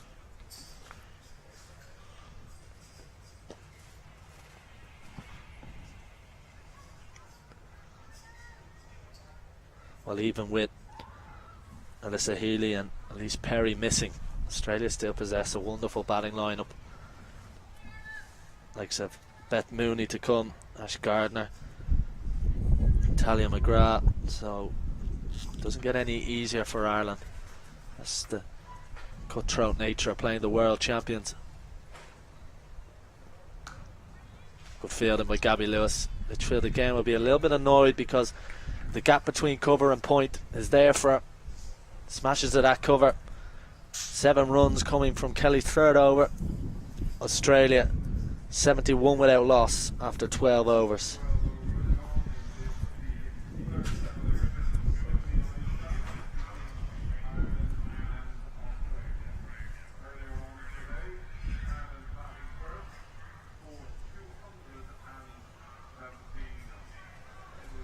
That's going to be Dempsey to continue coming down the hill from the LP Hughes end. There's conversations between Delaney and Lewis, trying to find a way of picking up a wicket.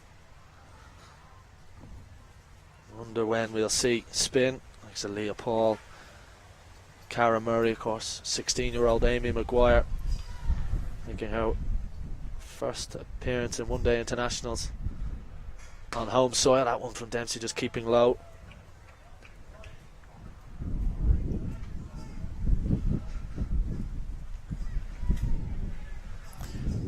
So that one kept low, but by and large the wickets played very well.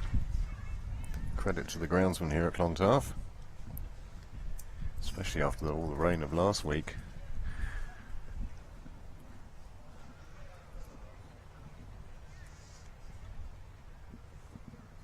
In the air, and a chance for Leah Paul. No, it just goes over her head, and they'll pick up 2. So there are a couple of times Sutherland, particularly from this end, has tried to go down the ground and over the fielders and mid on and mid off. Not quite got all of it. That one just out of reach for Leah Paul. But Dempsey is causing a few issues. Very difficult bowler to get away.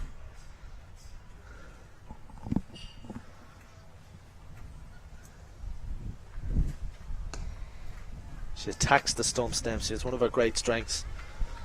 We saw that in the previous game.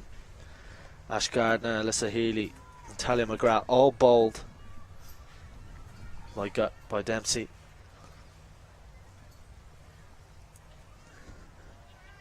Sutherland will be looking to target down the ground. Mid on and mid off are still in the ring.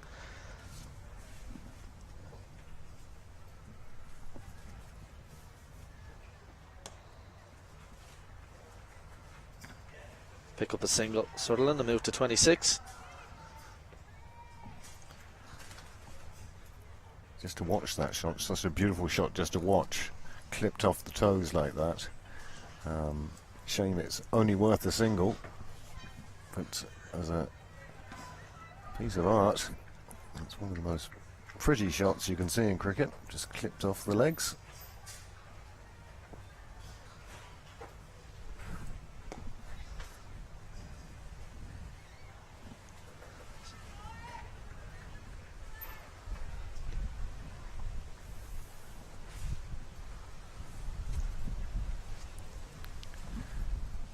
The sun makes a reappearance.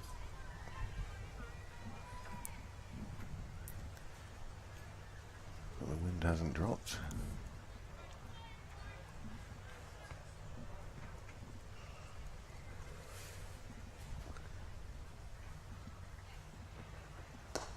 Down the ground, strong shot, but good work by Dempsey. Just the 4 runs coming from her third over. Certainly looking one of the more threatening Ireland bowlers. Australia in total command in their chase of 218 after 13 overs, 75 without loss.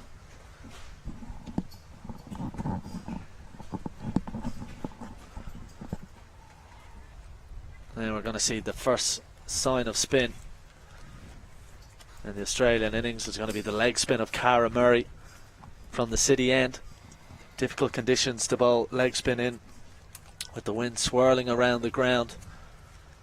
And to two set batters. Big challenge for Cara Murray.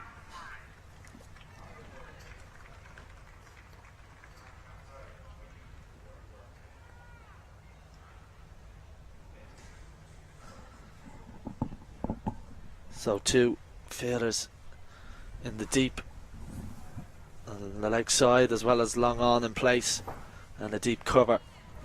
So the gap that Litchfield has looked between extra cover and mid-off is open for her. And just uses her feet and safely moves to 44.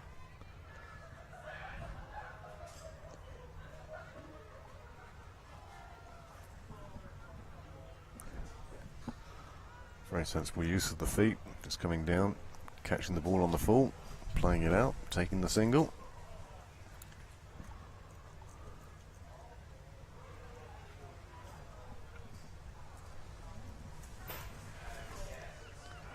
Well, mid-on is in the ring for Sutherland. Has looked to target there. Dragged down, poor delivery from Cara Murray. Gets away with it.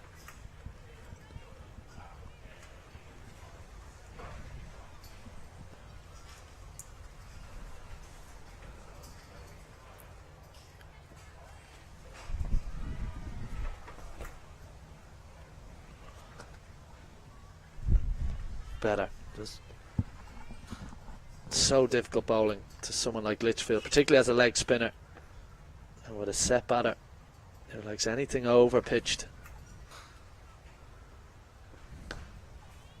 like that. Litchfield will feel like she might have missed out there. Another full toss from Murray.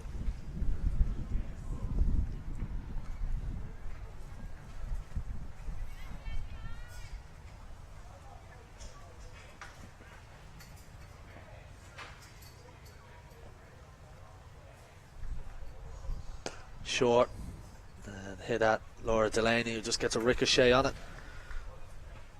Another run for Australia. Again, Murray just dropping a length a bit short, and that's just letting the bat play as they want to.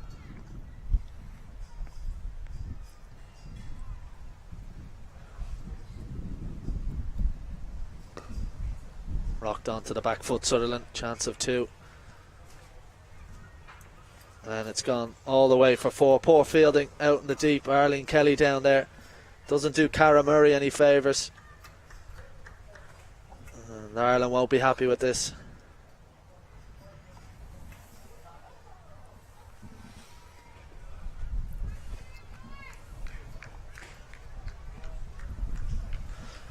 So after 14 overs, Australia have moved on to 82 without loss. Well, the same stage of the Irish innings, they were on 53 for 2, but they were in the middle of that good partnership between Lewis and Prendergast. It just goes to show the rate at which Australia are heading off in pursuit of this 218 they require.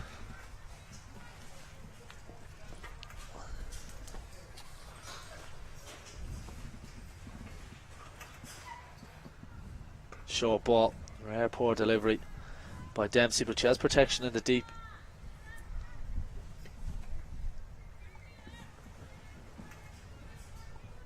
It's always difficult at a stage of the game like this where the opposition is clearly on top and in total control. You almost have to wrestle back the initiative, but for Ireland, of course, up against the world champions, they'll know it's a big step up in class for them. Beautiful shot down the ground from Annabelle Sutherland. Work to do for Leah Paul. She won't get there.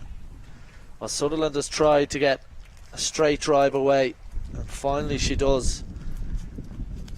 Slightly over pitched by Dempsey, but a wonderful shot.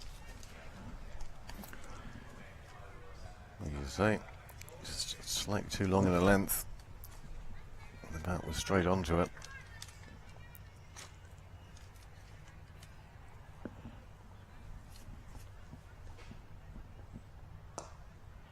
Beautifully worked into the leg side, work to do for Paul and Stokel in the deep.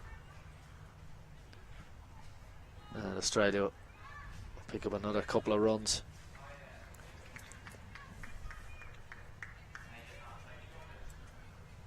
Ireland in desperate search of this first wicket.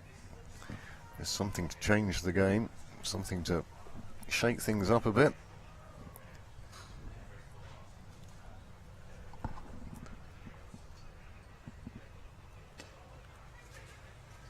On Tuesday, I suppose it was Dempsey taking those 2 wickets in 2 balls.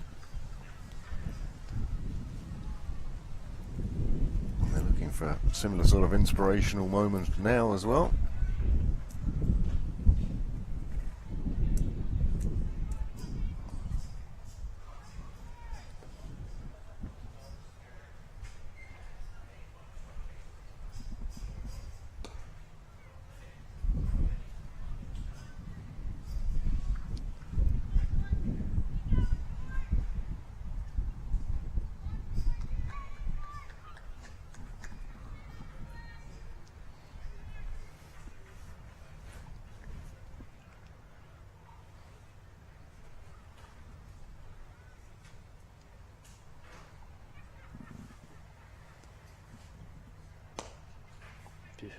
Strong shot down the ground, just bouncing short at Delaney, who does well.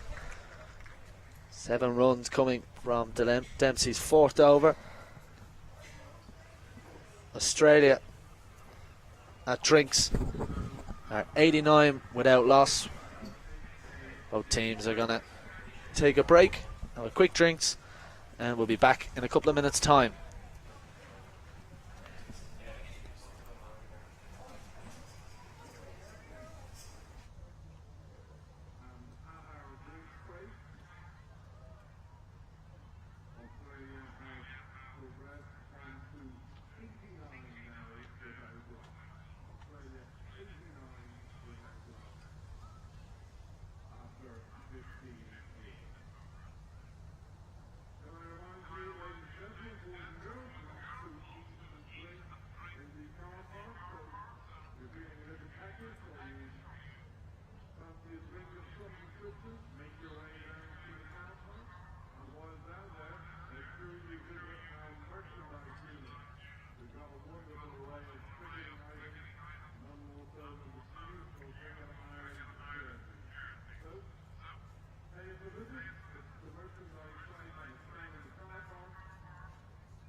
Well, welcome back. Drinks taken. Everyone hydrated. Score after 15 overs, 89 without loss. Cara Murray, first ball, disappears for a boundary. And a wonderful way to bring up Another half century from Phoebe Litchfield in just her 8th one-day international. She makes her 3rd half century. Her previous 2 against Pakistan at the start of the year, and a wonderful shot just off the drinks break to get her going. And it may well be the way Australia try and play the next 5-10 overs or so. Previous scores of 78 not out and 67 not out against Pakistan. And she's on for a big score here, and a bit of work to do in the deep for Prendergast. She won't get there. A wonderful shot from Litchfield. So much of her scoring comes through the offside, and again evident there.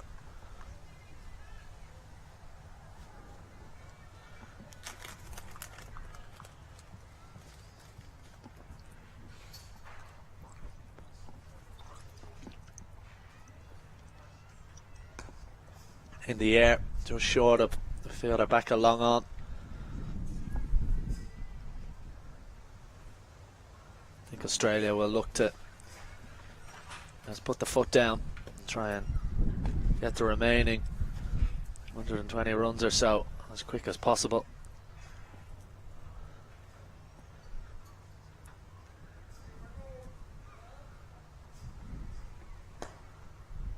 They've had a long tour of Ireland and the UK with the Women's Ashes last month, playing their first tour game on the 15th of June. I'd say there's some tired bodies in there and they want to get the job done. Some of these players will head off to the 100. Not Elise Perry or Elisa Healy, who've both been ruled out through injury earlier today. Some of them will want to get back to home comforts. Down under, and a wonderful reverse sweep from Phoebe Litchfield brings up Australia's 100. Well, the shot was on, there's no one back with a point. 3 boundaries in that over, 14 from it, and Australia move on to 103 without loss. Wonderful shot. Well, this has been a lesson in how to play, how to chase down a total. Interesting, both teams went with left-hand, right-hand openers. It seems to be causing the Irish bowlers more difficulties than it caused the Australian bowlers. Australia now having reached the 100 in the 16th over. Well, be feeling quite good at this stage. Not quite ready to board the plane to go home, but I'm sure not too far off either. It's going to be change of bowling. The Ireland skipper Laura Delaney brings herself into the attack from the LP Hughes end of the ground, coming down the hill.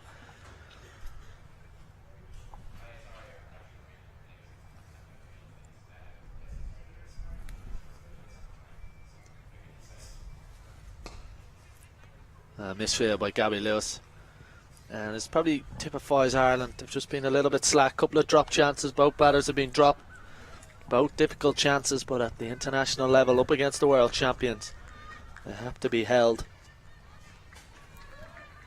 Well, that was quite surprising, Gabby Lewis letting that one go through her feet past her for the single. You wouldn't expect that normally.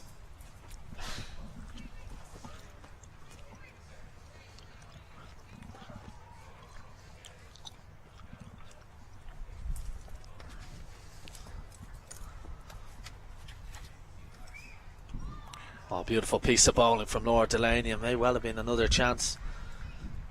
Getting Litchfield forward. Very tight bowler, Laura Delaney. Ball stump to stump. Just causing Litchfield a problem on that occasion, but these two, Litchfield just 20 years of age, Annabelle Sutherland 21, the future of Australian cricket. May well be the next opening batting partnership to come. Of course, Elise Healy still very much got a lot to give Australian cricket, but Sutherland with a wonderful century in that test match, 50 in the second one-day international against England. He accomplished with the ball as well.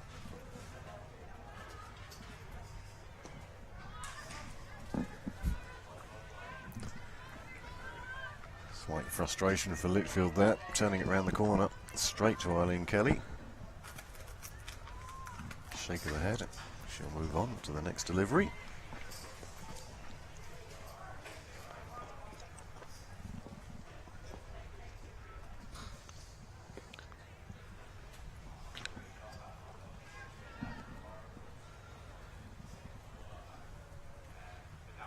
Well, she appeared to have learned her lesson of the previous ball.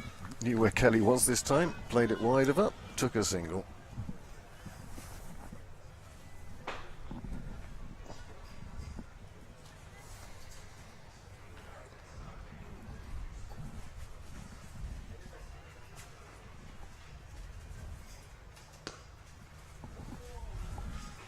Now, a good start from the Ireland skipper, just 3 runs from her opening over. Australia 106 for none after 17.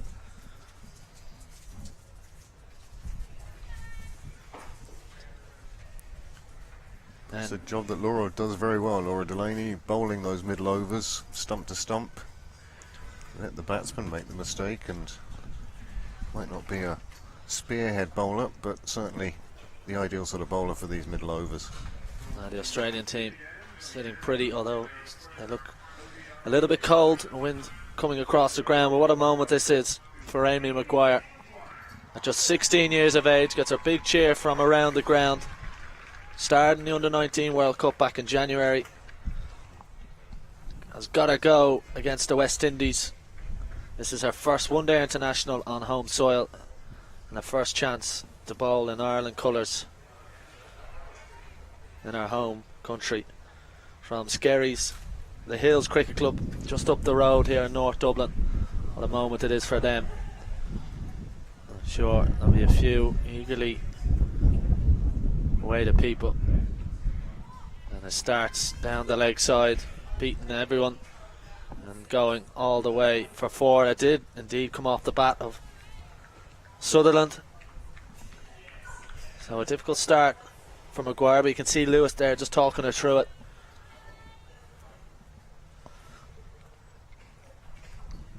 Just got a glove on it, did Sutherland. Mid-off is in the ring.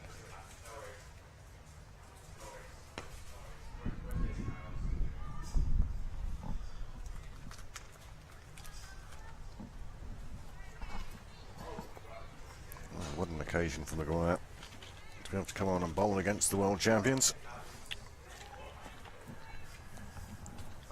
Left arm off spinners. Left armers are so important now in the modern game. Almost nearly every team elect to use them.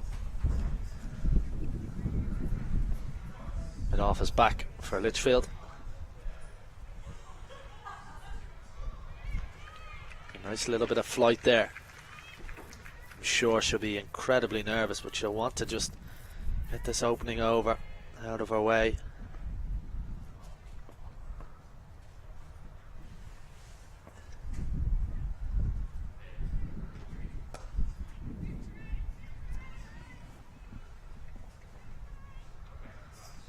So many of our Ireland teammates will be experienced in playing at a young age. Most notably Gabby Lewis there, who's fielding at mid-off, just offering a little bit of advice to Maguire, so they'll know what Maguire is going through, what she's experiencing.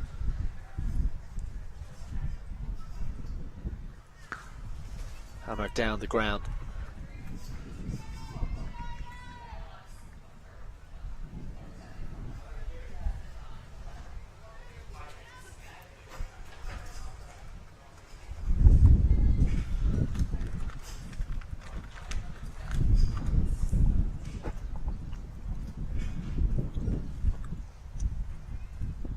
Out comes the reverse sweep, and Litchfield just couldn't time that one.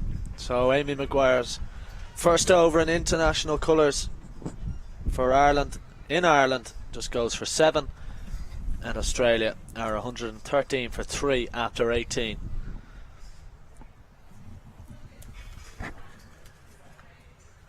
Well, you could see then during that over the Australian bats were looking to take Amy on, and it tough enough bowling in this international without it being your first time bowling in front of your own fans. But she did really well in that over. Well, the late great Shane Warne, greatest leg spinner of them all, used to always say, as a spinner, your job is in your first over just to get a second one, to make sure that the captain gives you another over. I'm sure Amy Maguire's done that there.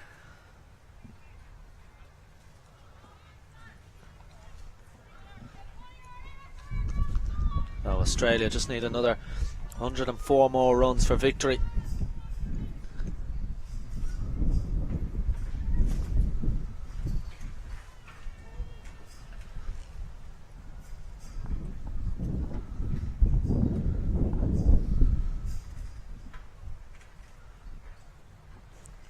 Something just getting stuck in Laura Delaney's eye. It's that kind of day with the wind swirling around here in Clontarf.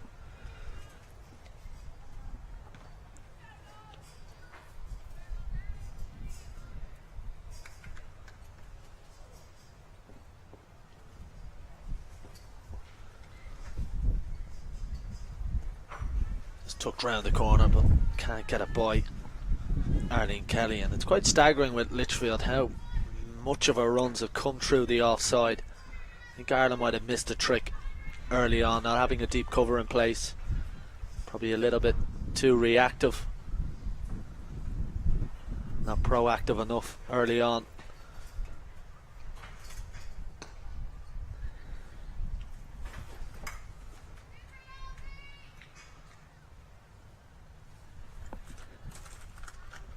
They did create some chances, 2 drop catches. Sutherland was dropped on 5 by Rebecca Stokel, very difficult chance at mid-wicket, and Litchfield dropped by Dempsey on a caught and bowled effort when she was on 33.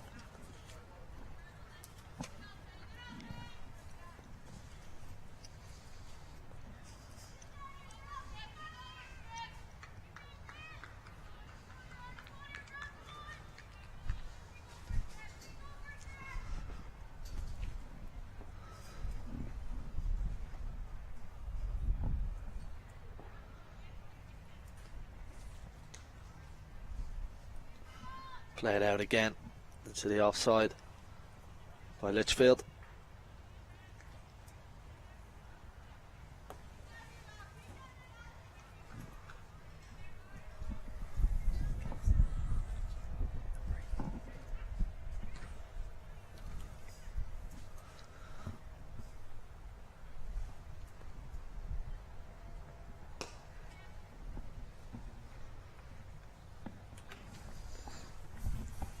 Now 5 runs coming from that Delaney over. 19 overs gone, Australia. Just need 100 more runs for victory. They're 118 without loss. Well, the question at the moment is, where's the wicket going to come from for Ireland? They've used the 6 bowlers. 2 chances have been put down. But this opening partnership for the Australians looking very comfortable. Yeah, and as I said a little bit earlier, they just look a small bit flat. It's always difficult when you're up against it. Maybe Amy Maguire, to 16, can provide a little spark. Sutherland just 1 away from a half century. And an outside edge will bring up her 50. Well, we mentioned that these two, at 20 and 21 years of age, look set to be the future for Australia. And just in her 20th one-day international, she hits her 2nd half century. 50 against England in the 2nd ODI, and now 50 here in Dublin against Ireland.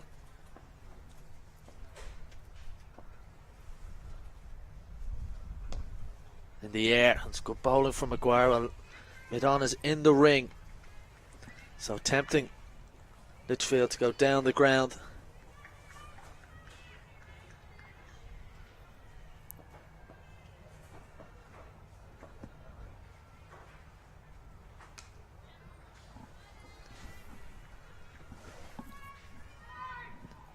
Chance of a 2, but they don't take on the arm of Prendergast.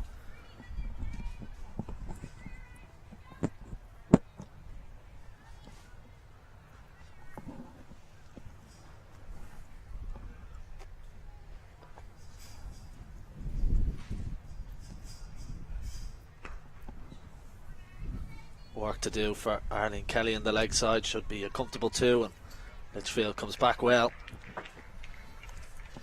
Excellent running between the wickets as well from the Australians.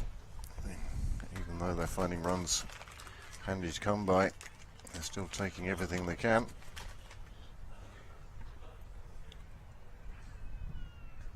Dropped in short, put out into the deep, but there is protection there for Maguire.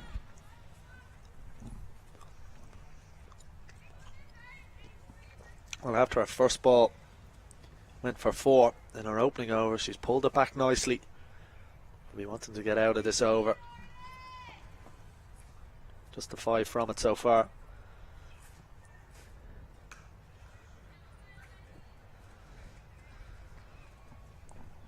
And she does. Well, 20 overs have gone here in Clontarf. Australia moved to 124 without loss. The Australian women, their opening partnership has seen them through to 124 without loss. It's from 20 overs, going at just over 6 and over.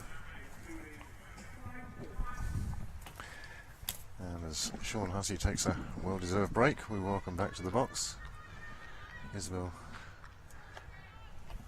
Joyce.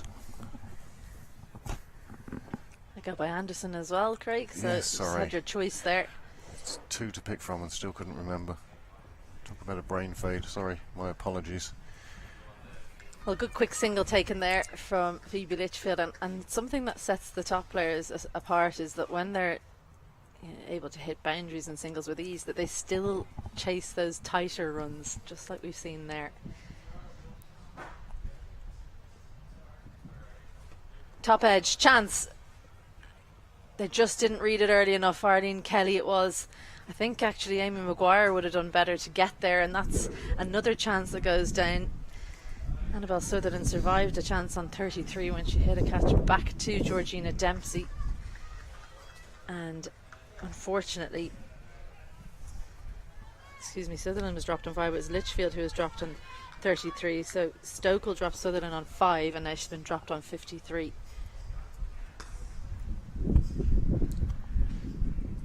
We haven't seen too many false shots from this opening pair, but that was very definitely one off the edge, just falling short of the diving fielder. Well, she bowls cross seam a lot of the time, Laura Delaney, and that one is one that probably hit the shiny side, and that skids on a little bit quicker to the batter and can get you into trouble if you're looking to play a crossbar shot. She's kind of bowling a length that's pushing the Australians onto the back foot, and when she does manage to hit the shiny side, it just rushed her for pace actually, which is something that you wouldn't have said about Laura Delaney's bowling too often.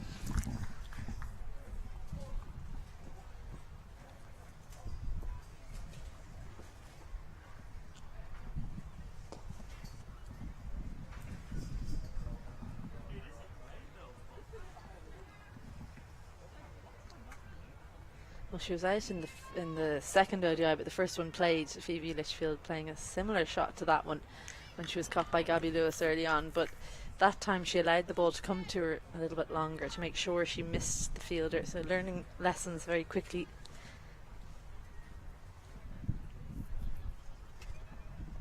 Full toss, and it's heave leg side. Rebecca Stokel picks it up early though and keeps it to 1.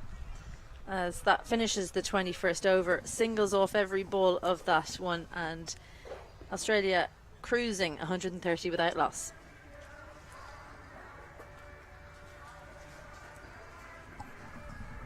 This game just drifting somewhat for Ireland. It's the kind of total that you need the early wickets. If you don't, then 50 overs seems like a very long time to defend 217. Youngster Amy Maguire with ball in hand. She has natural variation because she's only taken up left arm spin for a very short time. So sometimes that can yield a wicket. We saw Talia McGrath take the wicket of the set or the Prendergast with a full toss. That one's dragged down, and work to do for Georgina Dempsey. Too much work, in fact. She's about 5 yards off the rope, and I think she could have done with that extra space, Dempsey, to cut that one off. It's hit with power, directed well behind square, and a boundary off the first ball of Maguire's over. That was the length here. Set up nicely, pulled square on the leg side. Dempsey, despite her best efforts, couldn't stop that one. Follows it up with a weighted push into the leg side. All the field is out on the leg side, but Prendergast very quickly in off the boundary. It's never two to her there.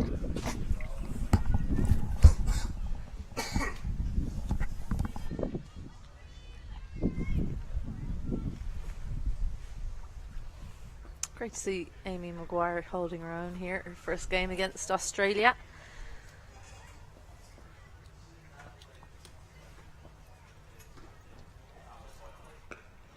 She's been a touch too short, and Australia quick to pounce on anything short from the youngster. It's the kind of length that you get away with in club cricket, I would imagine, because we don't get too much short ball. We don't get too much bowling that bounces up if it's short in club cricket. So it's a steep learning curve for Amy Maguire, but she's very promising talent for the future. There's the shorter, quicker one. Well, in a previous over, the Australians seem to be trying to come onto the front foot to play her with power.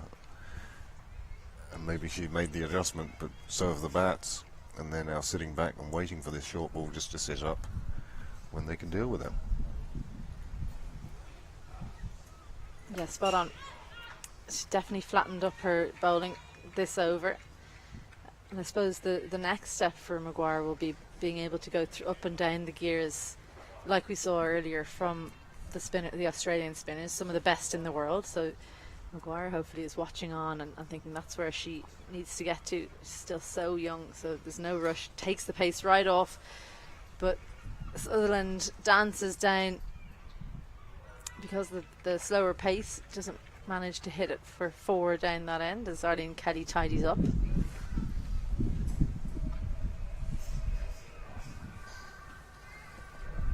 So a costly over, but especially because of that boundary in the beginning. 10 from it, and after 22, Australia 140 without loss.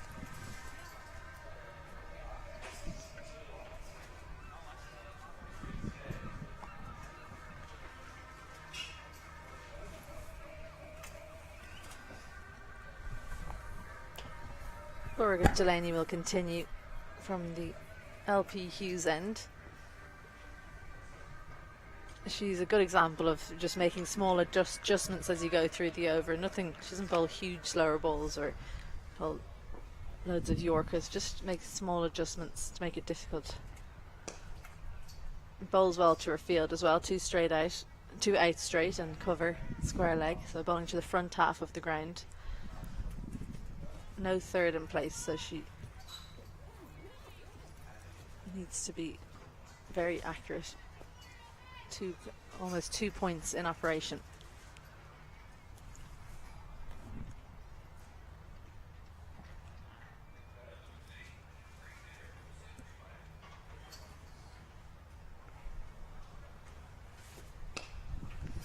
So barring any disasters, it's looking like Australia will canter to a series victory here today, Craig, but there have been plenty of positives Ireland can take from this series. How have you seen it so far? What do you think they'll be pleased with coming out at the end? Well, I think from the batting point of view, the fact that so many people have been involved in good partnerships, whether it be Amy Hunter on Tuesday or Orla Prendergast today, they've shown a way forward, given reasons for optimism.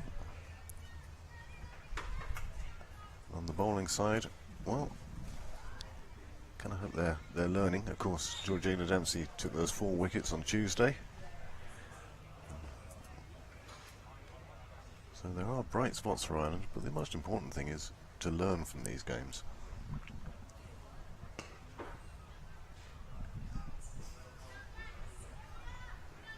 What I think is, for me, what's stood out is the fact that the players look like they belong at this level. They don't do their skills as well for as long as the Australians. That's probably the big difference. They can bowl really good bowls, or they can play really good shots. It's just about increasing the percentage in terms of the numbers of bowls that you bowl well, and the numbers of high percentage shots with power that you can hit. So year on year, series on series, Ireland's young team will increase those percentages, those good shots, those good balls, wicket taking deliveries. Bit of pace taken off by Delaney on that occasion. So another 6 singles in that over. Very consistent stuff from the Ireland skipper. 23 almost gone. There's one delivery to come. Change in the field now. Delaney, she looks like she's really searching for a wicket here, which I think is a good sign as well. They're not going to just let this game peter out. They're going to search for wickets, Ireland.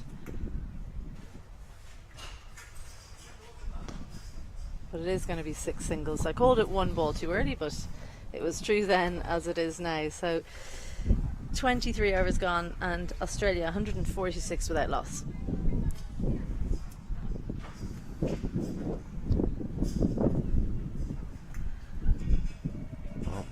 Laura Delaney, senior player Gabby Lewis, having a quick word to see what can be changed. So interesting how they grouped around the wicketkeeper Amy Hunter there, because usually that would be Mary Waldron, who of course is retiring today, and it would be Laura Delaney, Gabby Lewis and Mary Waldron together. If there's a discussion to be had, she would usually be right in the mix of things, captained her country 10 times, and as wicketkeeper so central in tactically and with the angles and things. But Amy Hunter doesn't look like she opened her mouth, so that's going to be a big learning curve for her, figuring out how she can add value when she has the gloves on. So Mary Waldron, when I took my break there, and so many people have come down to wish her well today, from her hockey club, Glenanne Hockey Club, her family. So it's lovely to see just the outpouring of love and appreciation being shown to her. So Arlene Kelly from the Castle End.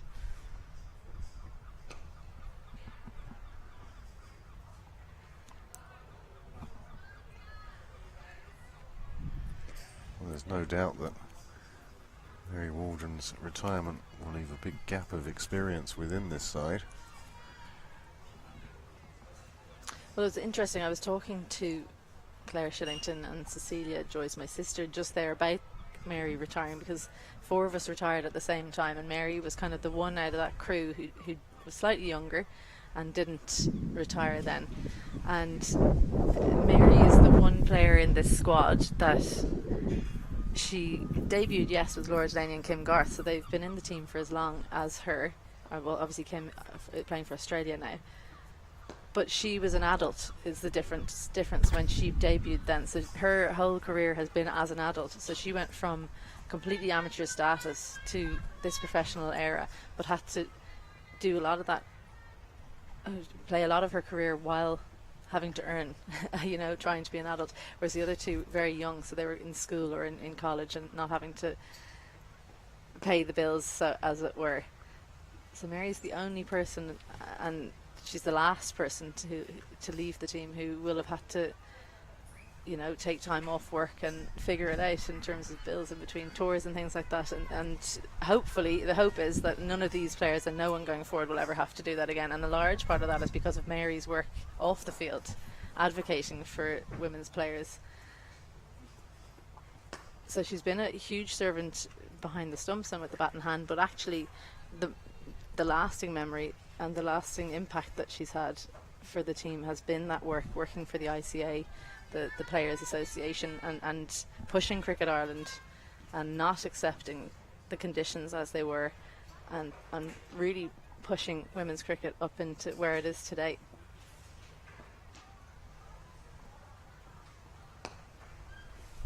Well, what a legacy to have. Well, this is it, isn't it? Something she can be really, really proud of. as she looks back. And she said in some ways it's nice not to be playing today because she gets to go over and talk to everyone as they come to watch this game and say goodbye to, you know, one of the most loved players around the traps.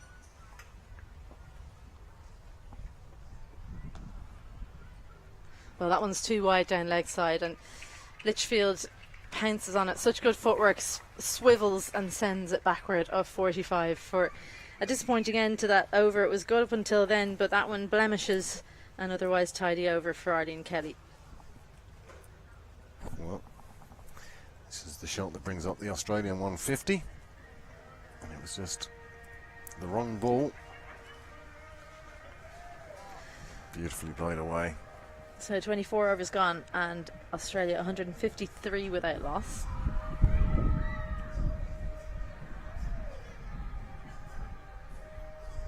$75 required now. And as a captain, these are really difficult times for a captain like Laura Delaney, because you're trying to figure out who's going to make a difference here. You're looking around the field, and sometimes it's really just about who makes eye contact, who really wants the ball in hand, and that. Well, that's the point, isn't it? Who wants it? That's. I mean, you laugh that I've said that, but oftentimes you look around and people look at the ground that if they don't want the ball, you definitely don't want to be throwing it to them. So, Orla Prendergast is the one that Laura Delaney has decided upon. That bowler that made a beautifully played 71 earlier in the day, opened the bowling, had decent deliveries, but was probably too full on too many occasions. She returns from the LP Hughes end. And sometimes in a team you've got bowlers that galvanise the group. Orla Prendergast, I think, is one of those. As soon as she comes on, you can see the energy in the field lift that little bit.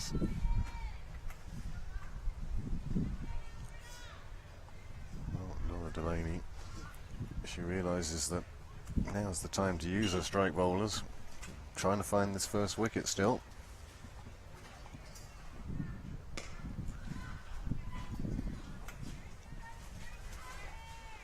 You have to feel sorry for opening bowlers sometimes. I mean, they get the best of the ball, but they also have to have the field up. So that was a delivery that if she'd bowled in it in her first spell, she would have probably seen it bouncing over the rope, but just the single.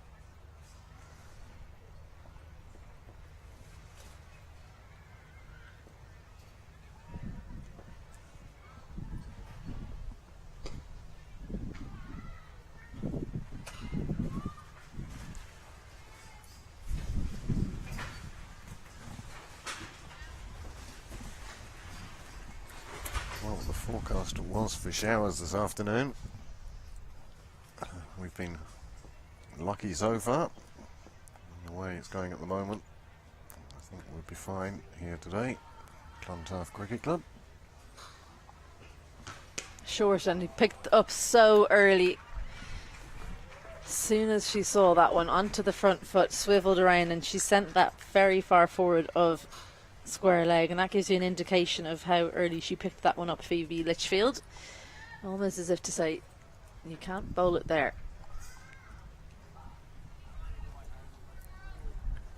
Just too short, sitting up to exactly the right height for the bat. 4-1 runs the result. I often think with Orla, when she bowls the shorter delivery, there's not the conviction that you see in other fast bowlers. It's like she's been told to bowl it as opposed to that she wants to bowl it. It seems in quite sharp contrast to Darcy Brown. We saw her using the shorter ball to great effect earlier. In fact, it was what got Leah Paul out, because Paul was pushed so far back she actually hit her own stumps. Well, a rare occasion that she misses out, Phoebe Litchfield, full and wide, but finds the point fielder. So gets away with one there, Prendergast, 5 from that over, her 5th, and after at the halfway mark, 158 for naught.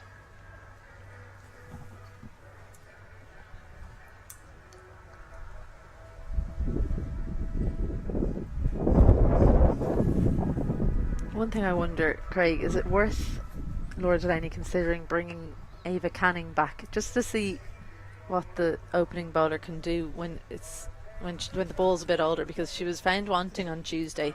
Didn't really have an answer. When they brought her back for a second spell, she just was too hittable. Didn't seem to be clear on what her plans are. So something I'd like to see is what she would do today. Arlene Kelly, though, from the Castle End. And she does bowl. She does play in T20, so it's unusual for a T20 bowler not to have a plan B or C if they are getting hit. Yeah, this is one of the things we were talking about earlier, that the amount of 50 over cricket that gets played. I mean, there's nothing at the Pilkington Plate is the only club competition, and then you have the Evoke series. But are they playing enough 50 overs?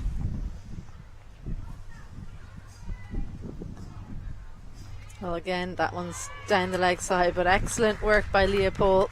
It was to her stronger side, but it was a difficult effort, and she saved 3 runs there.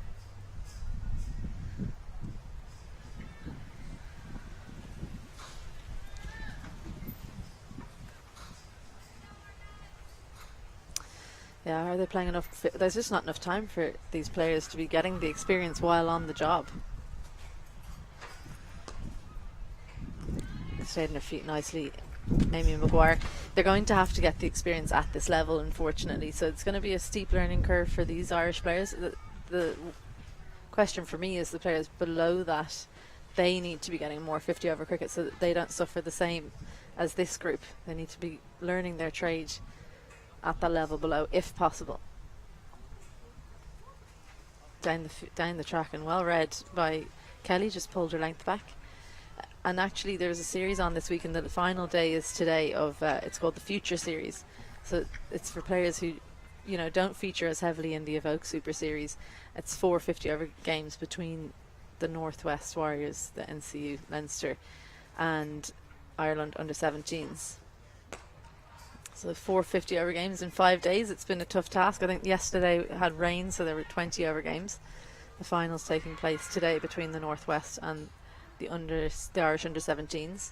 That's great preparation for the Ireland under 17s, who then go away as a group. I think it's next week. So they've played in their unions, and 2 weeks later they play the 4 50 over games in the Future Series, and then they go away and play a series, I believe, in Scotland. And they're really the next generation coming up, right? So hopefully that extra bit of experience, minus Amy Maguire, who's out here playing, should be getting a lot of experience in the game at those tournaments. So 26 overs gone, and Australia knocking the ball around nicely, 161 without loss.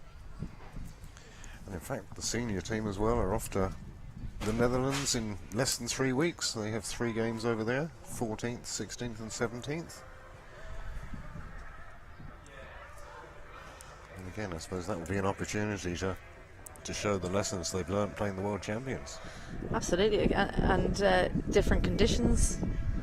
It's a different prospect playing Netherlands, who, they've got some real star players, but they often have to play without Esther Callis, who's probably their premier player. She plays cricket in England, playing for the Northern Diamonds, I think. Oh, a sloppy misfield from Dempsey there. That's something they'll need to cut out, and a tired looking bit of fielding from the almost 19-year-old.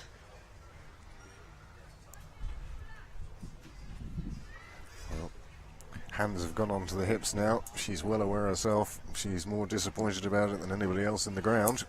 Well, the key is not to give away that disappointment. You need to just forget about it, focus on the next one.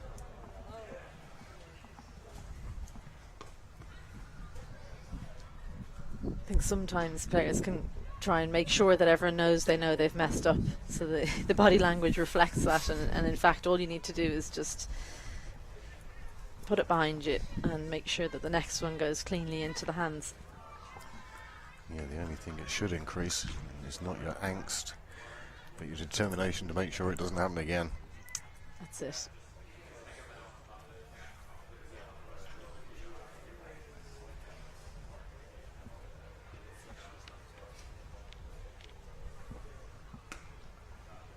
Well, it was uppish, but she directed it well, followed through with the shot and made sure she got it past mid-wicket Sutherland. But that was a better, shorter delivery from Euler Prendergast. just seemed to rush Sutherland somewhat.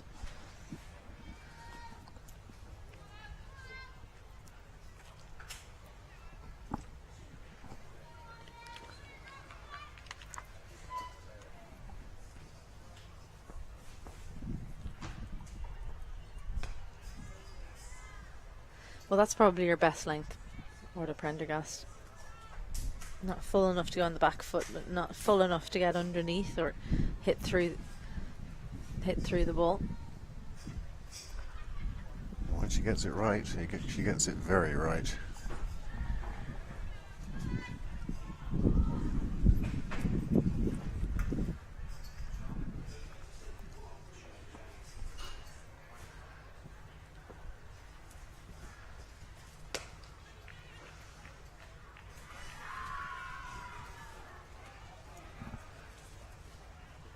Well, Ireland women are in Netherlands soon after. Ireland men will be taking on India at home in Malahide, 18th, 20th and 23rd. Still tickets available for a couple of those fixtures, so if you are interested in going and seeing one of the top sides in the world, Ireland against one of the other top sides in the world, India, go have a look on the Cricket Ireland website, because I mean, they were here last year, India, an amazing atmosphere, always follows them around. So a decent over that from Prendergast, 4 from it, and after 27, Australia 165 without loss. And with that, thank you very much to Craig Senior. A quick break for him, where he will no doubt enjoy a little bit of sunshine, and I welcome back. It's only been a few overs, Sean, but hopefully you're refreshed and ready to go. Yeah, thanks, Isabel. Good afternoon, everyone. Well, it's a batting masterclass from Phoebe Litchfield and Sutherland. In total control from start to finish. And I think what will cap off not just this series, but indeed their tour of the UK and Ireland, will be if both these pair can make centuries.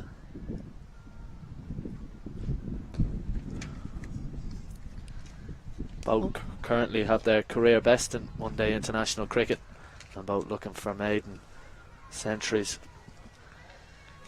Well, we were wondering who was going to be put at the top of the innings alongside Litchfield, and it's proven to be a very good choice. Annabelle Sutherland getting valuable time in the middle.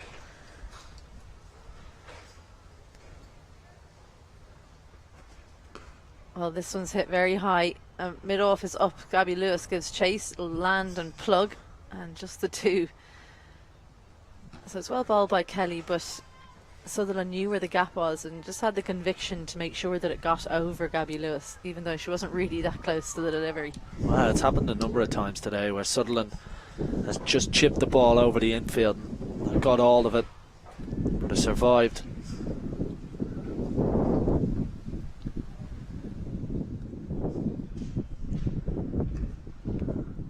Finds the gap between point and backward point. Rekka will come round, but it's another couple of runs to the tally.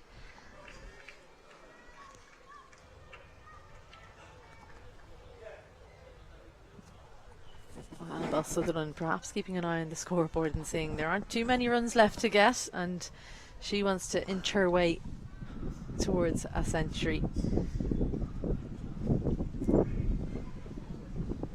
Well, it looked like a change up, but it didn't go well. Just had to find the right spot, and that she did. Annabelle Sutherland caught up with it easily. Put it between backward square and 45. So very useful over this for Annabelle Sutherland. 4 more. Too easy to a player on 77. She moves into the 80s and she's catching up with her teammate. And it's help yourself there. Poor delivery from Kelly. It just looks a weary Ireland at the moment, and it has done for the last 15 overs or so. Always felt like they needed quick wickets. I think when those early chances went down, it knocked the wind out of their sails.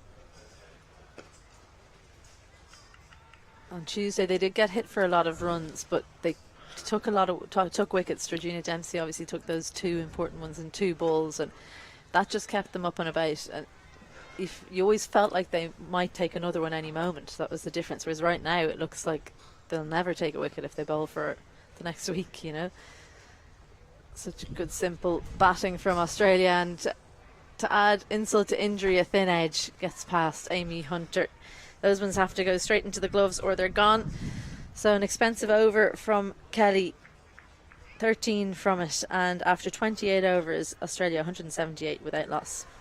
Yeah, genuine edge from Sutherland, just threw the hands at it. Now when you're on 81, you can often get those pieces of luck. Litchfield needs 13 for a maiden century, Sutherland 15. And I'll put the cherry on the icing of the cake. Australia, well, they would have been disappointed in the women's Ashes, losing both white ball series, but they still retain the Ashes. And they're looking for a 2-0 series win after the opening one-day international was washed out to rain.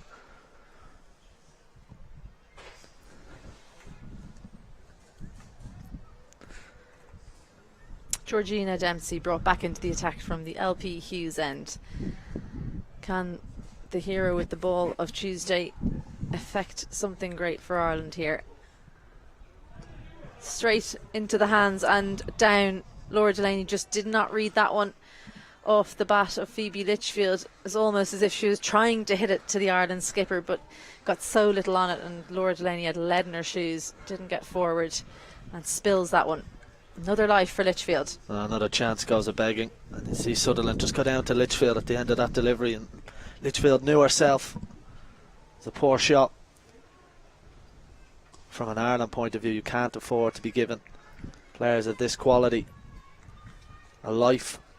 Litchfield has had two. Well, one problem for Delaney is just she's thinking so much about the captaincy, and it's something that I find difficult coming to the end of my career, just thinking about the bowling changes and who's fielding where, especially a left-hand right-hand combination. Her head was just somewhere else. She wasn't ready for that chance. Well taken, single, but I think that's had a huge effect, the left-hand right-hand partnership. We've seen Amy Maguire for what feels like 29 overs now, maybe twice, 3 times an over, running across from backward point to backward point. You see Laura Delaney now moving, Cara Murray. The Ireland fielders are always on the move. No real time to settle, and they just look a little bit weary, a little bit flat. But as you say, you know, they are the world champions for a reason. We thought with Healy and Perry missing 2 of their top 3 that there could be an opportunity for Ireland, but the big names, the big stars keep coming.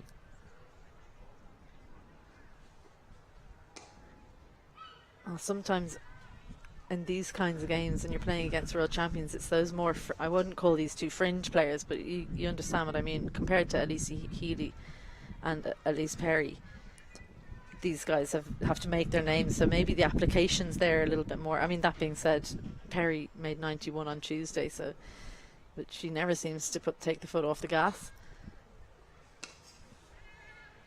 Well, I think these 2 have sensed from pretty early on that there is big scores out there for them.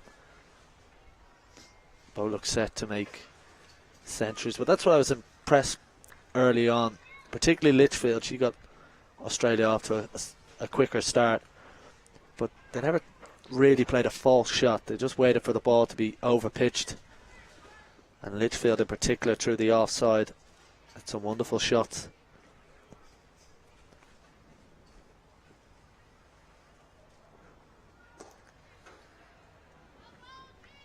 Well, Ireland's strength is probably marginally in their seamers. So Georgina Dempsey took 4 on Tuesday, Orla Prendergast and Canning and Kelly. 29 gone now in Australia doing this at a canter, 181 without loss.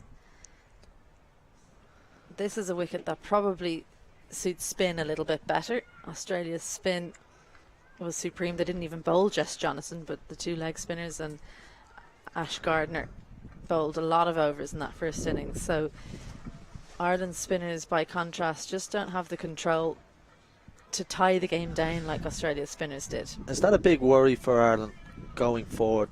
Obviously, Emma Richardson not in the squad. You know, Leah Paul, who can bowl left arm off spin. Cara Murray leg spin. Amy Maguire just 16. She's going to continue here. Oh, she's going back on. Okay, that's good to see her getting more overs. I don't think it's a worry. It's a focus. Is definitely on spin. Freya Sargent plays her cricket in Clontarf. She's a genuine off spinner, still very young at 17. So they're looking for anyone around the country who can bowl spin, and they're going to really focus on that. Ireland, but they brought Kaya McCartney from the northwest into the senior squad. She's injured at the moment, but they see it as an area that they really need to focus on, and it's just about getting overs. You know, those bowlers I mentioned there have bowled hundreds and hundreds of overs at professional level as compared with our very young spin attack, so it's just going to take years until they get anywhere near that. But I do think they have the capability, which is not always the case. Litchfield into the 90s.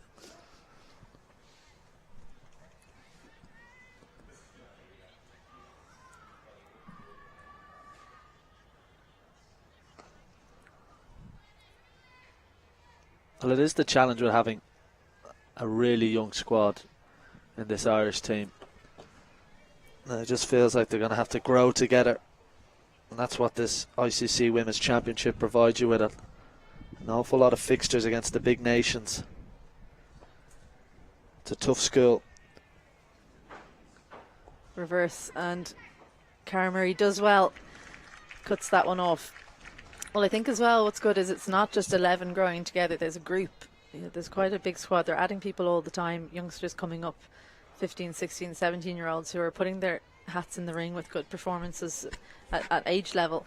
So if you've got 20, 25 people jostling, it improves everyone. And Amy Maguire is one of those who's pushed her way up with, I think, mostly performances in training, to be honest.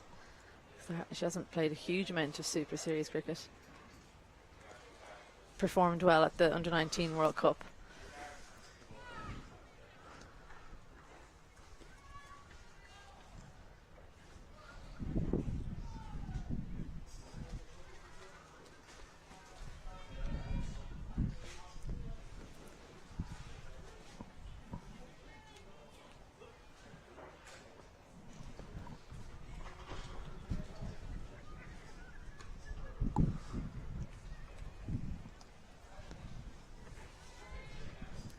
So both these players just playing low-risk cricket as you can be expected at 92 and 88 respectively. Sutherland was well behind Litchfield there for a while, but she had a good over that's elevated her almost to the equal total of Litchfield. That'll help short ball, but everyone out on the leg side.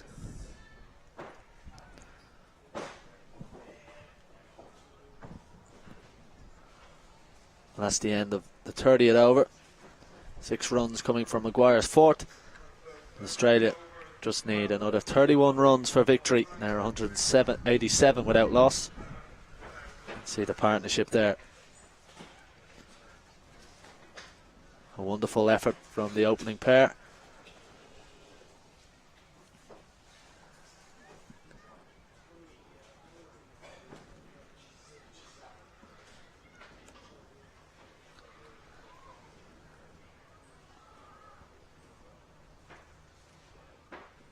Just a short spell for Prendergast. Dempsey.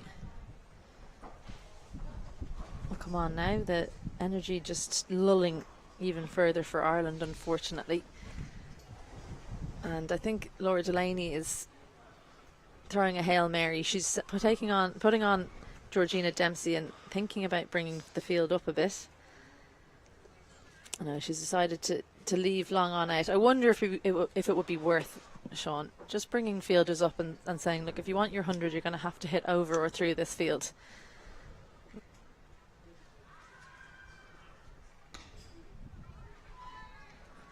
Yeah, you just don't want to make things easy, and the last 5-6 overs have been really easy for Australia. Pure, total control. And then Ireland just haven't been able to find the breakthrough.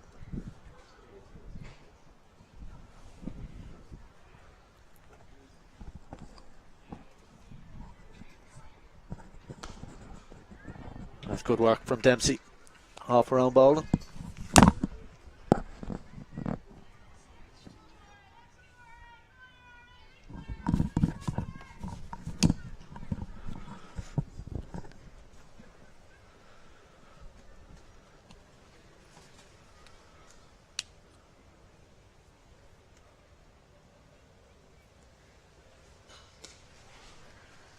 Well, that one's gone long and no fielders anywhere near it. Just a pickup shot, too full from Georgina Dempsey. Well, two good dots, but aired on that occasion, and Sutherland sends it over the rope. Yeah, wonderful shot. In the slot, not a bottom hand. Over mid wicket. It's probably what Orla Prendergast could have done with her dismissal earlier. Big gap. And Sutherland found it. It's just the ability to trust her strength, Sutherland. It's quite incredible for such a young player, but she's so physically strong. She's able to just step forward and trust that her power will get it over the infield. So she's just got to make sure she gets it between those boundary fielders.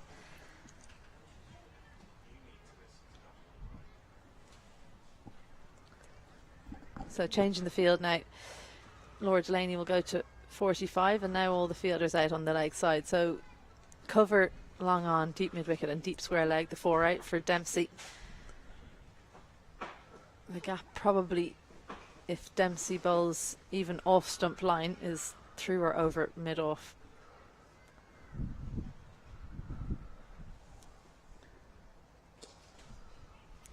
Well, she bowls through a field.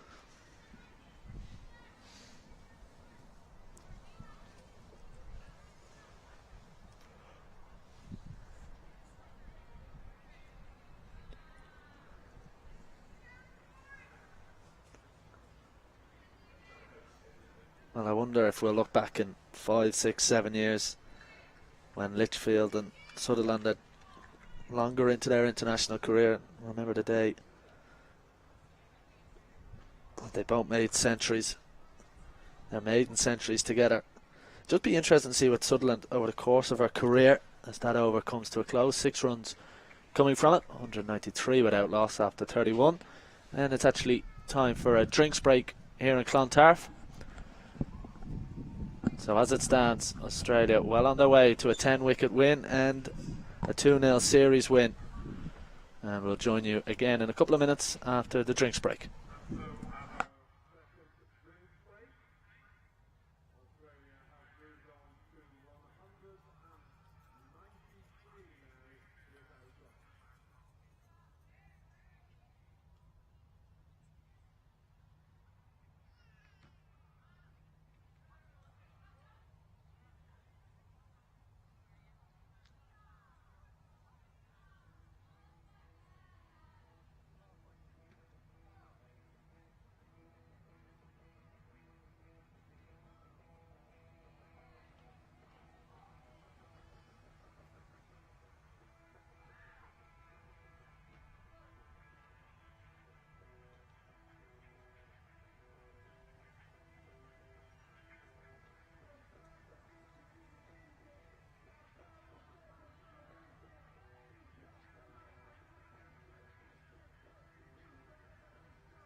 Well, hello and welcome back to Clontarf Cricket Club in the north side of Dublin City, as Australia looks set to win the Certa Women's ODI Challenge 2-0,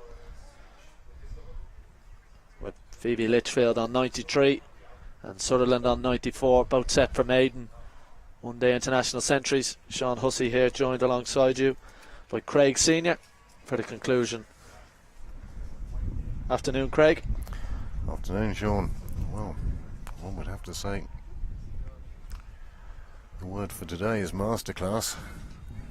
These Australian openers have done this with very little in the way of angst.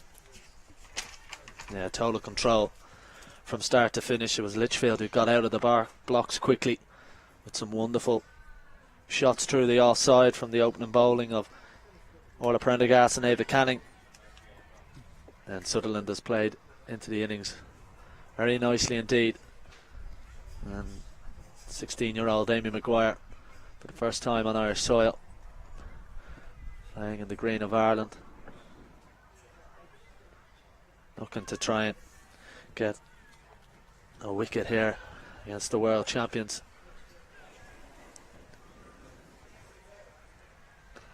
Over extra cover. Will spin towards the fielder in the deep, so Sutherland goes within 4 of a century.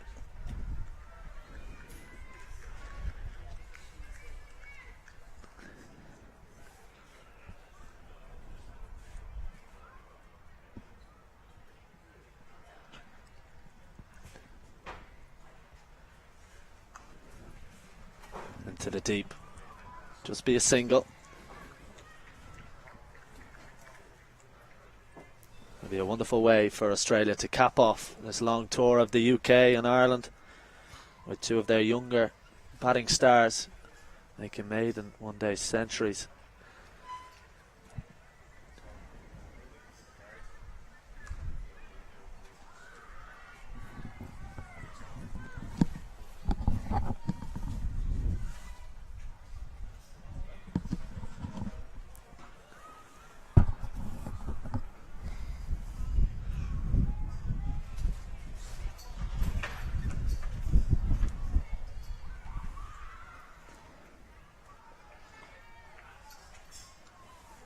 Just 20 runs now needed for Australia. Ireland in truth have looked beaten for the last 10 overs or so. A difficult afternoon for them. Well, Annabelle Sutherland, I wonder, did she think a century might have been on there? 5 runs from that Maguire over. Australia 198 without loss after 32.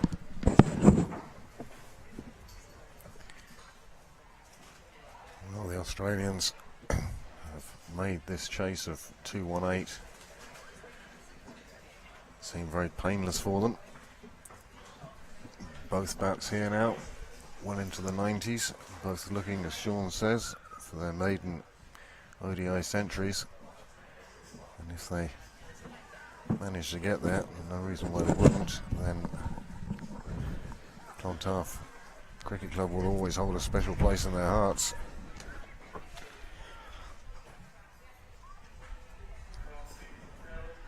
It's going to be the captain, Laura Delaney.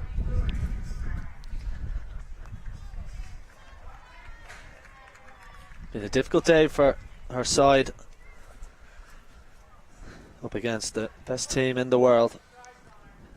A wonderful learning opportunity for a lot of those younger players.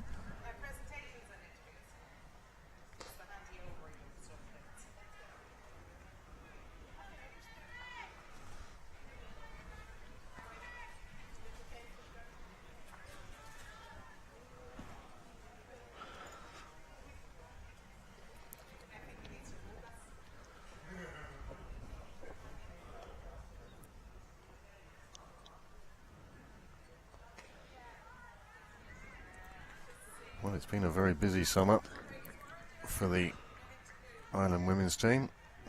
In the West Indies earlier, a month or so ago. Played a number of games in St Lucia there. And they have this game.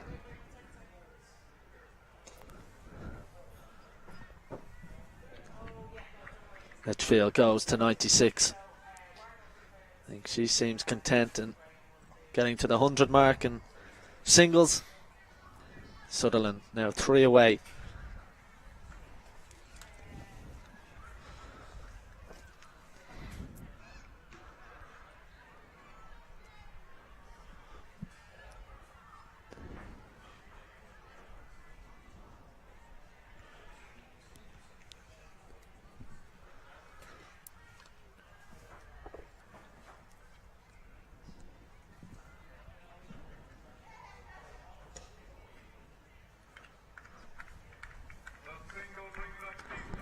Now there is the 200 opening partnership from Litchfield and Sutherland.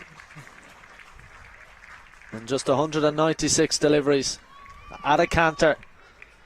And the only milestones left are the maiden one-day international centuries for Litchfield and Sutherland.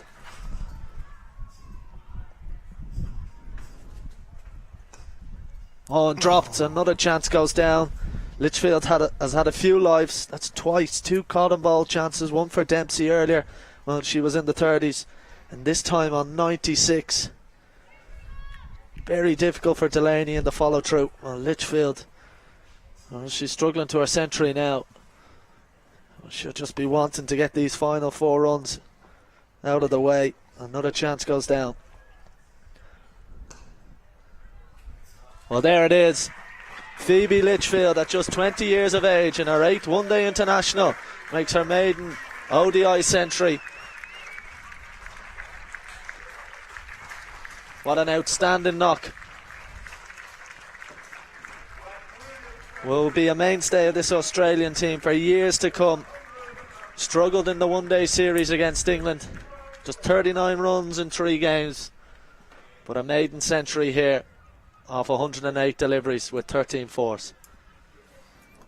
Well, it's been a fabulous knock for her. Not without its chances, but you take what you get. And she's got herself her maiden ODI century. She'd be the only person wishing this tour was going on a bit longer. Hitting form at exactly the end of the tour. Well, she showed her promise, and we're going to see her in the 100 in England next month. What an opportunity for her. At just 20 years of age, in her 8th one-day international, and Sutherland at 21 years of age has the chance. Just needing 2 runs with the leg spin of Cara Murray coming into the attack from the city end.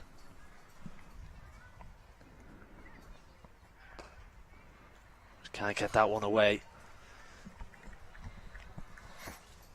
Even she thought that was the shot that was going to bring up her century. And she realised that Gabby Lewis had that one well covered.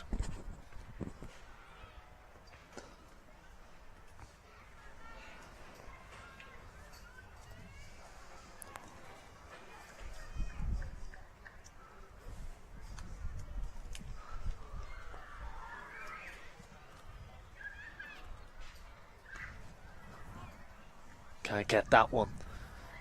Past deep cow corner. Orla Prendergast. It was not a great delivery from Cara Murray. That's a couple of times she's dragged it down today.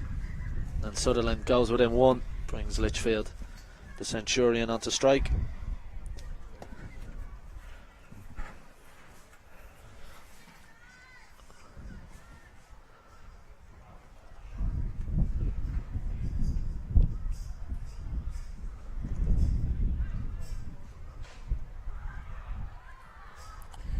She played about 3 shots at that delivery before finally deciding to play it out square on the offside.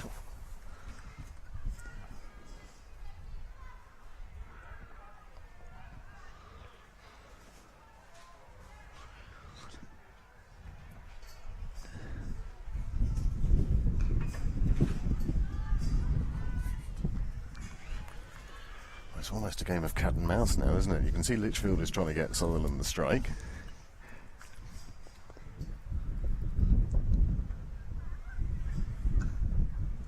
Good work from Ava Canning. Good over from Cara Murray. All a little bit too late though from an Ireland point of view. Just 1 from it. Australia need 13. 205 without loss. And Sutherland will resume strike on 99, just one away from a century.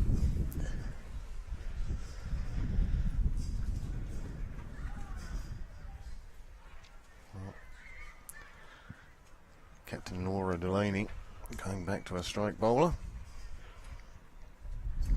It'd just be even now with only 13 runs required, you get the feeling Ireland would love nothing more than just to take a wicket or two.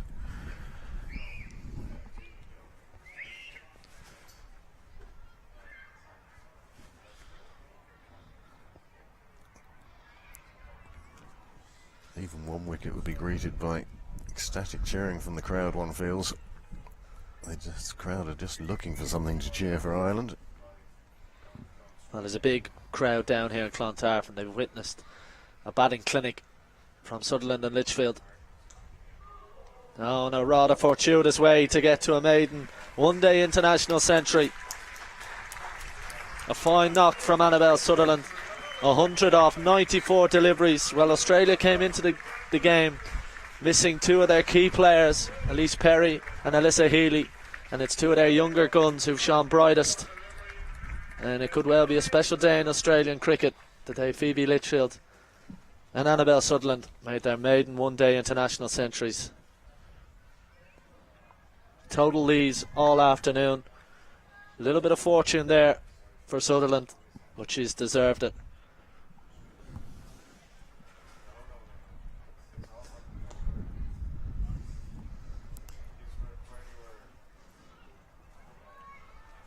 And as well as Australia have done here and chasing down this total, you can't help but notice that there's only been 6 extras. And I think that shows great discipline from the Irish bowlers. Not too many wides. Amy Hunter behind the sticks, of course, with the enforced absence of Mary Waldron from this game.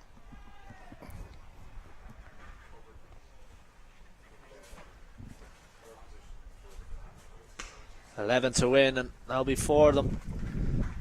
Cover in the ring, and Sutherland finds the gap. It's down to single digits, and Australia are on the cusp of a series win.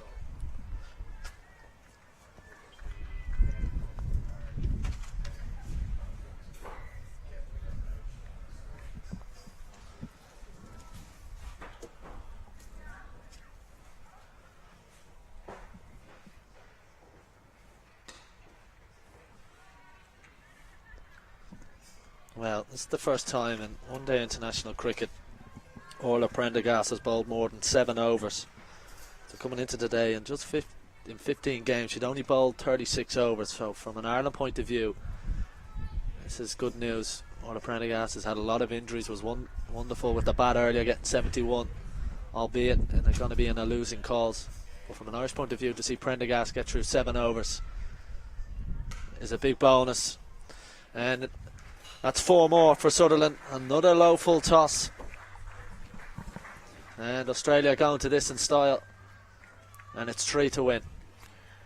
Well, as Prendergast fell to a low full toss, this time it gets one of her deliveries, it gets dispatched. And that brings the target within 1 shot now.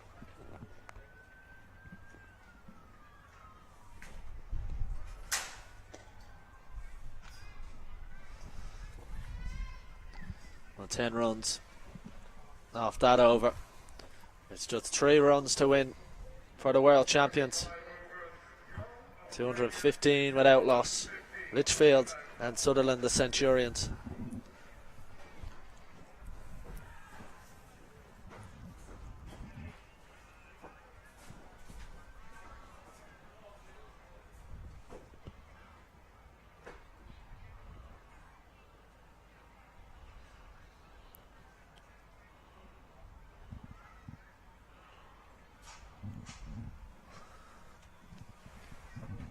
Well, with just 3 runs to win, Cara Murray will continue.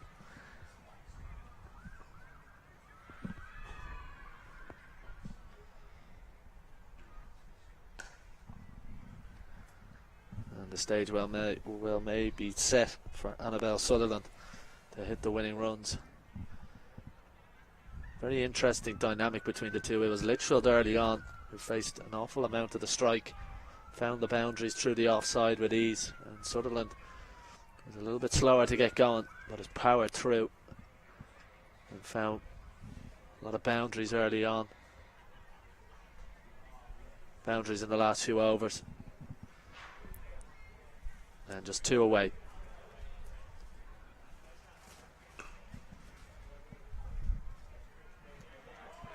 Well, she certainly was looking for the 2 from that shot.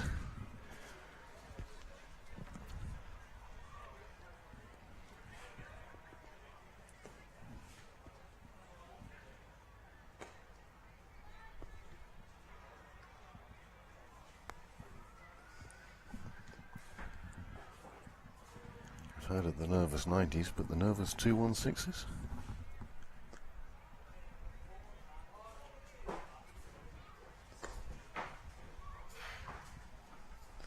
And the scores are now level.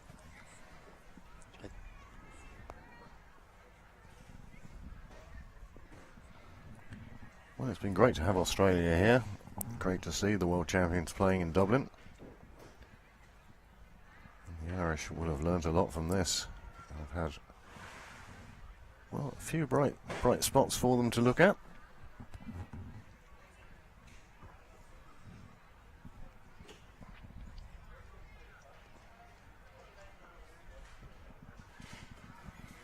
So just the 1 run required.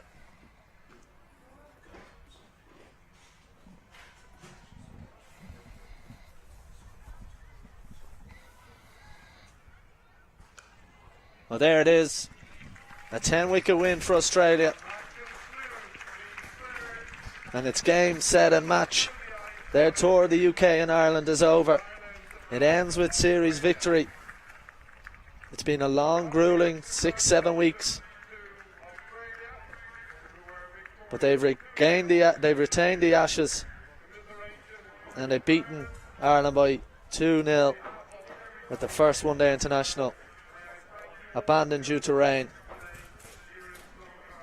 Litchfield and Sutherland were outstanding. And Australia are 10-wicket winners.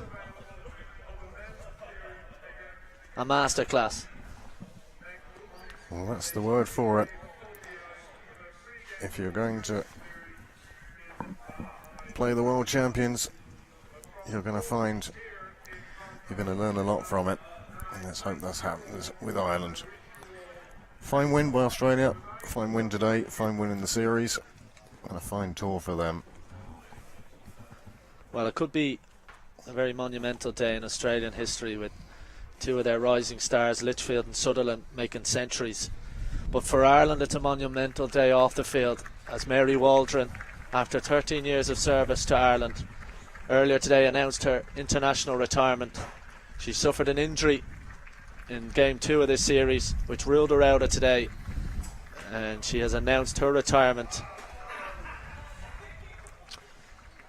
As you see the team shaking hands, the world champions have come to Ireland and have been professional in their victories.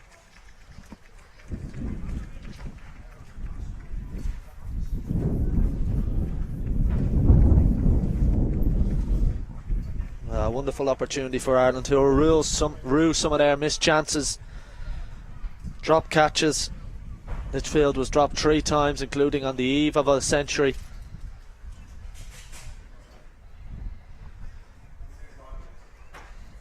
And when you're up against the world champions, the margin for error is so high. And the stakes are high as well. And Australia, well, they just proved their class.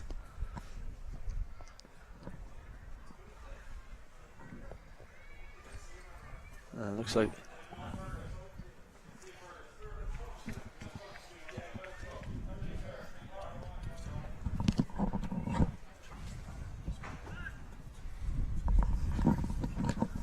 well, you can see the Ireland team in a huddle.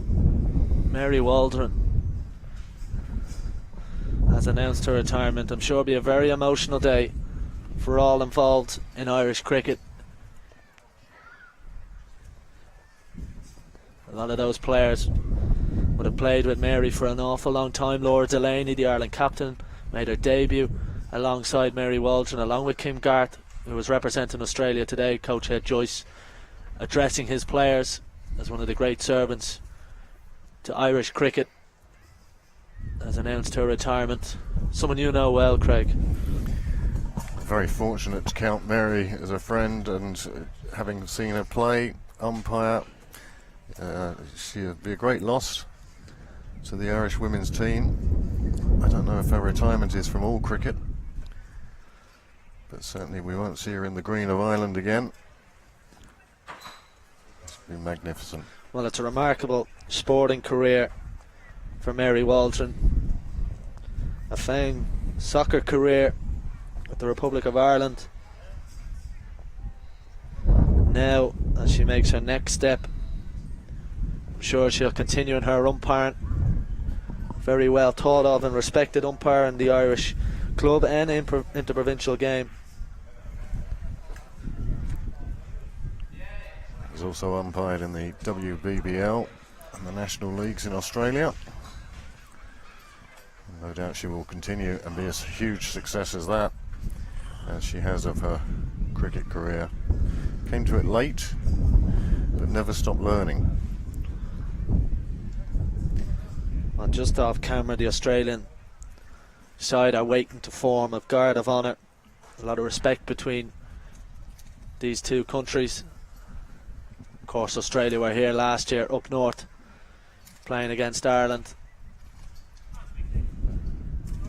and a lot of the Australian players will have played against Mary Waldron for a number of years and also have seen her officiate. I'm sure emotional scenes. Although it's not Ireland's day, it'll certainly be a day to remember, with Litchfield and Sutherland making centuries, but also the day that Mary Waldron announced her international retirement after 13 years. It's a big hole to fill. It is indeed. We've seen Amy Hunter take the gloves today, but she'll have some way to go to get the 148 dismissals that Mary achieved in her 184 games. Also leaves the scene, leaves the stage as Ireland's 10th highest run scorer. Well, 56 one-day internationals for Ireland, 88 T20 internationals, renowned for her wonderful wicket-keeping. She captained the Irish senior team on 10 occasions, and unfortunately that injury sustained during the second one-day international made she played no part, but it was always her intention to retire after the final ODI of this series. We'll hear from her a little bit later at the postmatch presentation. As you say, late to the game, now retiring at 39. And I'm sure for a lot of those younger players who've all they've ever known is playing in an Irish side alongside Mary Waldron, it'll be a difficult day for them and an emotional day. I'm thinking of the likes of Orla Prendergast, Gabby Lewis, Leah Paul, Rebecca Stoker. Very much so. Very much so. She'll, as you say, leave a big size hole. Well, you can see Mary Waldron on your screens. You can see a lot of the Ireland players in floods of tears. A lovely moment with Laura Delaney giving a speech to her side as one of the greatest ever female players for Ireland has retired. And she also bridged the gap. She's one of the last who would have worked 9 to 5 and then trained in the evening and taken annual leave to play for Ireland and such like before the professional contracts came in.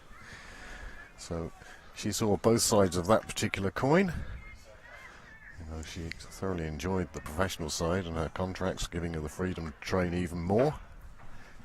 Well, you think about it now, the air of professionalism and the professional contracts that the Irish women players have. A lot of it's down to what the likes of Claire Shillington, Isabel Joyce, Cecilia Joyce, Ciara Metcalfe and indeed Mary Waldron, the service they gave to Irish cricket. And a guard of honour has been made for Mary Waldron. Now is her moment, as after 13 years, 184 internationals, one of the greats of Irish women's cricket has announced her retirement here in Clontarf. A special moment for Mary Waldron, and I'm sure an emotional one. And some of her friends and family there to witness a special moment.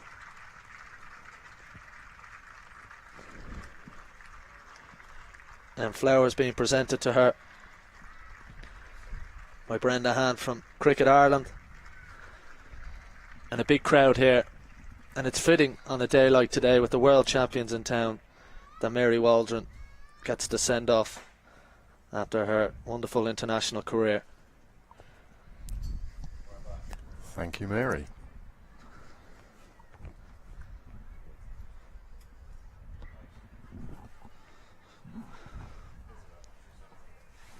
Well, she won't be going too far away.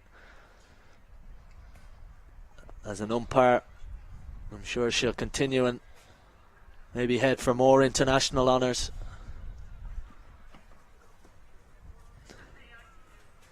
A very special day, and a lovely touch on the Australian side to form that guard of honour alongside the Irish players.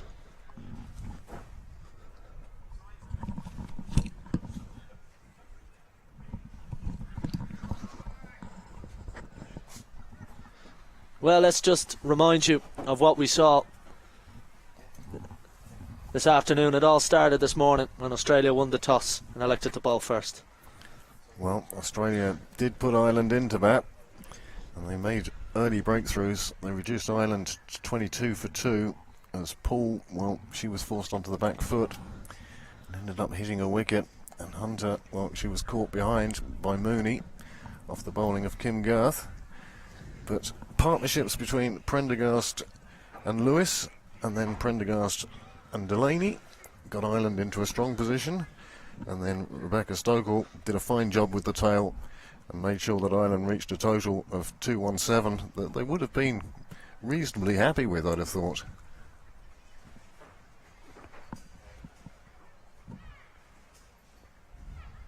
Now here's the bowling card. Kim Garth, 3 for 34 back on Irish soil. Ash Gardner as well, 3 for 38, and took the final couple of wickets. So effective at the death. We saw that in the women's Ashes. Georgia Wareham with a wicket, and Talia McGrath got the big one of all of Prendergast, who will have been disappointed with her dismissal. All in all, the 7 bowlers used by Australia.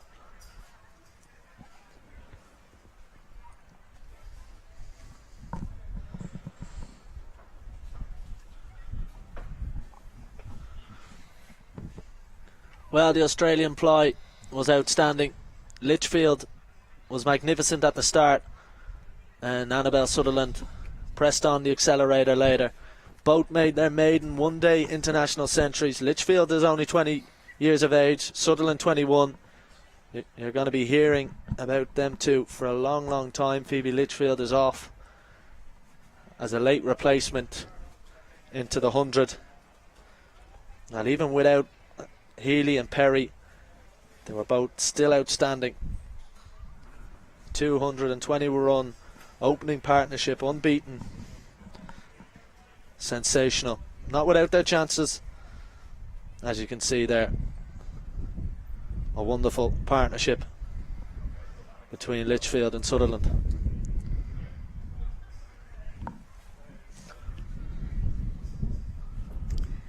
Well, the Irish bowlers told today.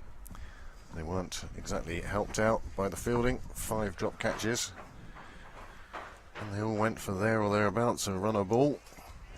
Like Australia, Ireland used 7 bowlers, and they did their best to try and take wickets, but it just wasn't their day. And as I say, it weren't helped by a number of drop catches in the field. The one positive there, number of extras just down at 6, and I think 3 of those came from the first over, so it shows a great deal of control from the Irish bowlers.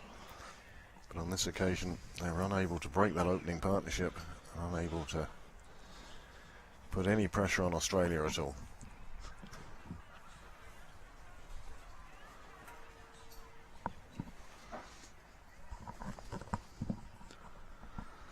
Well, there you have it. Australia have won by 10 wickets. A comfortable chase of 218. Sutherland and Litchfield with maiden one-day international centuries, not without Orla Prendergast's brilliant 71 earlier in the day. Gardner and Garth with 3 wickets apiece. But Australia's class prevailed once again. They've won this Certa Women's One-Day International Challenge Series by 2-0. And it ends a 7-week-long tour of the UK and Ireland for some of the Australian players. They'll be heading to England for the 100. Elise Perry and Elisa Healy won't be. They've both been ruled out of today's game and indeed the 100 with injuries. A real shame for that competition. But it was Australia's young guns at the top of the order that did the damage. We are going to have the post-match presentation, which will include the player of the match announcement, the player of the series announcement, and indeed the verdict from the losing and the winning captain in a couple of minutes. And we'll also get to hear from one of the stories of the day, Mary Waldron, who has announced her international retirement after 13 years. So we are going to join Isabel Joyce in a couple of minutes' time, where she'll be conducting the post-match presentations. But for myself and Craig Senior, we thank you very much for listening, and stay tuned for Isabel Joyce and the post-match presentation from Clontarf.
Welcome to the post-match presentation of the Certa Women's ODI Challenge between Ireland and Australia. Well, Australia have won the challenge 2-0, and first up it's the player of the match for her 106th and maiden century for Australia. It's Phoebe Litchfield. Phoebe, thank you so much for joining me. First of all, congratulations, maiden ODI century. Tell us just how much it means to you to score your first century for your country. Yeah, it means a lot. I think it we spoke about trying to have a better start up top, and I have been pretty dry in the runs column. So for Belzy and I to go out there and win the game was really cool. As you said, maybe not the performances you were looking for at the top of the order. How did you go about changing your mindset and coming out here and scoring that 100 today? Yeah, I think it was just sort of being patient. The wicket wasn't probably what we thought in the first innings, and it was actually quite tough, and Prendergast and the other opener bowled really well, and we probably sort of just weren't patient enough, and so I tried to just have a bit more patience in this innings and get myself in. Was it extra special finally to get a century alongside your young teammate Annabelle Sutherland? Yeah, it was awesome to be out there with her, and we sort of did the whole innings together, so for us to both bring up the 3 figures was extra special. Well, congratulations, and I'm sure we've lots more to see from you in your career. Well done. Thanks and so best much. of luck in the future.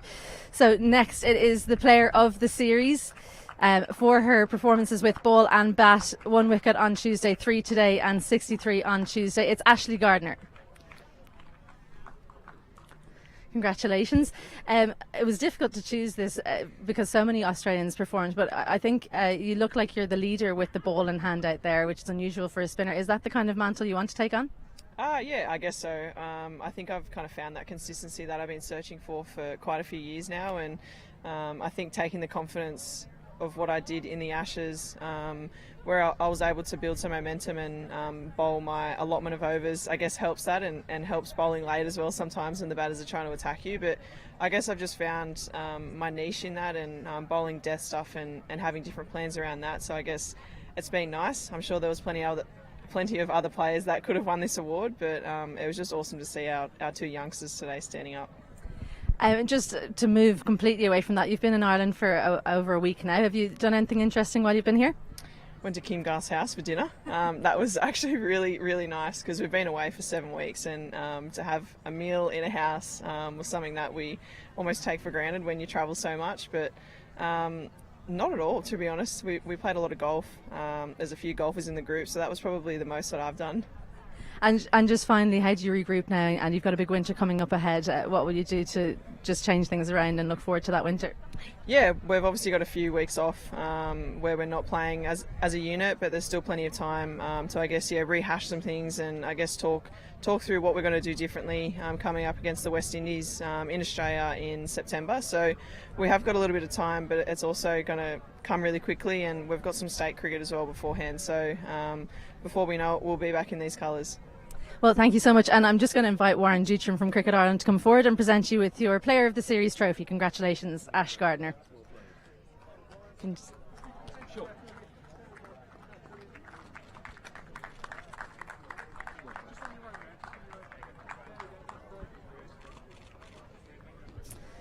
Well, next up, it's Ireland's captain, Laura Delaney, to come and have a few words. Come and join me, Laura. Laura, a good performance on Tuesday. Were you disappointed with how things turned around today?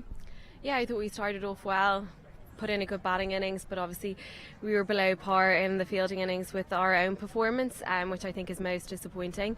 But I thought we did create a couple of chances, we put them down. But yeah, there's definitely a lot to work on ahead of our next series.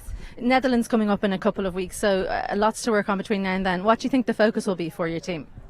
I think fielding is definitely something that we can control, and we will be really disappointed with that performance there, regardless of what Australia do, the Netherlands or whoever we play against. We want to set our own standards, so that's going to be the first thing that we'll work on. And then I think as a bowling unit, sticking to our lines and lengths. And just finally, Mary Waldron retires today. Obviously we didn't get to see her play in the match. A word about how important she's been to the group and how much she'll be missed. Yeah, I think Mary's contributed so much both on and off the pitch. She's a brilliant role model for younger players coming through, and as I said to the girls there, our reaction and the sadness and disappointment shows her as a player how much we love and respect her. It's definitely going to be a different changing room without her, and I think we wish her the best of luck with her next chapter, but obviously it's sad for us because we lose a very valuable teammate and a great friend. Okay, well, thank you so much for joining us. Best of luck in that Netherlands series. That's Ireland's Laura Delaney. And now Talia McGrath, Australia captain, if you'll join me, please. Talia, first of all, congratulations, a series win, the Certa Women's ODI Challenge. You must have been pleased with how the team went about their business today, especially as your first time as ODI captain for Australia. Yeah, really pleased with the team today. We put a really good performance, and Phoebes and Belzy were also, we've been speaking for the last 6 weeks about a really big partnership, and they delivered for us today. Just thinking about it, you took the field first, so you got to do most of your captaincy out there early on. Every time you made a bowling change, it seemed to be the right thing. All your fields came off. How much of that is decided beforehand, and how much freedom did you have to make decisions out there? Yeah, we had a little discussion this morning, a few match-ups, a few bowlers in form, and but you can't really plan too much. It's just gut feel out there, and I had Ash helping me out a fair bit as well, so yeah, a bit of gut feel. You must have really enjoyed, especially just sitting on the sideline and watching the two youngsters go about things. A really big future ahead, but lots of good, big series coming up, so a bit of rest and recuperation coming up. Yeah, there's a few tired bodies. It's been a long tour, but really promising signs for the future with our two young guns showing what they can do out there. So get home, rest, and then we've got a really big summer of cricket coming up. Well, congratulations. If you'll just stay here with me, I'll call on Certa Managing Director, is the title sponsor of Cricket Ireland women's team, Andrew Graham, to present the winning trophy to Talia McGrath. Just turn in there.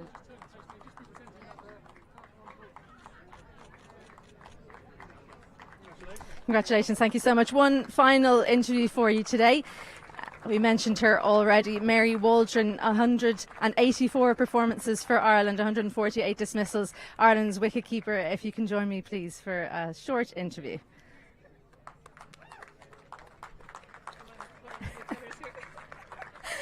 Well, a hugely popular member of the Ireland women's team. Unfortunately, you didn't get to play in this final game. An injury on Tuesday ruled you out.